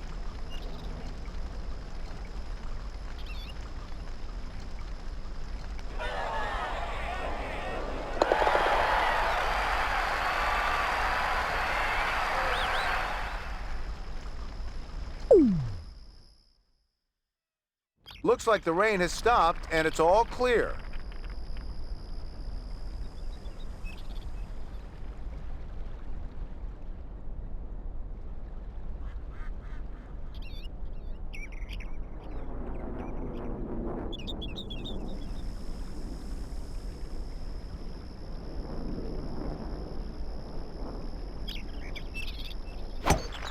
This is a 2-iron, I believe.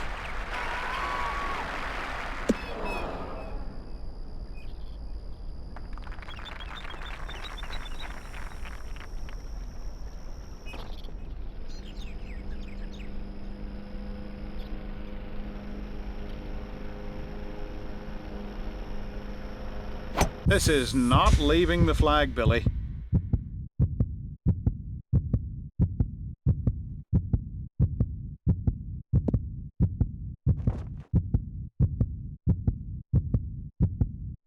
Incredible!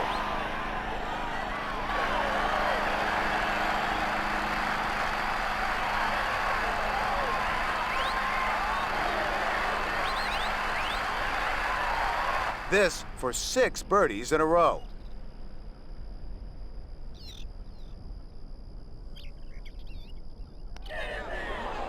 A great finish for birdie.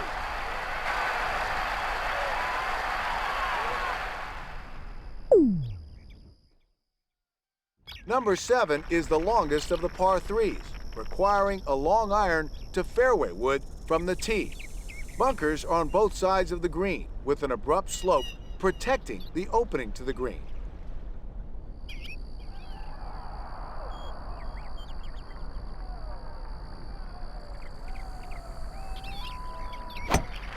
Going with a 7-iron here. Chance to get it close.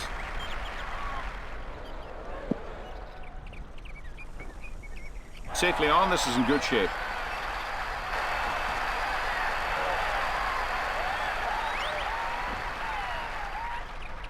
This would be 7 straight birdies if it goes in.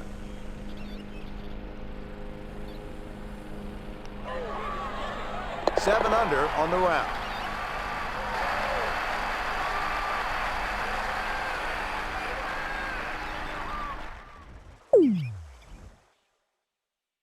This is a long dogleg to the left, a directional bunker in the right center of the fairway, 300 yards from the tee, provides players with a line off the tee. A big grass swale exists on the right side of the green. Par is a good score.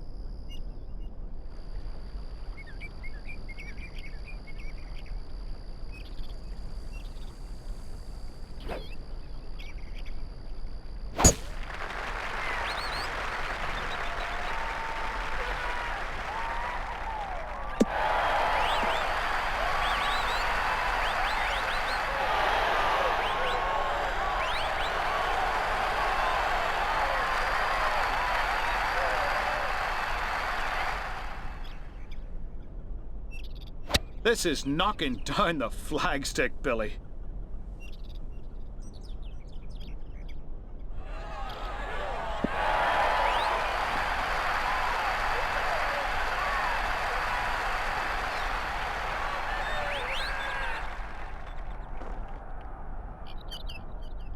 This would be an amazing 8 straight birdies.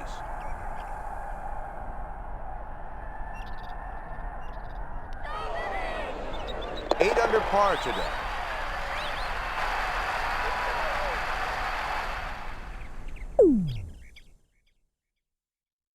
A medium-length par 4 dogleg to the right.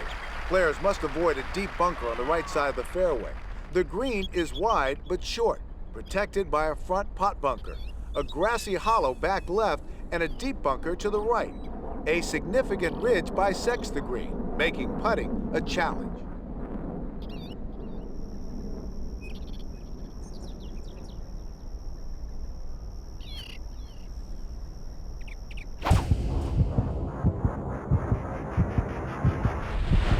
This looks good. It's down the middle.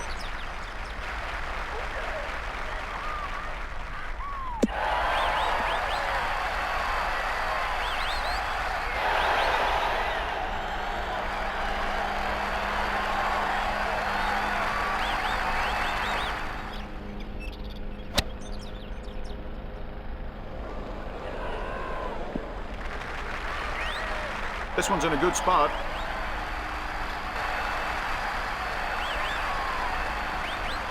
This for a 9th consecutive birdie.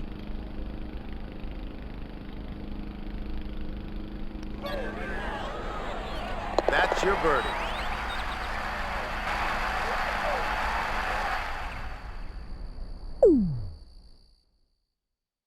A definite dogleg to the right. The player has 3 choices on the tee: driver, fairway wood, or long iron. A deep bunker defines the dogleg to the right. The second shot, a short iron, played to an uphill green, guarded by bunkers right and left.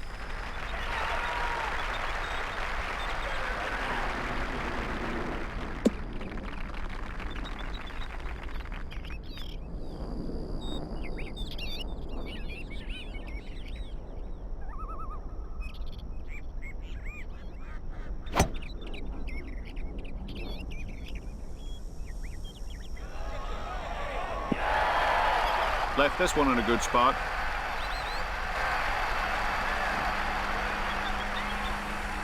This attempt for a 10th straight birdie.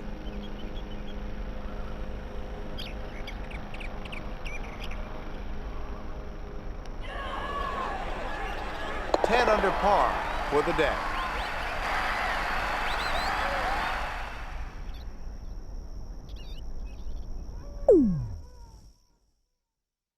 A dangerous and demanding hole. The lake along the entire left side is the player's biggest concern. A beach bunker protects the left front of this green with a hidden bunker behind the green. A good, strong hole with par always a good score.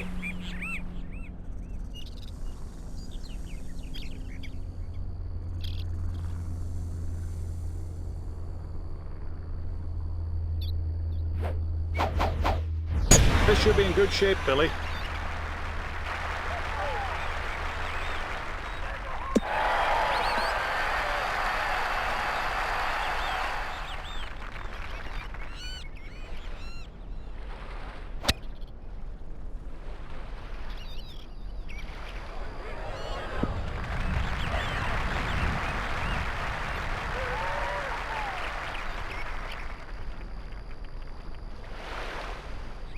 This for 11 birdies in a row.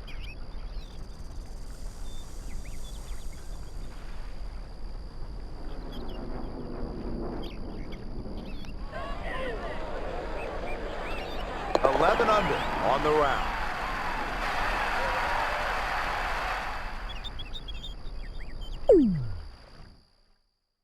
The 12th is a difficult par 3, with water guarding the entire right side and sand bunkers to the left and behind. The green is long and narrow, with a 2-club difference between front and back pin locations.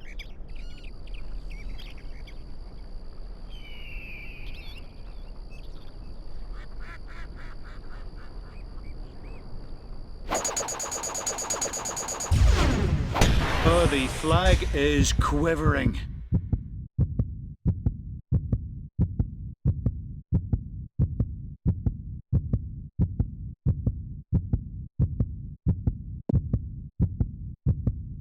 That is just remarkable.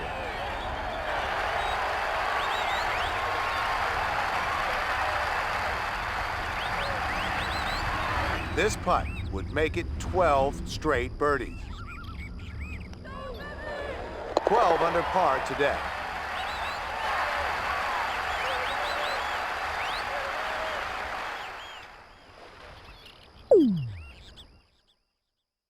This hole is a par 5 with a split fairway. Playing to the right can make it reachable in 2. The second landing area is wide, protected by an enormous left bunker and a smaller right bunker.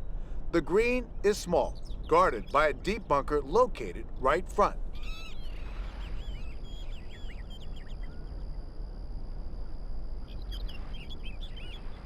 This should play nicely.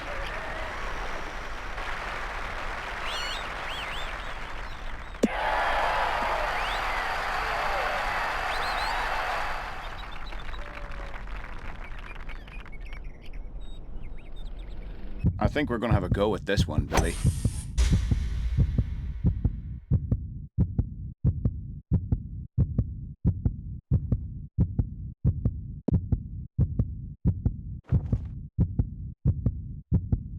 Simply splendid right there. Remarkable.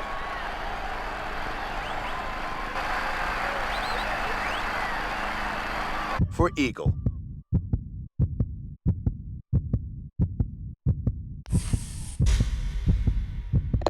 There it is, an eagle.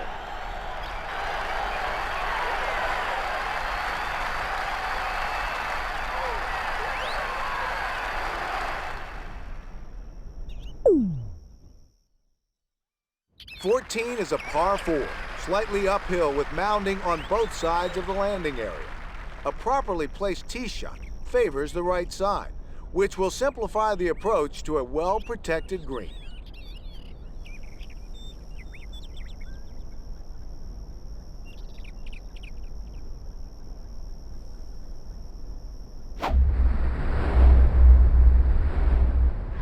A tee shot like this will usually work.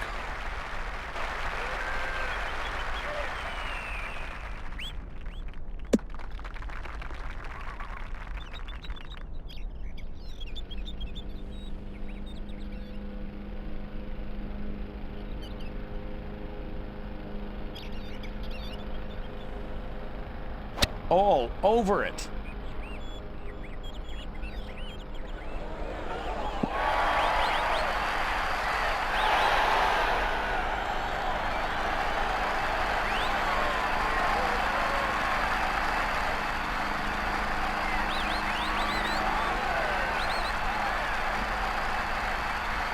This would be 14 birdies in a row.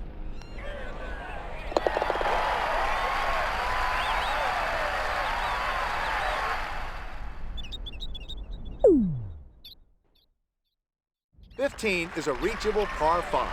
Water is in play on the tee shot, the second shot, and pitch to the island green. Scores will range anywhere from 3 to 7, making it a pivotal hole and exciting for the spectator.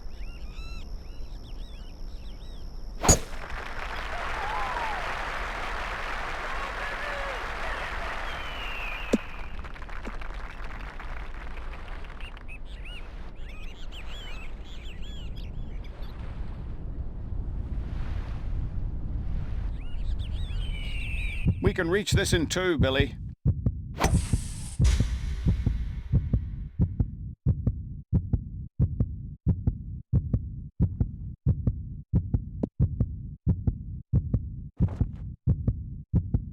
What a gutsy play. On in 2.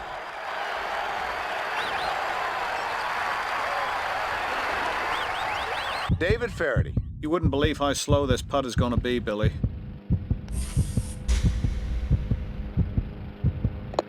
There it is, an eagle.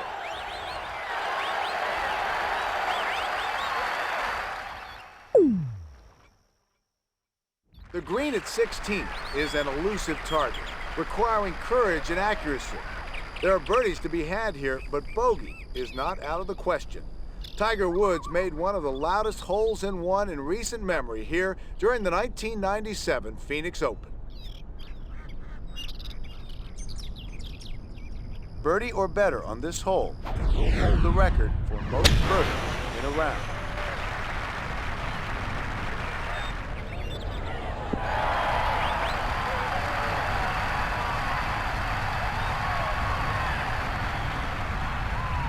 This for 16 straight birdies. 18 under par today.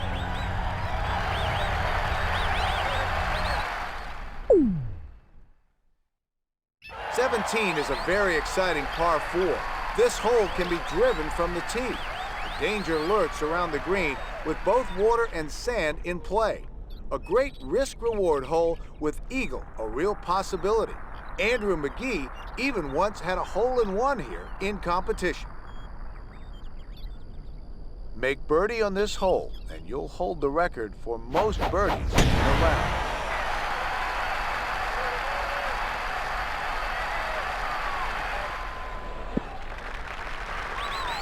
That's just a wonderful shot.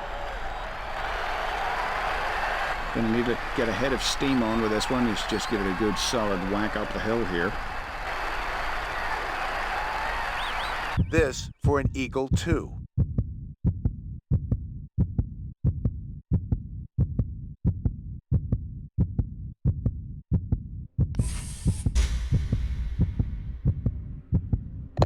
That's an eagle.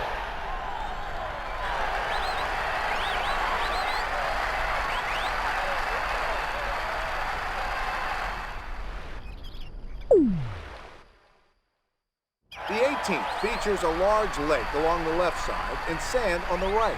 The approach is very demanding, with a very deep bunker to the right and a difficult slope protecting the left side in front.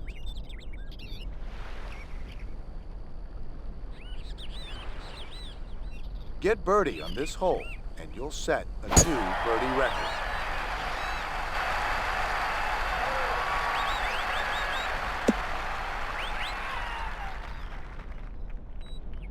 That's every fairway.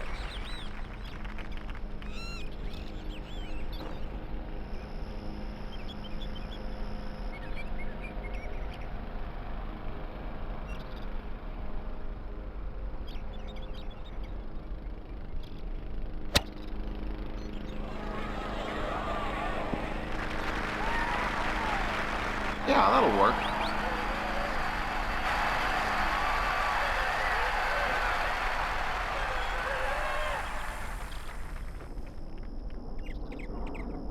If this goes in, you're looking at a birdie on every hole on the course. Take a bow. That's the lowest score yet.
Just a marvelous day outside, perfect for golf.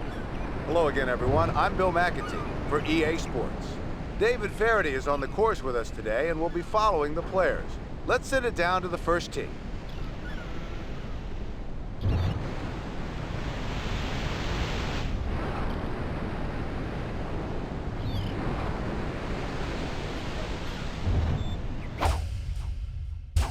This ought to be safely in the fairway, Billy.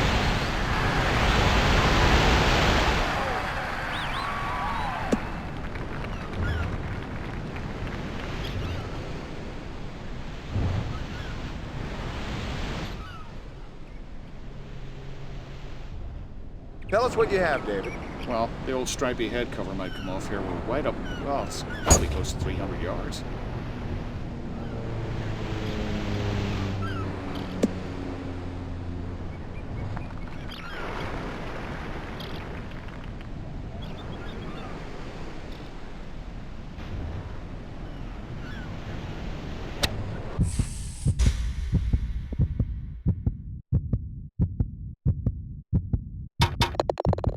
Incredible!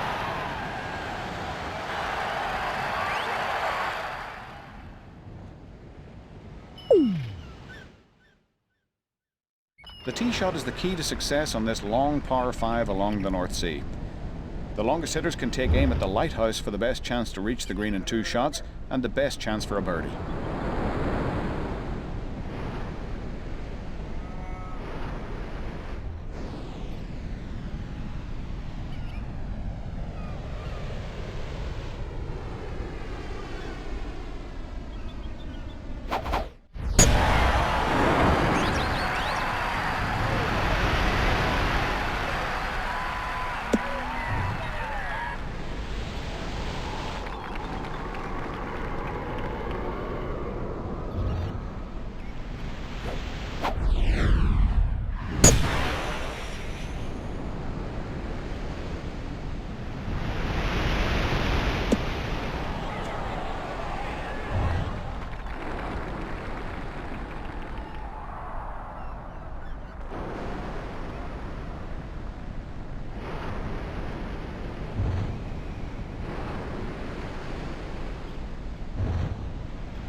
Should have a good chance from there.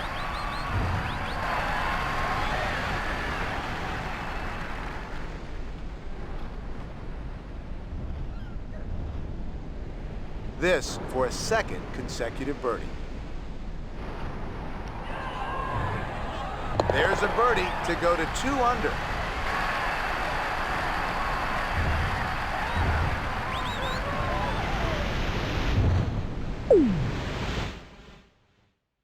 The third hole provides your first look at some of the ancient Scottish ruins that the Highlands is famous for. Your second shot is all uphill, so be sure to take enough club for your approach. The bunkers on this hole are deep and deadly, so be cautious, laddie.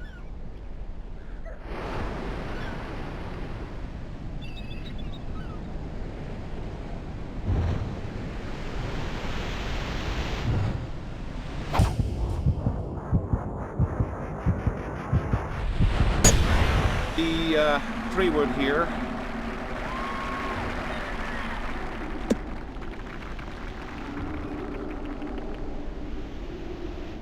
Might want to club up to a wedge here to get it up this hill.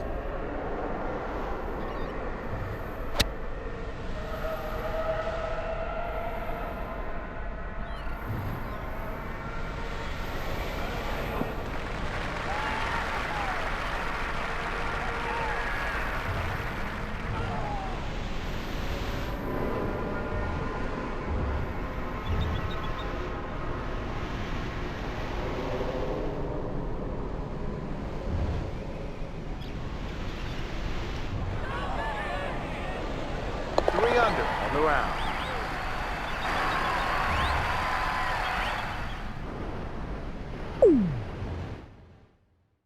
Teeing off from the shadows of the ruins of Hingham's Castle provides an eerie setting as you gaze down upon the harrowing approach shot ahead of you. best to aim for the front of the green as you don't want to mess with those deep, cavernous bunkers to the rear. Some say they're haunted.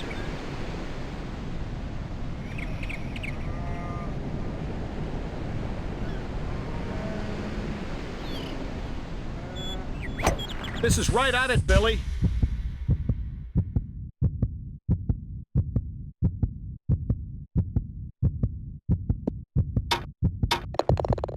I don't believe it.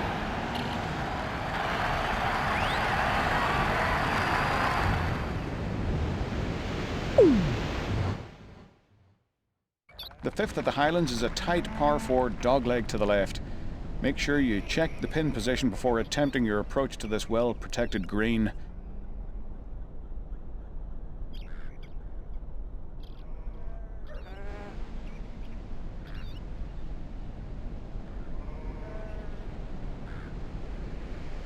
This one looks fine. It's well done.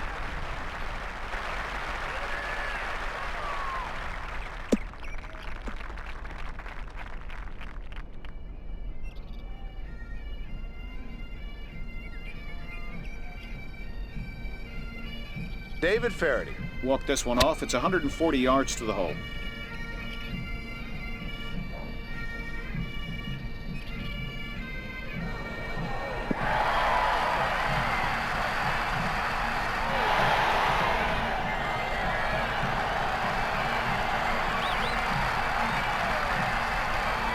Six under par for the day.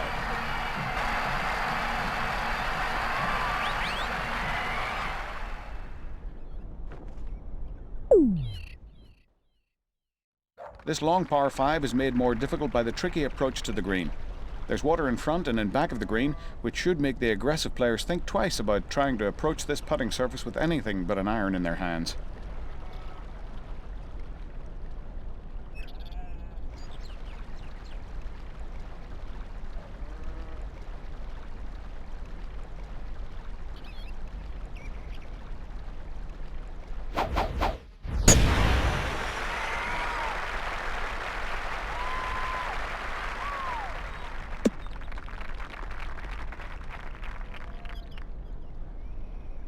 David, what do you have? Well, at 250, this is a tough decision. Kind of 50-50 whether you go at this one or not.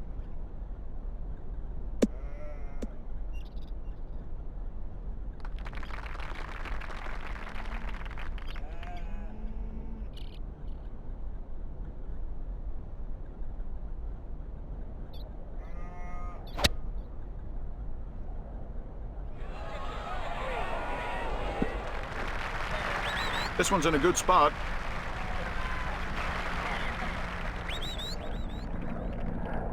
This for 6 birdies in a row.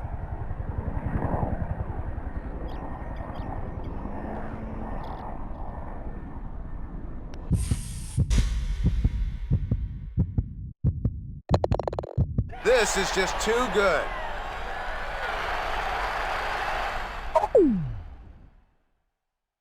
Your tee shot is critical here at number 7. There's a large landing area for those looking to play it safe with the long iron off the tee, but then you'll have to contend with the expansive bunker, nicknamed Nessie's Lair, that fronts the green in your approach.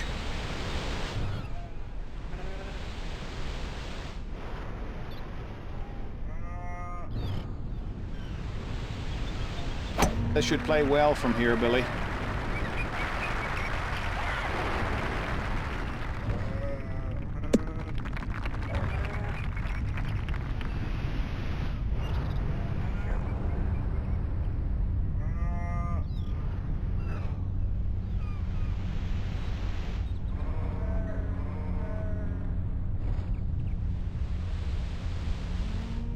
All over it.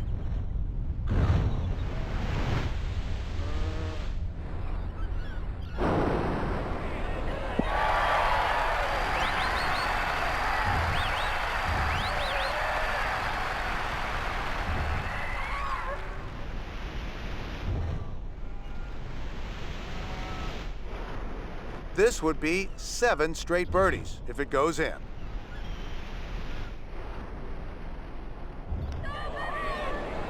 Eight under par today.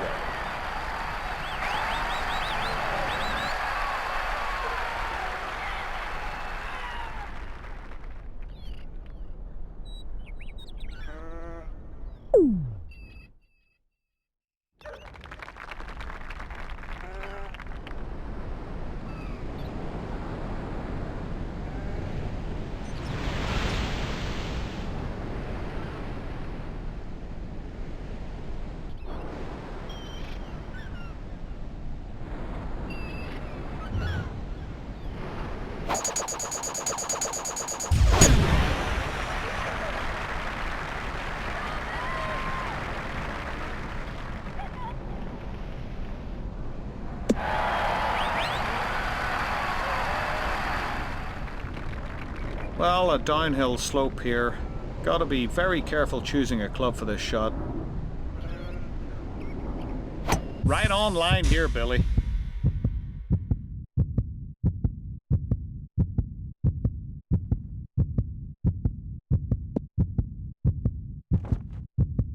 That is just remarkable.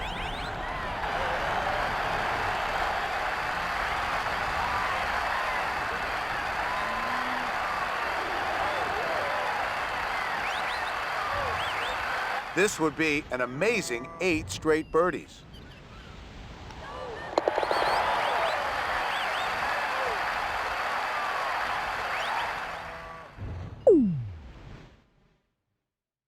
Ninth was the final hole that architect William Longshanks built here at the Highlands. Never one to plan ahead, Longshanks ran out of real estate before the course was completed, and this patch of land in the middle of Scrotley Lake was all that was left. I'd say he did a fine job considering, wouldn't you?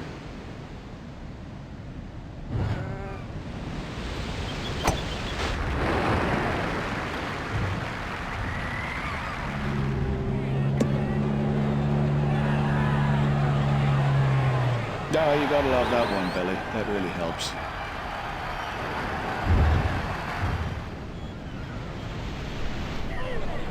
Under par for the day.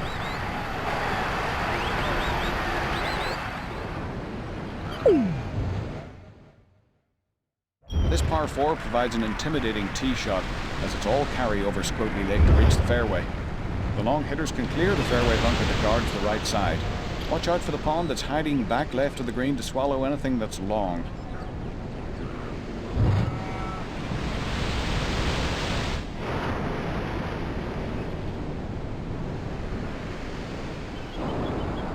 Like the looks of this one, it's just fine.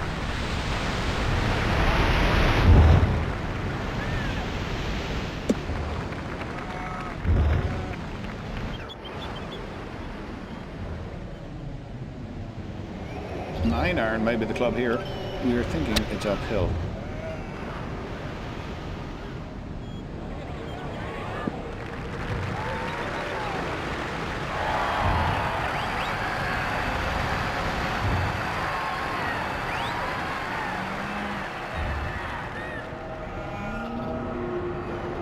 This attempt for a 10th straight birdie.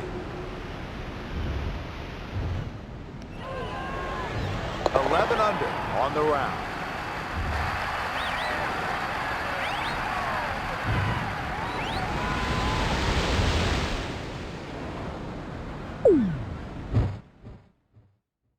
The teeing areas on this par 5 are cleverly built into another of the many ruined castles here at the Highlands. The hole is considerably downhill, so it'll play shorter than the intimidating yardage. The green is set into the ruins of a castle turret and is surrounded by water.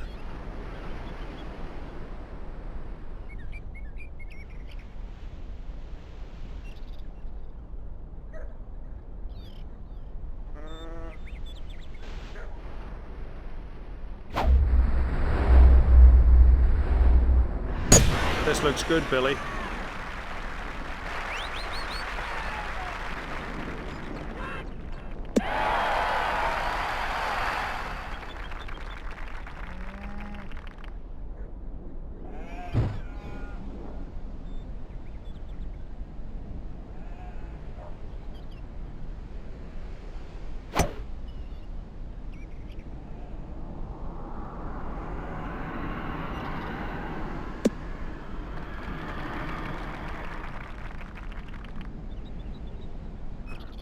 Okay, an uphill approach to this elevated green.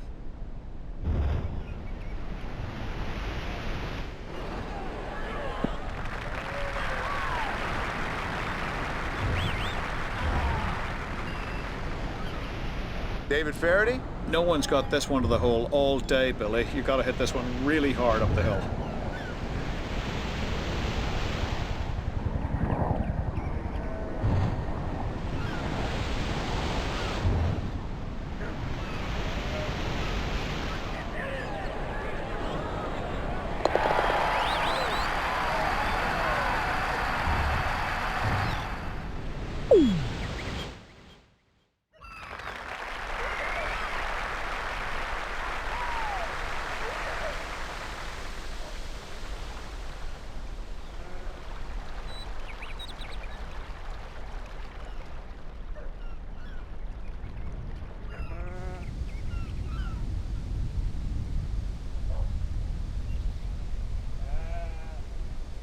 This looks good. It's down the middle.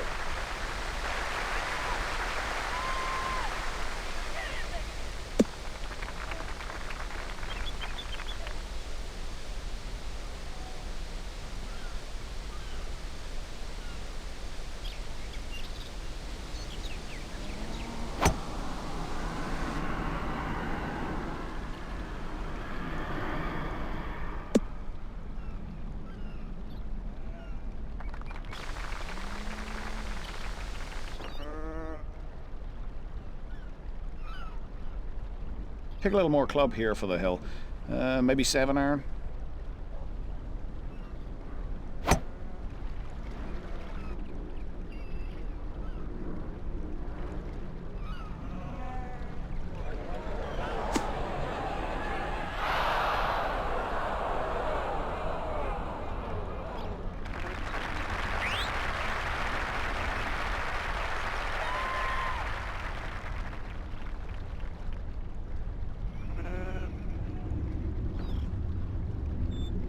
Tiger Woods for par.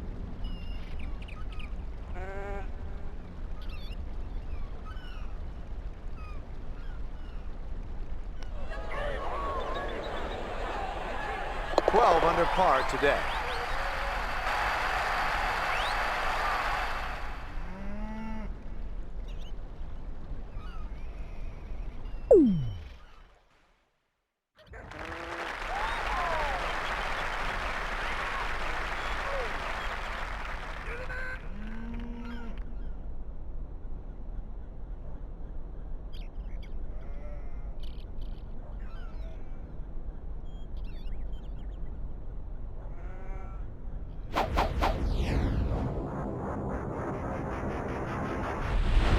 This should work out nicely.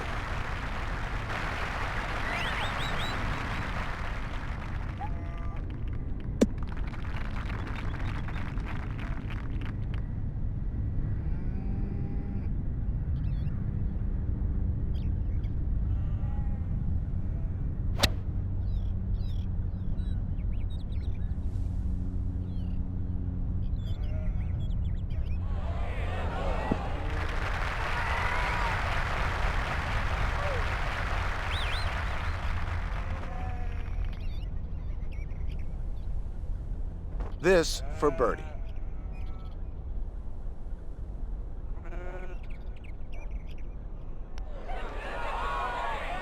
$13 under on today's round.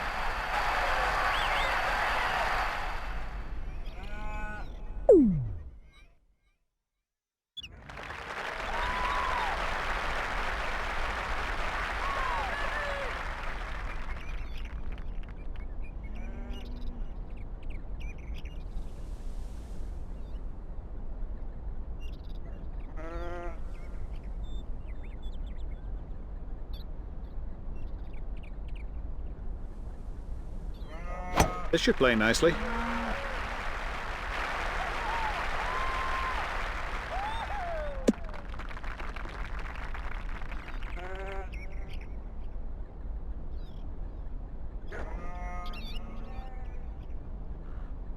David Faraday? Well, we're right out there in the miles away zone. This is 265, 270 yards to the hole.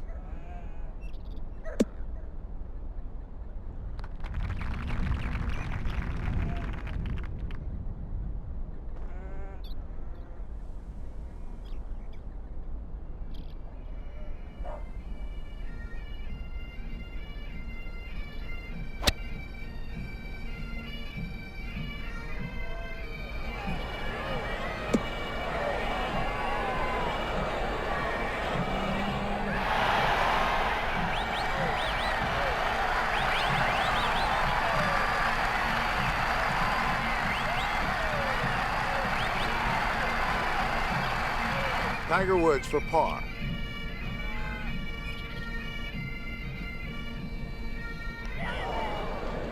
$13 under on today's round.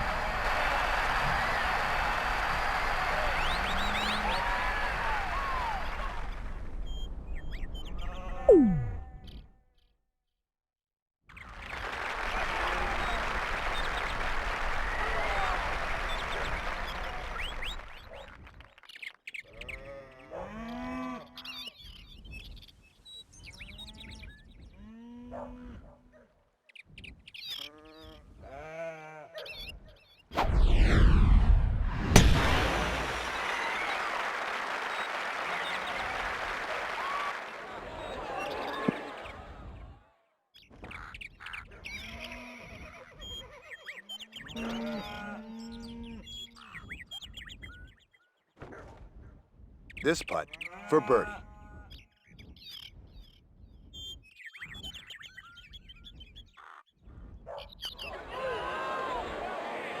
$14 under par for the day.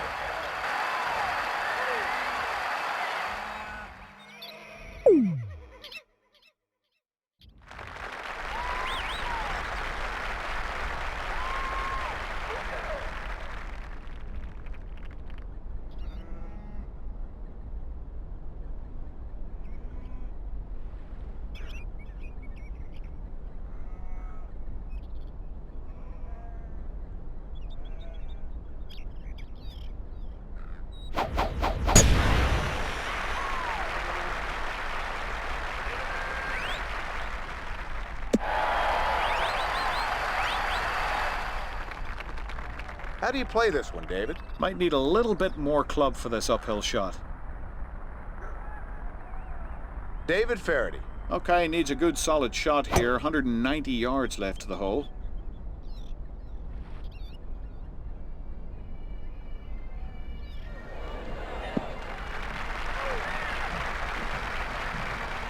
Well, that's a fantastic shot. That's right at the hole.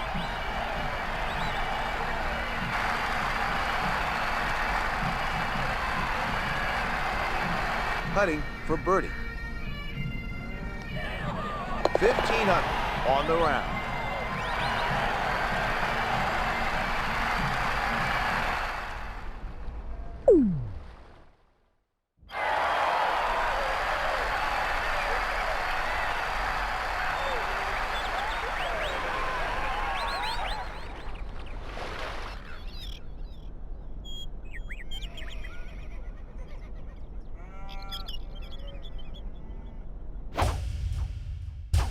It's a thing of beauty, Billy.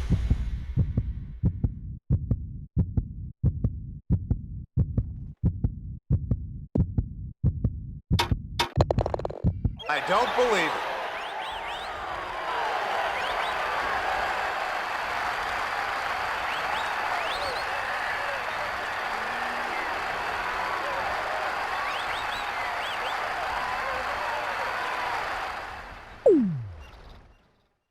The finishing hole at the Highlands provides a last glimpse at the North Sea. The fairway is littered with pot bunkers ready to swallow any errant shot, and the green is perched on the natural island found just off the coastline. A fantastic finish to your day.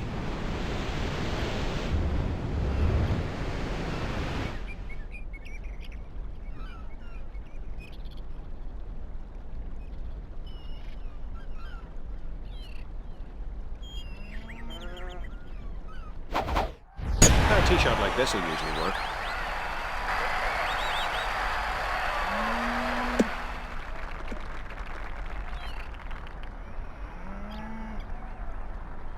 That's every fairway.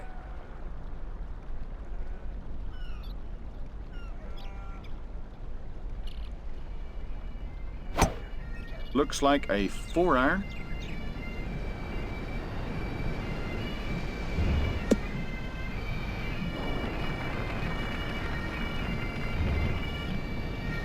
David? 160 yards, right on about that.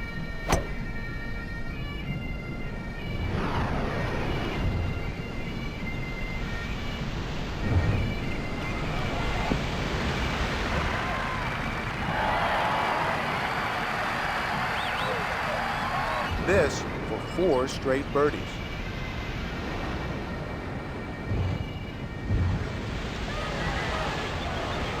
Take a bow. That's the lowest score yet.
This is Bill McAtee for EA Sports. Some interesting weather patterns are forming out there, so we could be in for some challenging playing conditions, to say the least.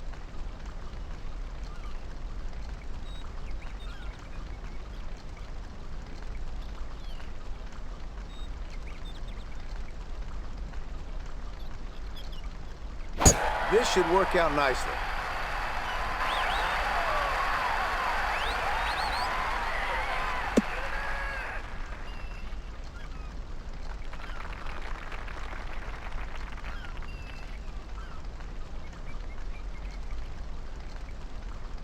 What's it look like, David? 230 yards here.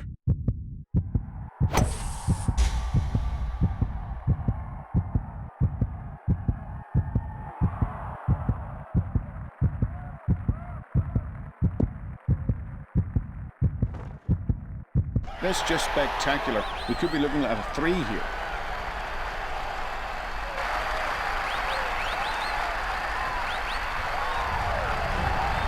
Tiger Woods for eagle. That's an eagle.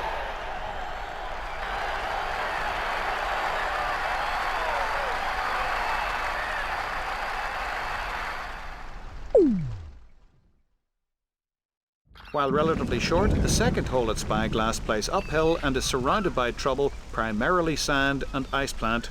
2 very precise shots are required to negotiate this classic par 4.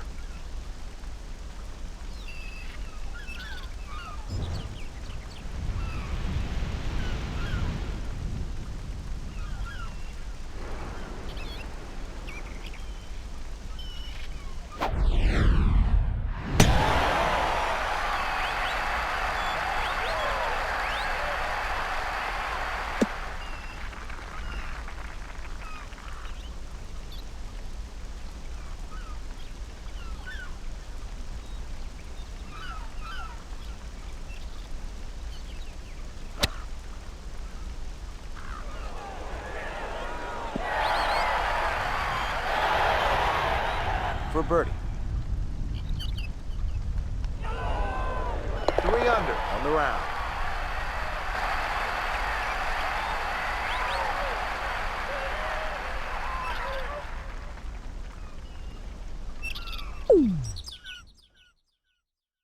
There's a wonderful view of the Pacific Ocean from this elevated tee, which, in the absence of wind, makes this whole play shorter than its yardage.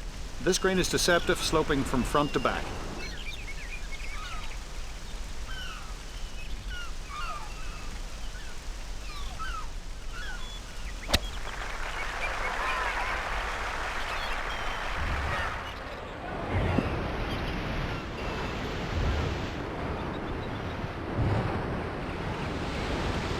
This is a birdie putt.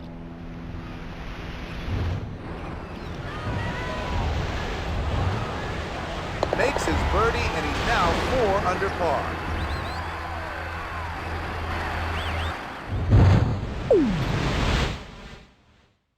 The fourth hole is Robert Trent Jones Sr.'s favourite par 4 because of its many options.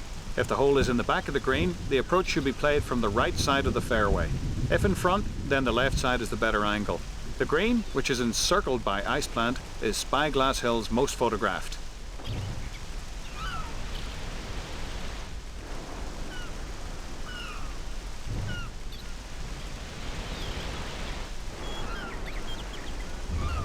This should be in good shape, Billy.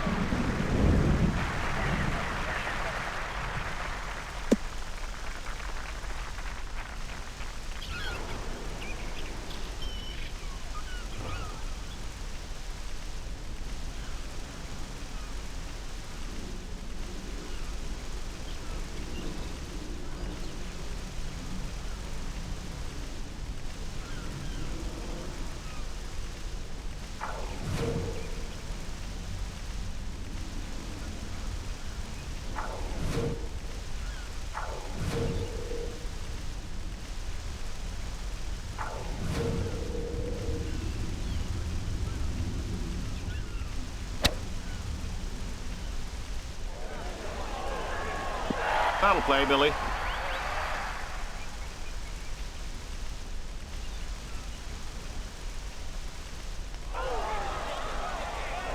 5 under on today's round.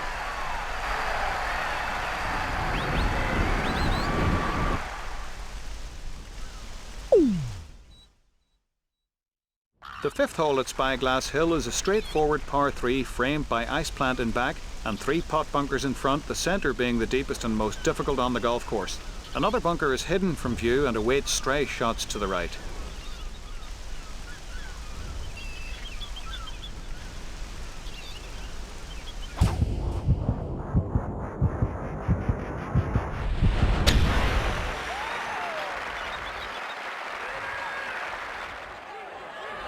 Yeah, that'll work.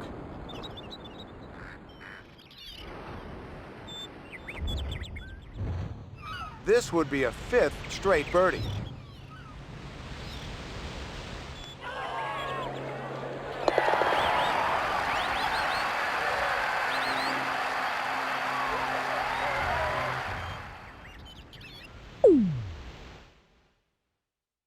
The character of Spyglass Hill changes from the 6th hole onward. From the tee, players wind their way up and into the Del Monte forest. The view from behind this green is spectacular. However, the severely downhill chip shot from this position is less than desirable.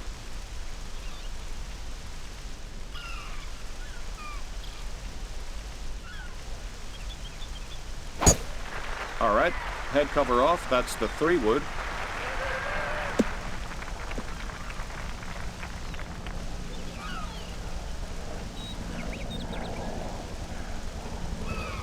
David Faraday. Okay, an uphill approach to this elevated green.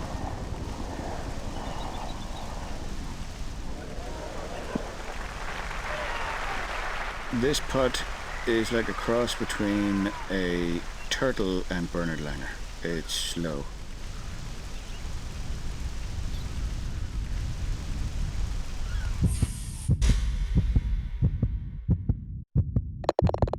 Oh my!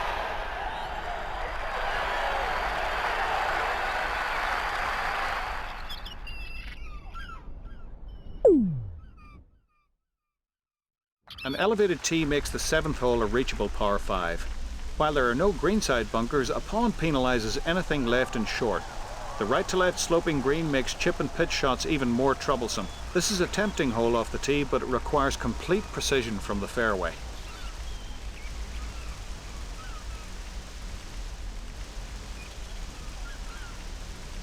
This one looks fine, it's well done.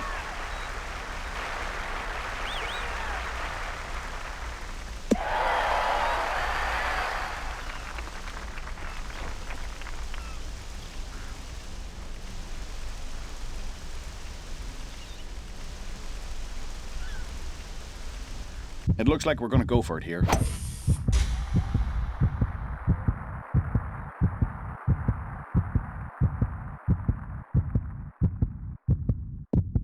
On in 2 and putting for eagle. There it is, an eagle.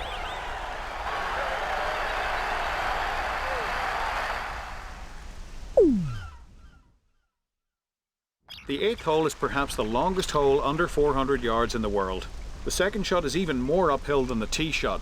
The green is elevated and crowned with the hole's only bunker protecting its right side. This is Spyglass Hill's #1 handicap hole, and it plays like it.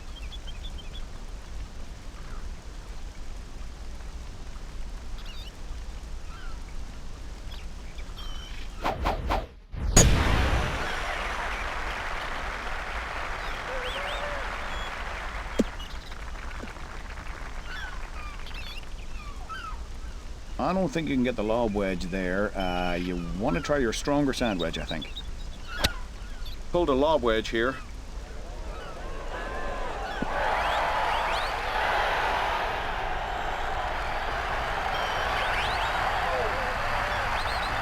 This would be an amazing 8 straight birdies.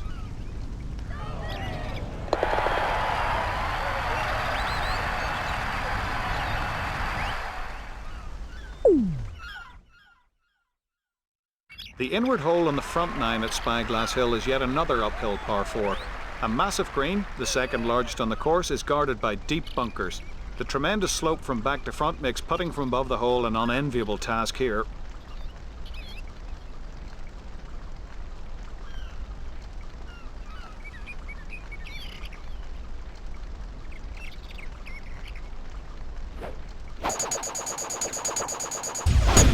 the looks of this one, it's just fine.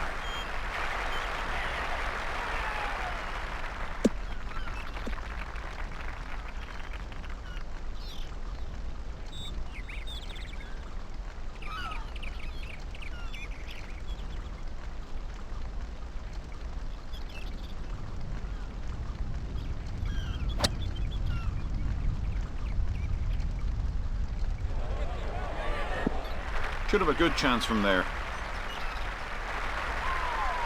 David, how would you play this one? This putt'll take a pretty good wallop. It's uphill all the way. This for a 9th consecutive birdie.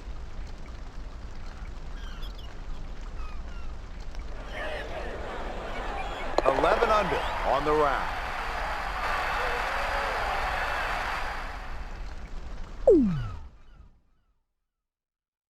After two tough, lengthy uphill par fours close to the front, this is a downhill getaway hole to begin the back nine at Spyglass Hill. A drive down the left side may be blocked by a tree which can't be seen from the tee. Any approach which lands past the centre of the green will likely bounce over.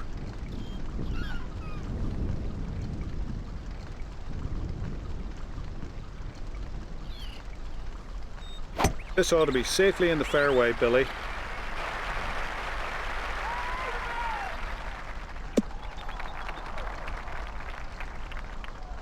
You might want to drop to a wedge here with this downhill shot. What's it look like, David? Just about $1.50 left of the hole here, Billy.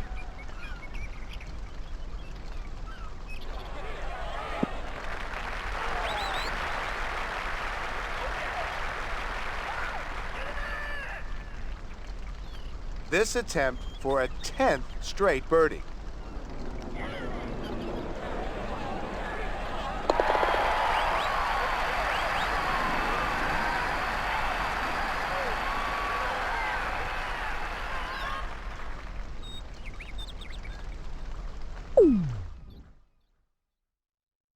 The 11th at Spyglass is a dogleg right par 5 that is reachable in two for those daring enough to cut the corner over the trees. The hole is characterized by a necklace of bunkers protecting the right side of the green. While beautiful to observe from a distance, these bunkers are very costly to play from.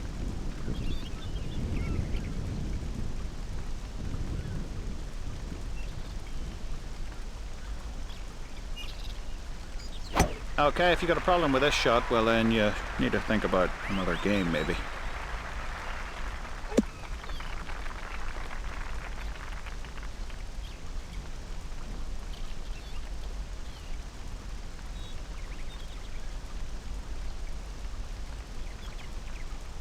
David Faraday? Right at 240 yards.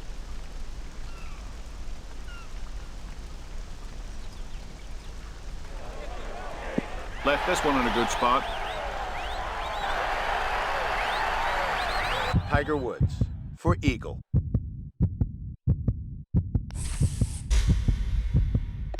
That's an eagle.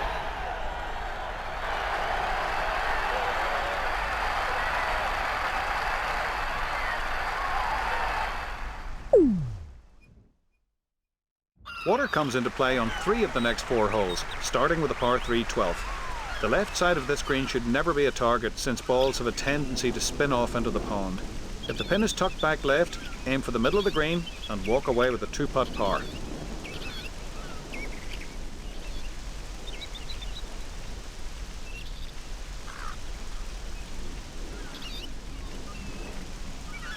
This is dead at it, Billy!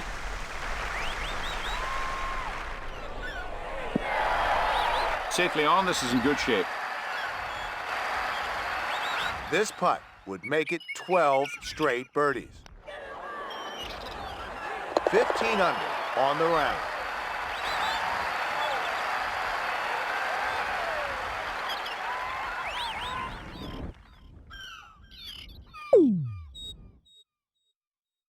The 13th fairway rises steadily uphill as it bends slightly to the left.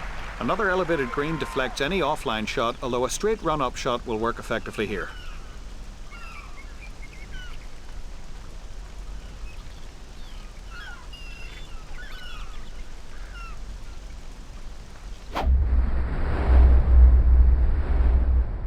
He split the fairway with this one.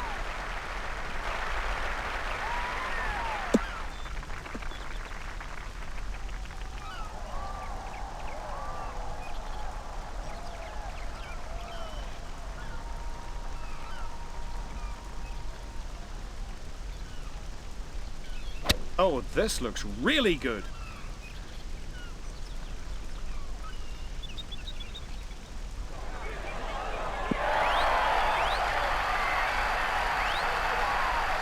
This for a 13th straight birdie.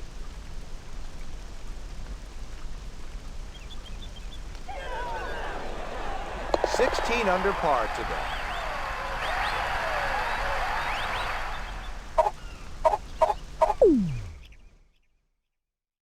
The 14th hole at Spyglass Hill is a double dogleg par 5 swinging right and then left.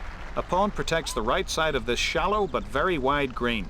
A difficult chip awaits those who are too aggressive and go long.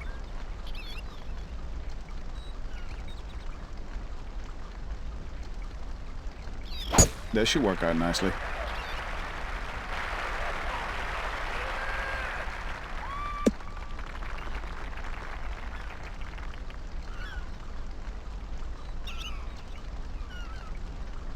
David Faraday. Okay, well, I've had a look at this one, and it's a little under 240 yards. Tough shot.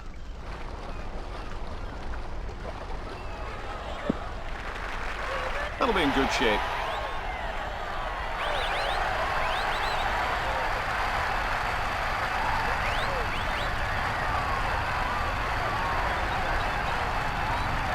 For eagle.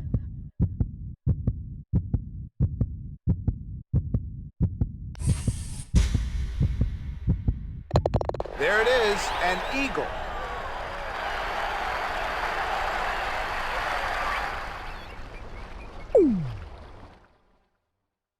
Good news, I think the rain is letting up now.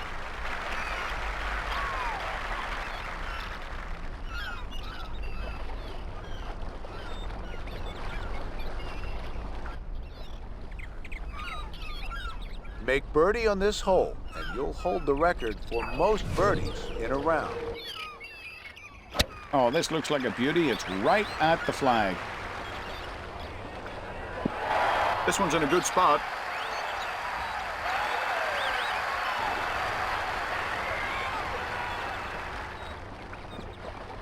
Can you believe it? This would be 15 straight birdies.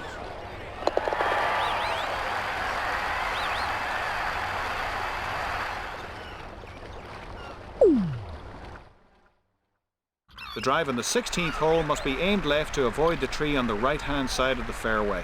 A long second shot must avoid the deep bunker on the left side and a steep slope on the right that deflects errant shots into the greenside hazard.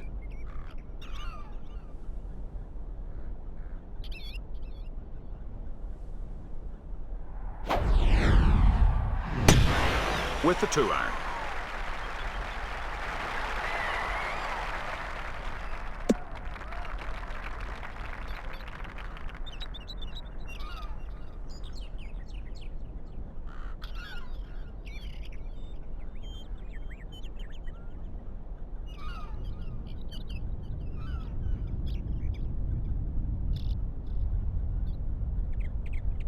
This is looking perfect, Bill.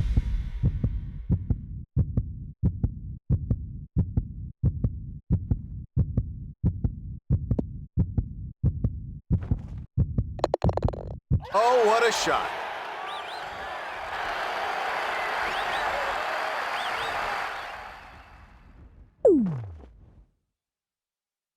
The 17th hole at Spyglass Hill offers a change of pace and is unlike any other hole here.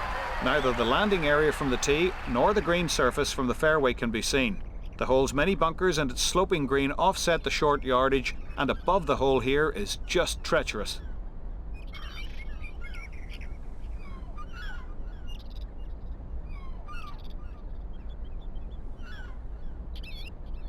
This should play well from here, Billy.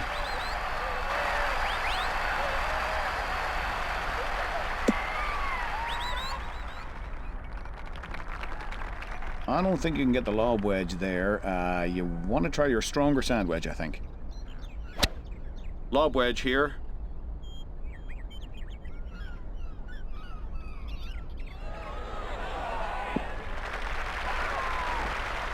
This one's in a good spot.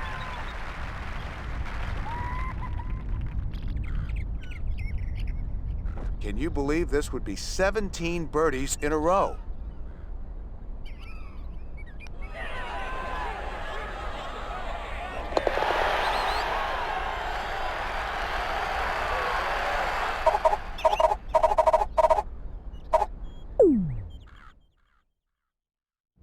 15th tee points toward the right fairway bunker, so a slight right-to-left trajectory here is perfect.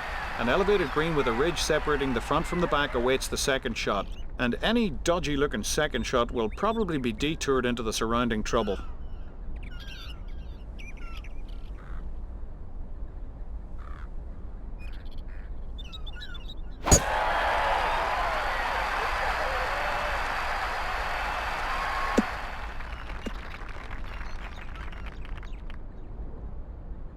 That's every fairway. What's it look like, David? Little under 100 yards left here, Billy.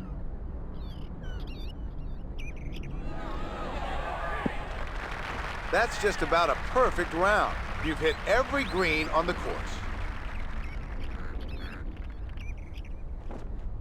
If this goes in, you're looking at a birdie on every hole on the course. That score will be tough to beat. Nice round.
We've packed our pith helmets and bug spray today as we venture into the rainforest setting of The Predator.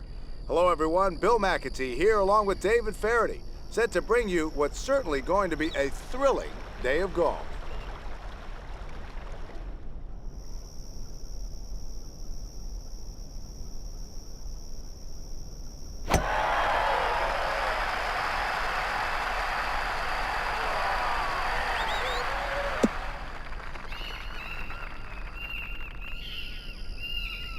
Uphill to the green from here. Hey David, so how are you doing? I don't know about you, Billy, but this golf is like watching cheese age.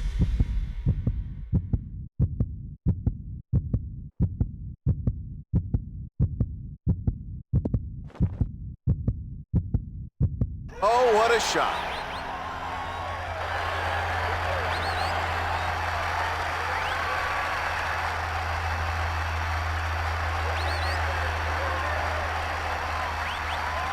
David? Perhaps the merest suggestion of right to left in this one. A great finish for birdie.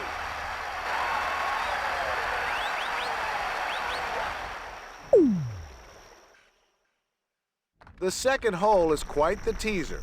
Short enough to try to drive it in one, but hazards lurking everywhere to punish those foolish enough to attempt it.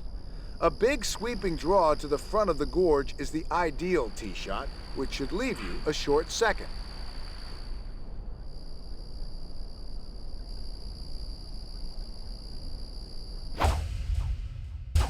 This one looks good.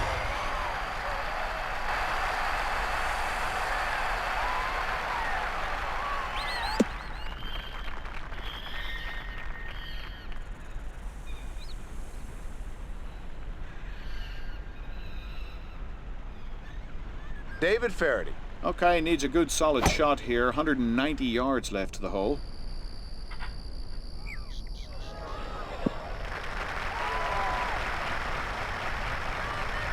That's a beautiful shot. Boy, that's an absolute ripper.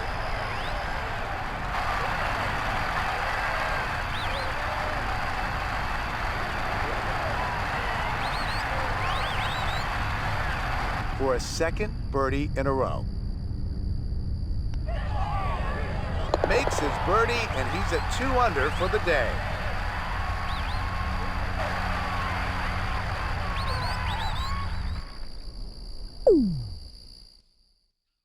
The third green features a false front that must be carried to keep your tee shot from rolling back into the hazard. The green is well protected by overhanging trees on the right and a bunker to the left.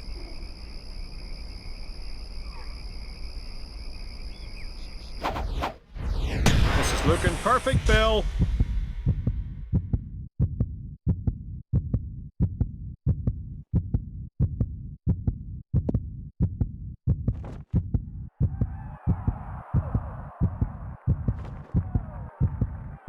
Oh my!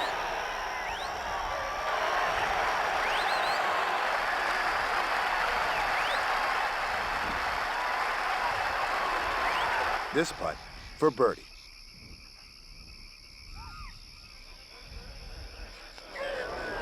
Knocks it in to go to 3 under.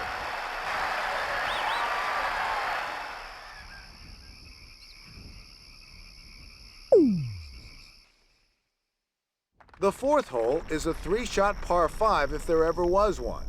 You have to think strategy with every shot, as maximum distance on each shot is not necessarily the best play. Birdies are rare here.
Can you believe it?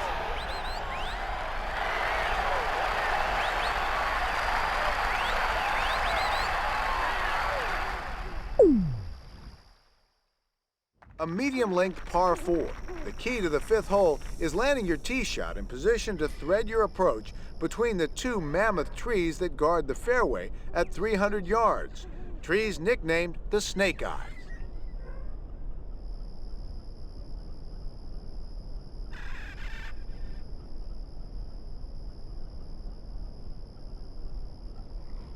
A tee shot like this will usually work.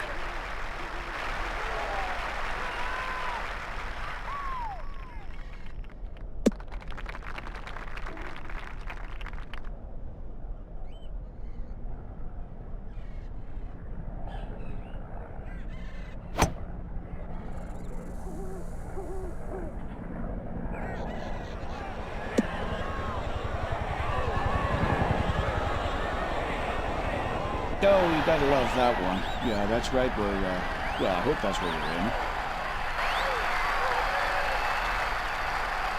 in. 6 under par for the day.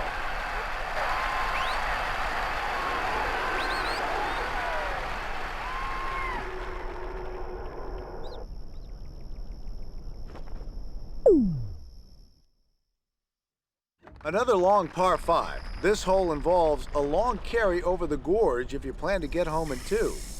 If you're not up to the challenge, there's a bailout area to the right.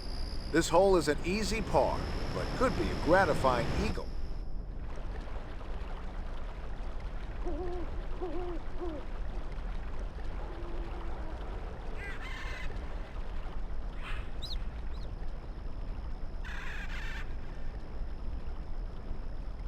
Okay, if you got a problem with this shot, well then you need to think about another game maybe.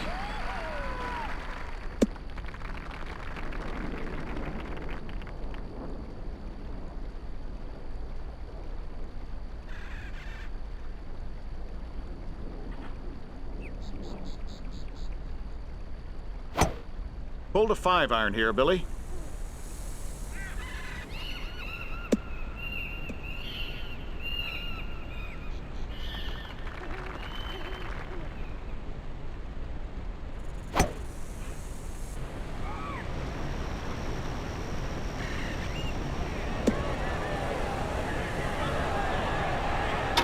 It's his second eagle of the day.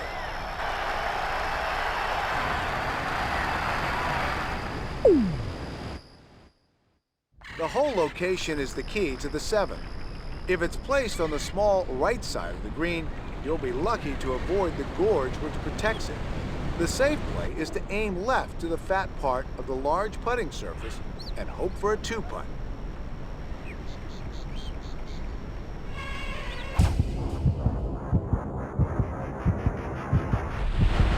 This is right on it.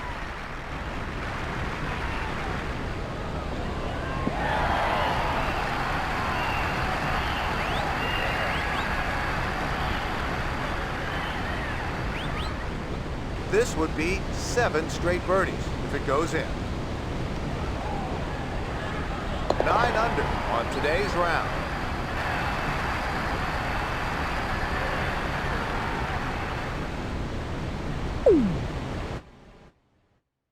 The 8th hole provides multiple options off the tee.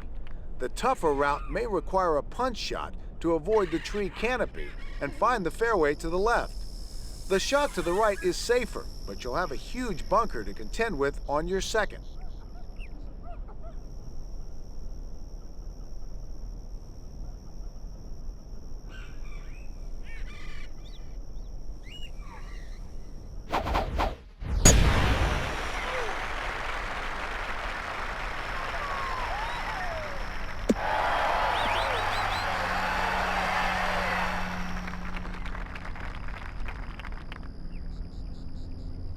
This shot's going to come in high, but kind of hard on this downhill slope.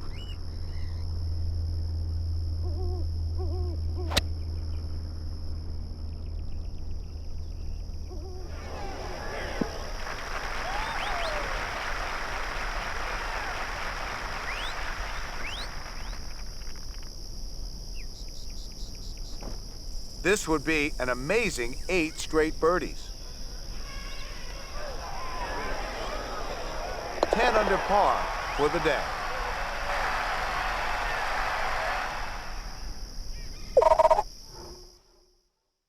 The 9th hole slithers its way through the rainforest to the right and back to the left. Placement off the tee is critical because if you stop in the wrong spot, you'll have no chance to reach the green. Not an easy hole under any circumstances.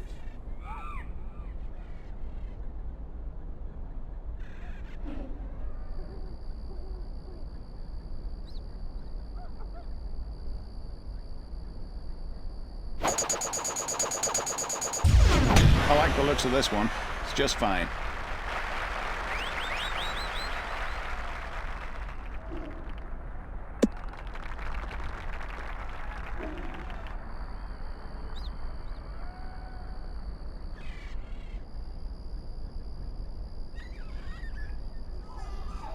What do you see, David? Little under 230 yards. We're getting into the metalwoods, probably. This one is heading toward the woods, I'm afraid.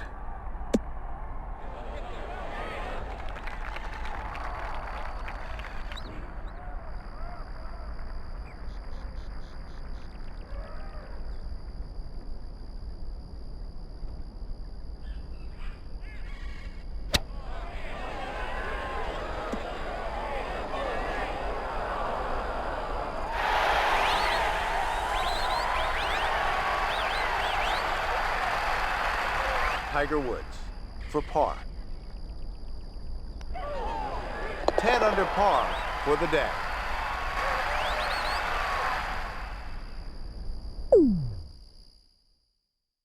The long hitters can make their approach shot considerably easier if they can carry the river and reach the far landing area.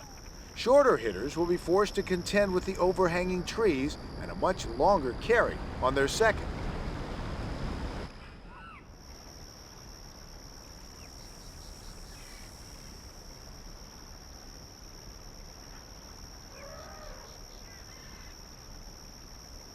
He'll be in good shape with this one.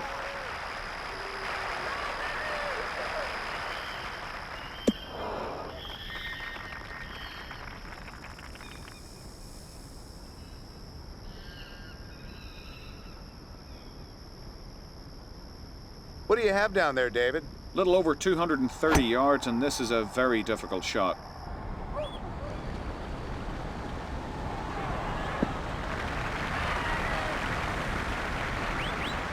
No, you gotta love that one, Billy. That really helps.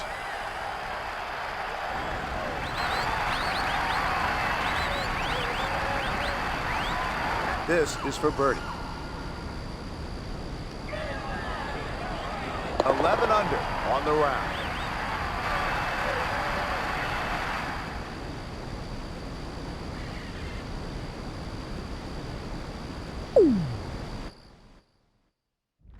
Is a short hole that has several risk-reward possibilities.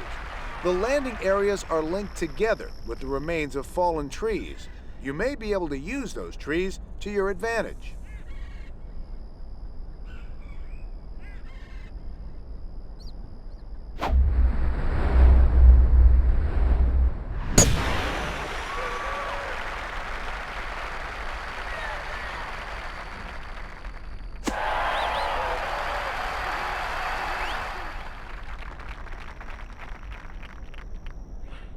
I'd say a sand wedge is the right club here. Downhill all the way. Oh man, if this is the right club, Billy, it's a beauty.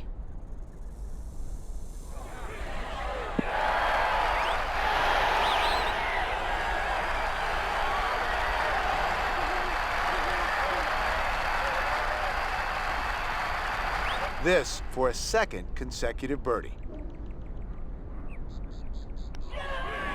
12 under par today.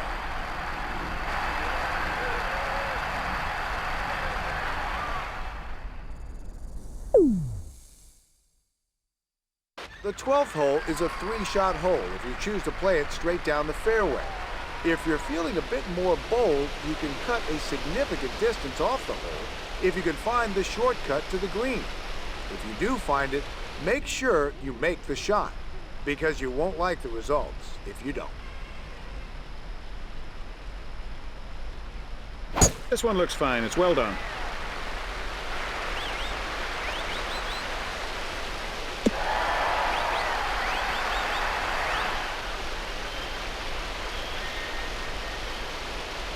David Faraday? Well, we're right out there in the miles away zone. This is 265, 270 yards for hole.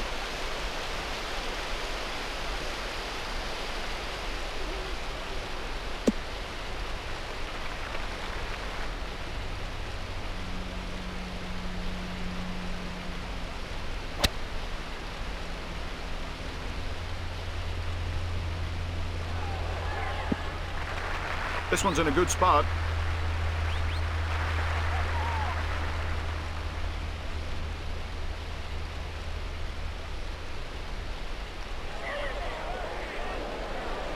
Got the birdie.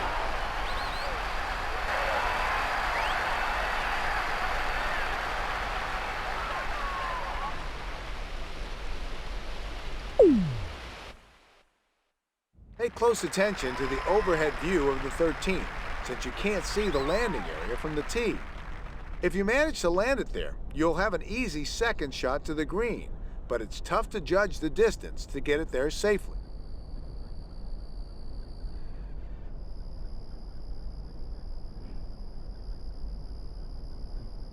This looks good. It's down the middle.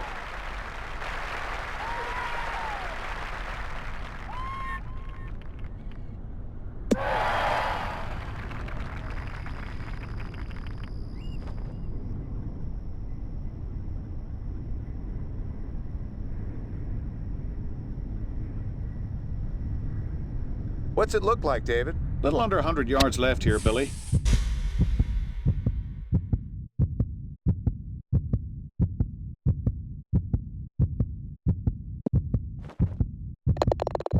What a shot!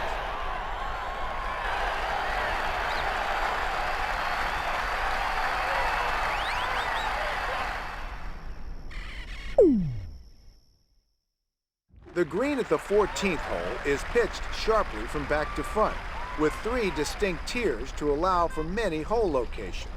There's a collection area behind the green to the right to catch shots that happen to run long.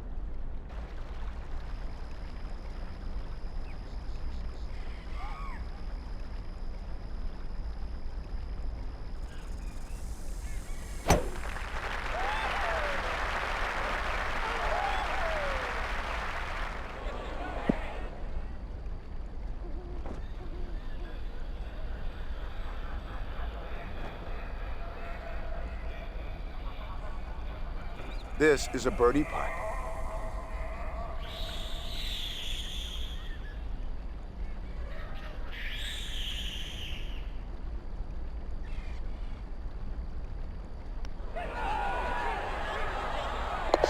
Under par today.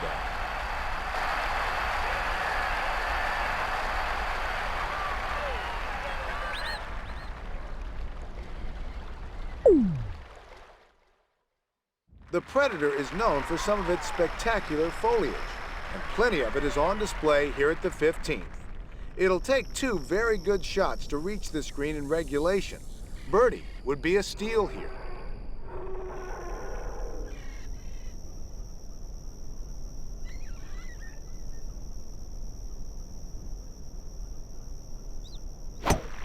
This is a 2-iron, I believe.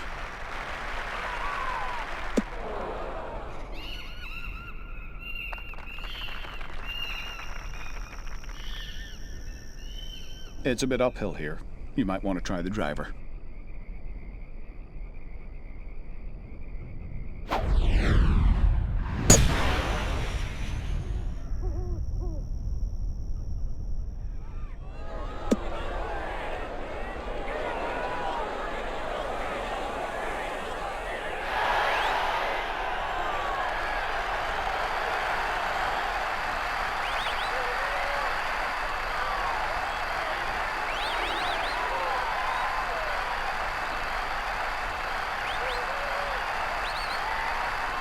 This for 6 birdies in a row.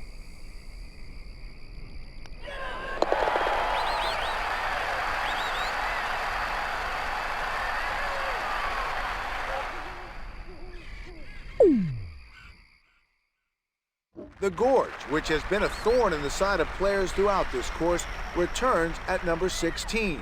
But you should be able to carry it off the tee without much difficulty. Players who can clear the grass bunker in the center of the fairway can get home in 2, but it's a tough shot around some well-placed trees.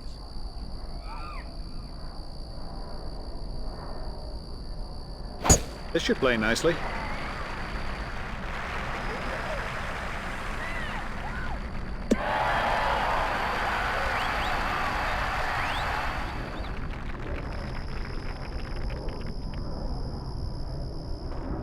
I might try a 5-wood here since this is downhill.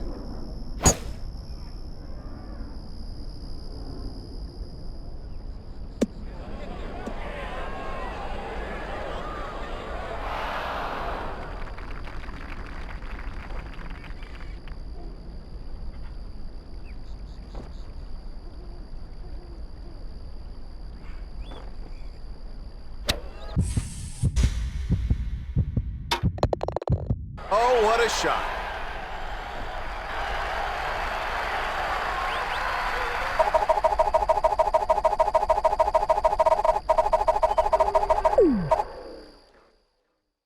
This par 3 plays shorter than the listed yardage due to the elevated tee, and it's a good thing because it's all carried over the wide expanse of the jungle floor. The easiest pin location is right front. Anything back left, and you'll be begging for par.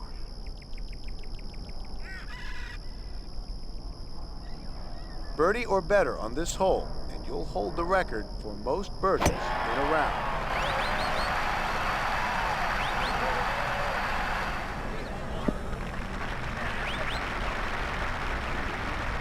That's just a thing of beauty.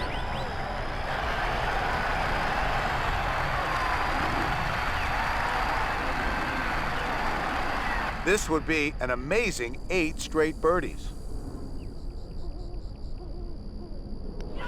That's your birdie.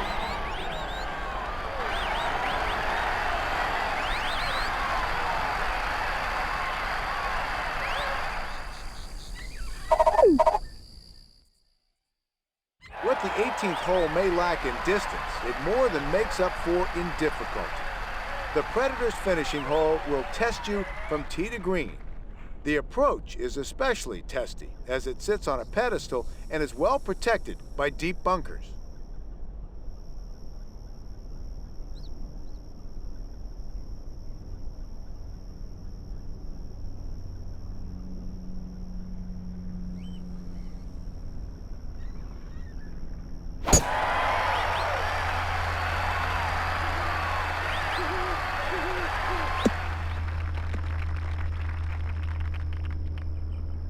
That's every fairway. David, what do you see? Little under 210 yards left here.